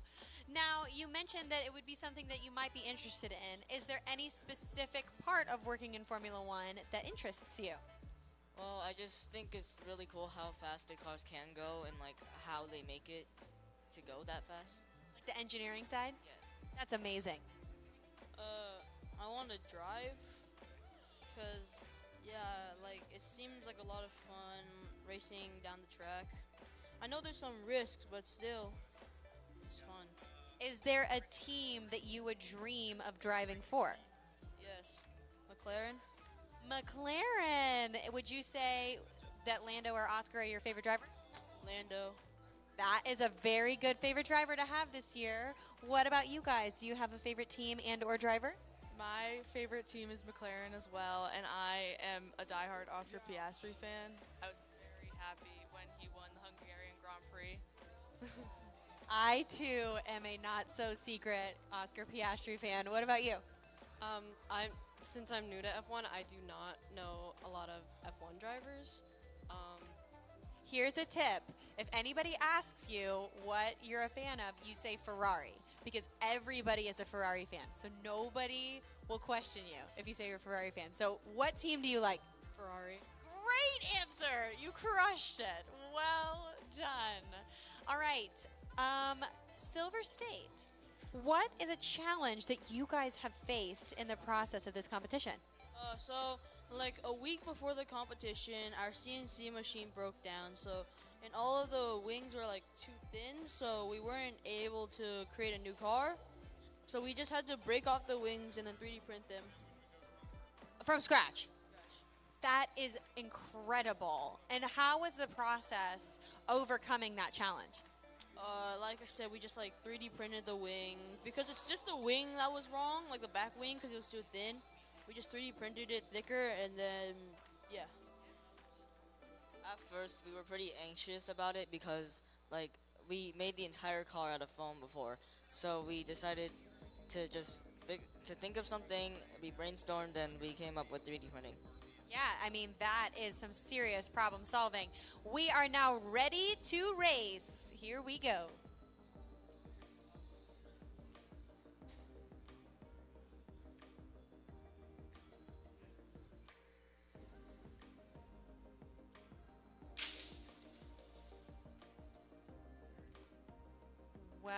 done from the Sunflower Racing team. Now, the question remains, Silver State, what happened here? I don't really know. That's okay, because you've been sitting here with me, so how could you know? Driver, what's been going on here? Our car hook lines that hook up to the tether line came out of our car A, and so we won't be able to race that car anymore. All right, thank you so much. And you know what? You're going to go race car B, and you're going to do a great job. This is some real life, in the moment problem solving that you guys are having to experience now. So, how is that feeling?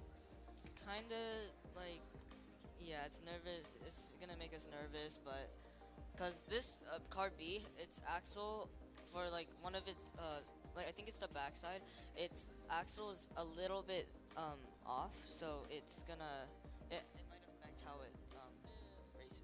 It's because like when I said the problem, the challenge, we had half a car. The third car was half done, so we had to drill the hole, so and it didn't really match up. I get to drill the hole manually, so it didn't match up.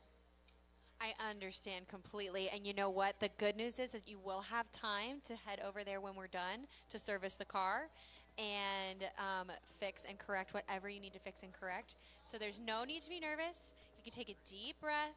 It's going to be okay. All right, Sunflower, you guys were solo mission on that last round. What did you think? I think it's good for us. Unfortunate for the other team because I know we'd really like to just be here to race against each other and see how our times compare and see how we can get better. But I think we're still feeling pretty good. Oh, absolutely. The times count, whether it's someone else is on the other side or not. So it looks like we are ready to go again.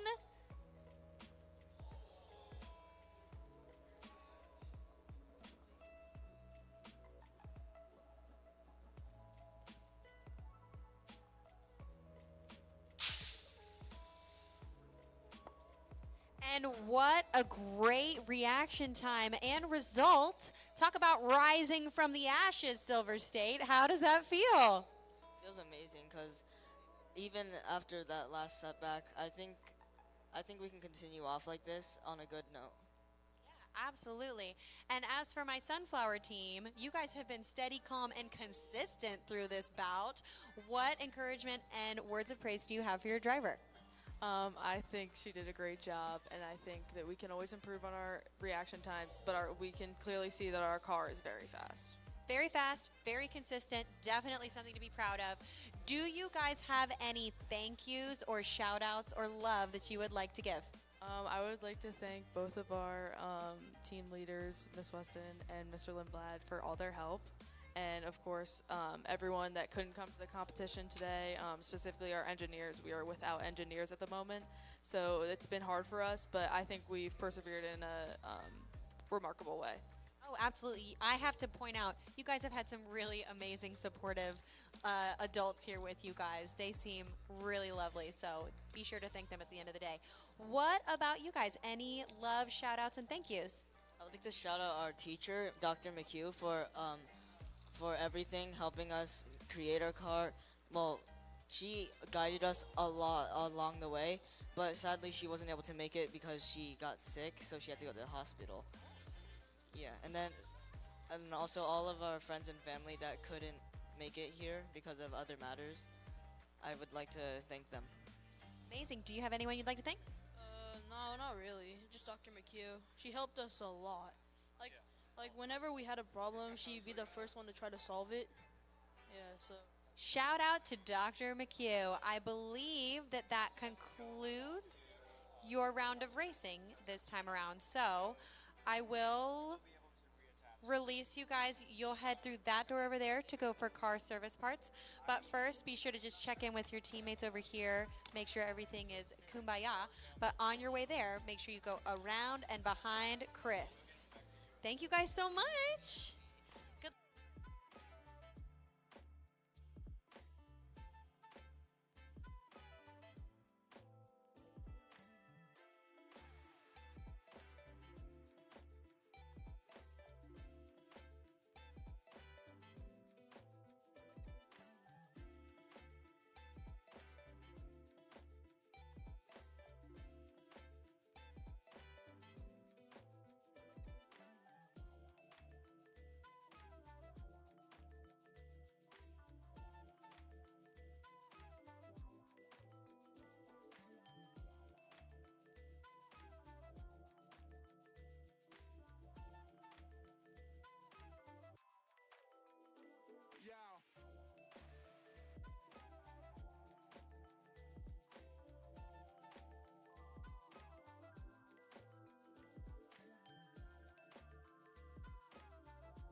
racing.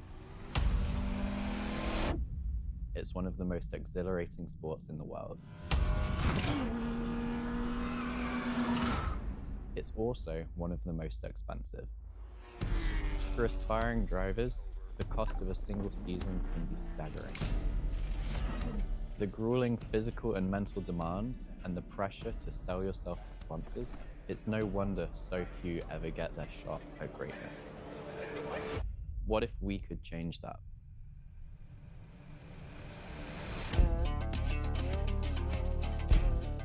Through physical, mental, and racecraft challenges, only the most promising and adaptable drivers will survive, earning up to $250,000 of support. Who has what it takes to become a champion, and who will fall short? The battle begins now.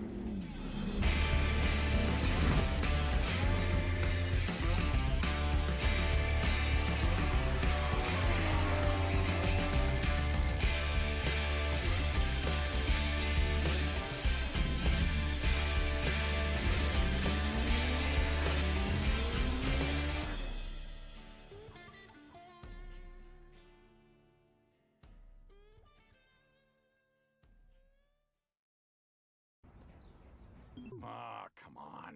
Come on. Before I switched to Brightspeed fiber internet, things like slow speeds and random dead spots really brought out the troll in me. I mean, I spent hours causing trouble.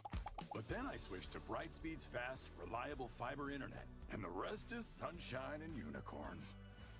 Looks amazing, Barbara. Ultra-fast, Brightspeed fiber internet. Switch to the bright side.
And where you're from. Our team name is Mach 1, and we're from Tesla STEM High School in Redmond, Washington. Wow, you guys came a long ways. We are Eros Racing from Chicago, Illinois. You're the second team from Chicago. Amazing. Okay, quick little crash course. Just so you're not freaked out, I've done it already, but I'm going to put this really close to your mouth. I'm not going to knock your teeth out, I promise. It's just to make sure that everybody in the room can hear you. So the more you can speak out, the better. All right, and it's actually looking like we are pretty close to lights out, although I'm not seeing a driver for Mach 1. Watch step, watch step. Okay. Enjoy the driving process. How confident are we feeling in our drivers? Extremely confident in Seth me.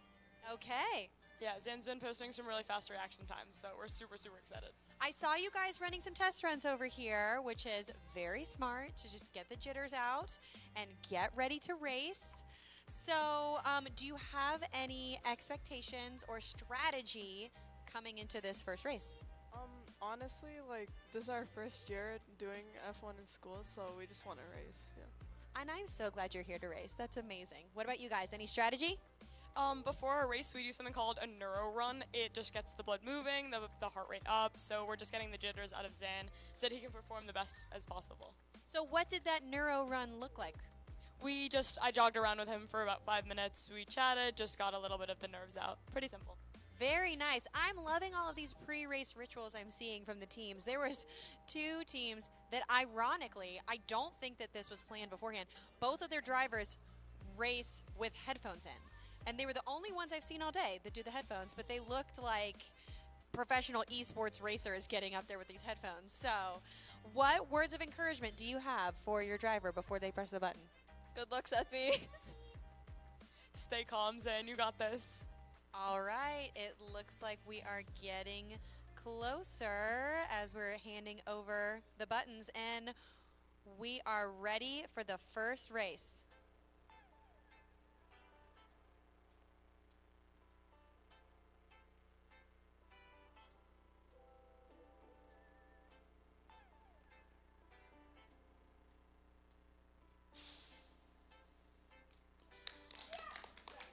Those were some fantastic reaction times.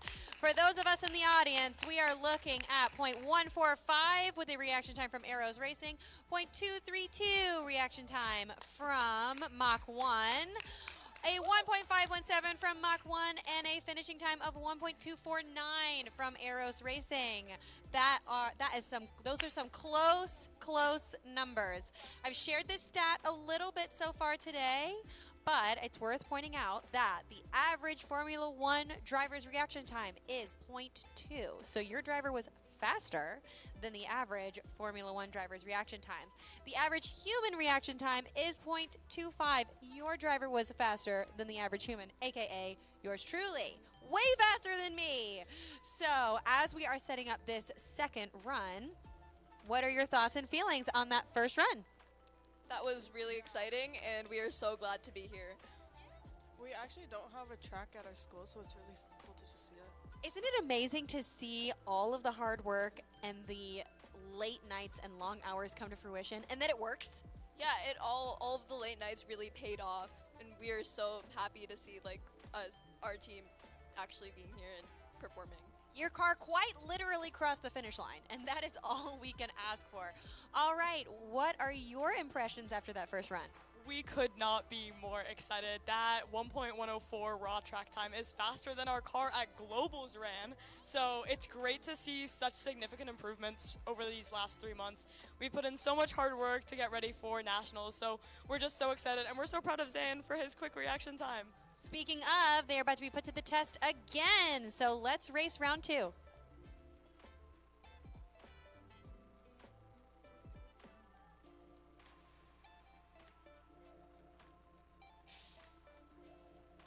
Fantastic.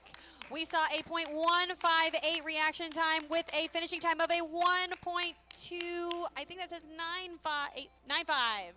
I need to get my eyes checked. Well done, Arrows Racing. Now, Mach 1, talk to me for a second here. Do we know what happened? I have no.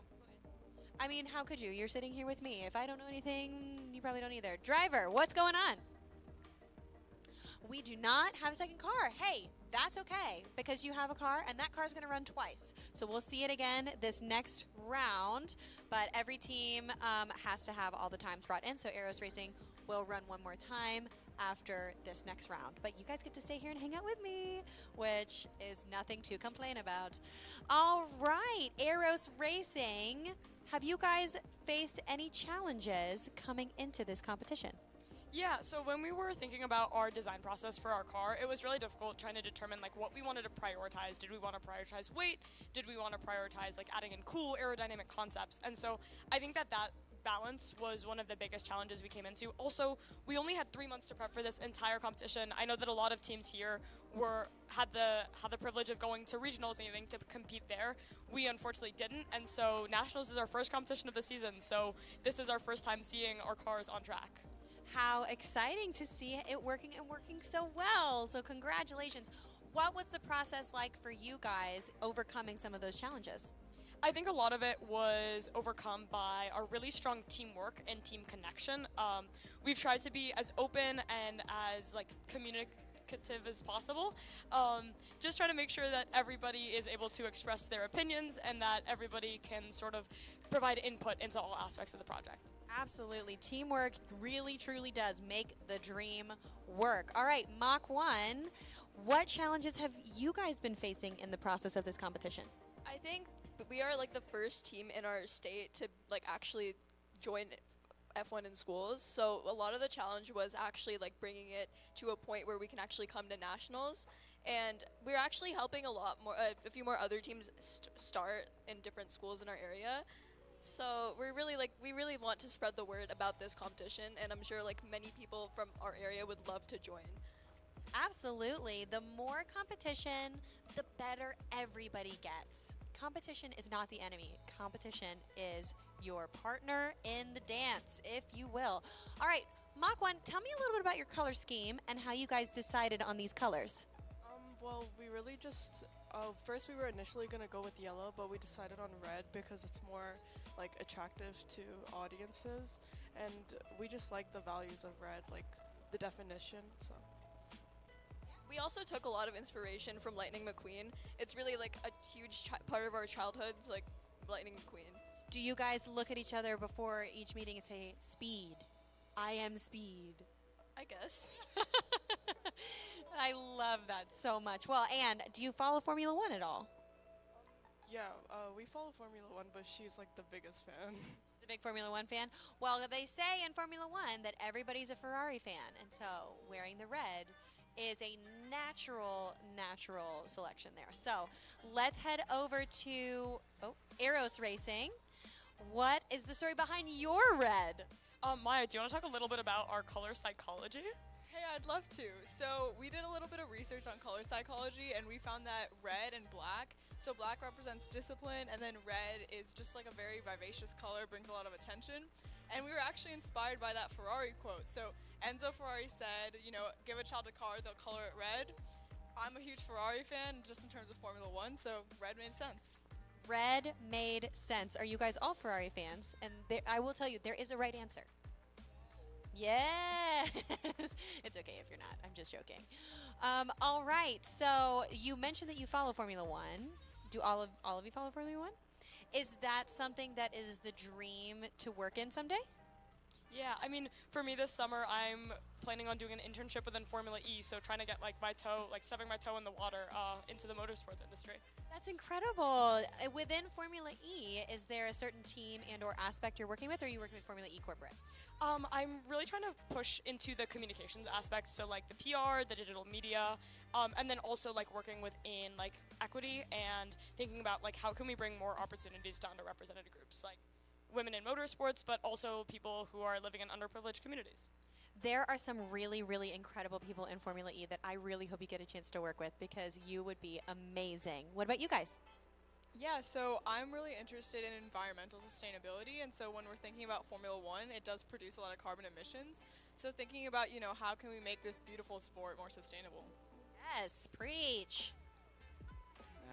The dream is just to be an engineer in Formula One day, work for one of the big teams. Which team would you like to work with? Mercedes. Ah, that's a great answer. I'd have to say the same. Dream is to be an automotive engineer in F1 one day. Also in Mercedes? Also Mercedes. I'd say Williams too, as well. Yeah. Talk about what?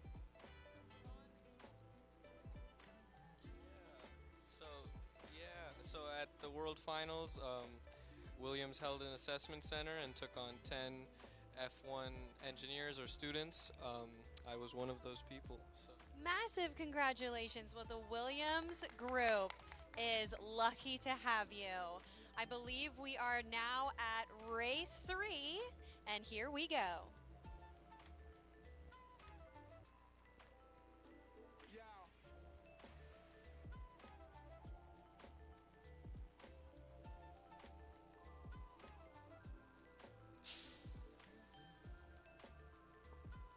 Those were some fantastic, fantastic results. Well done.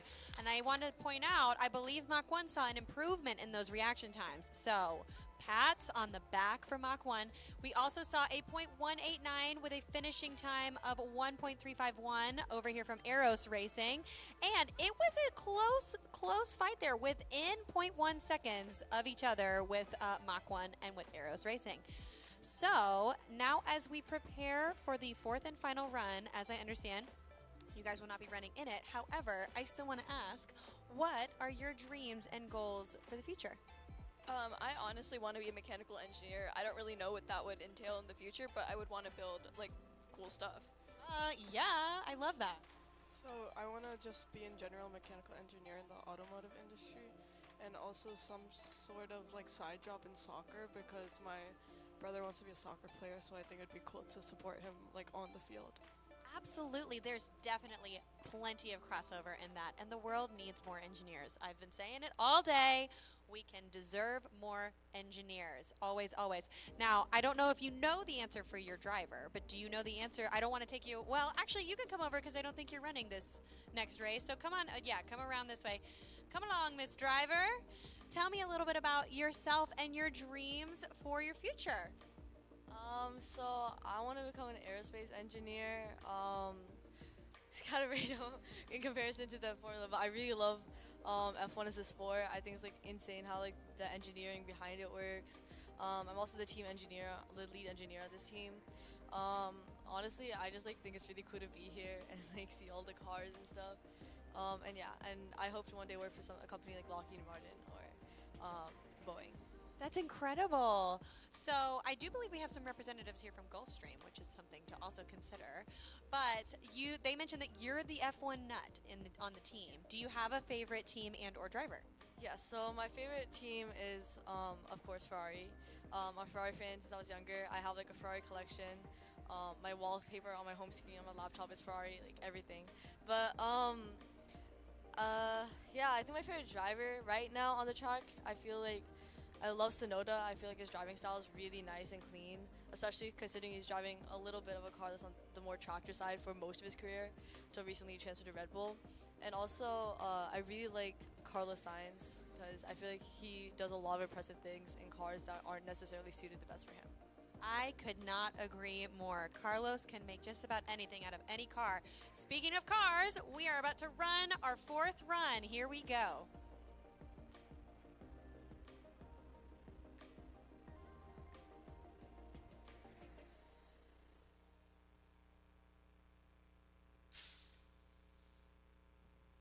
Another excellent reaction time with .148 with a finishing time of 1. Watch your step, .315.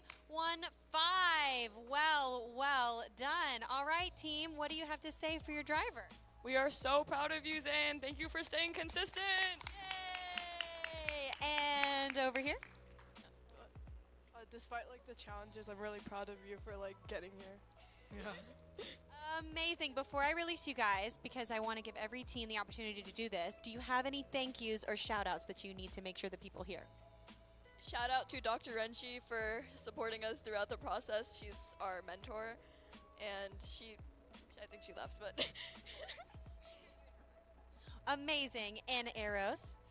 First off, to our support member, Jeshin, thank you so much for leading us through this process. And then to all of our parent leads who are here with us today.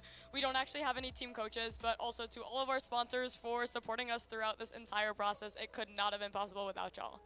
Amazing. Thank you guys so much. You're going to be coming through this door right here over to the car service area to take a look at your car, make sure everything's okay. At least send one representative back over there just to check that everything is okay. but make sure you come around and about this way. And thank you guys so much. Best of luck in the rest of the competition.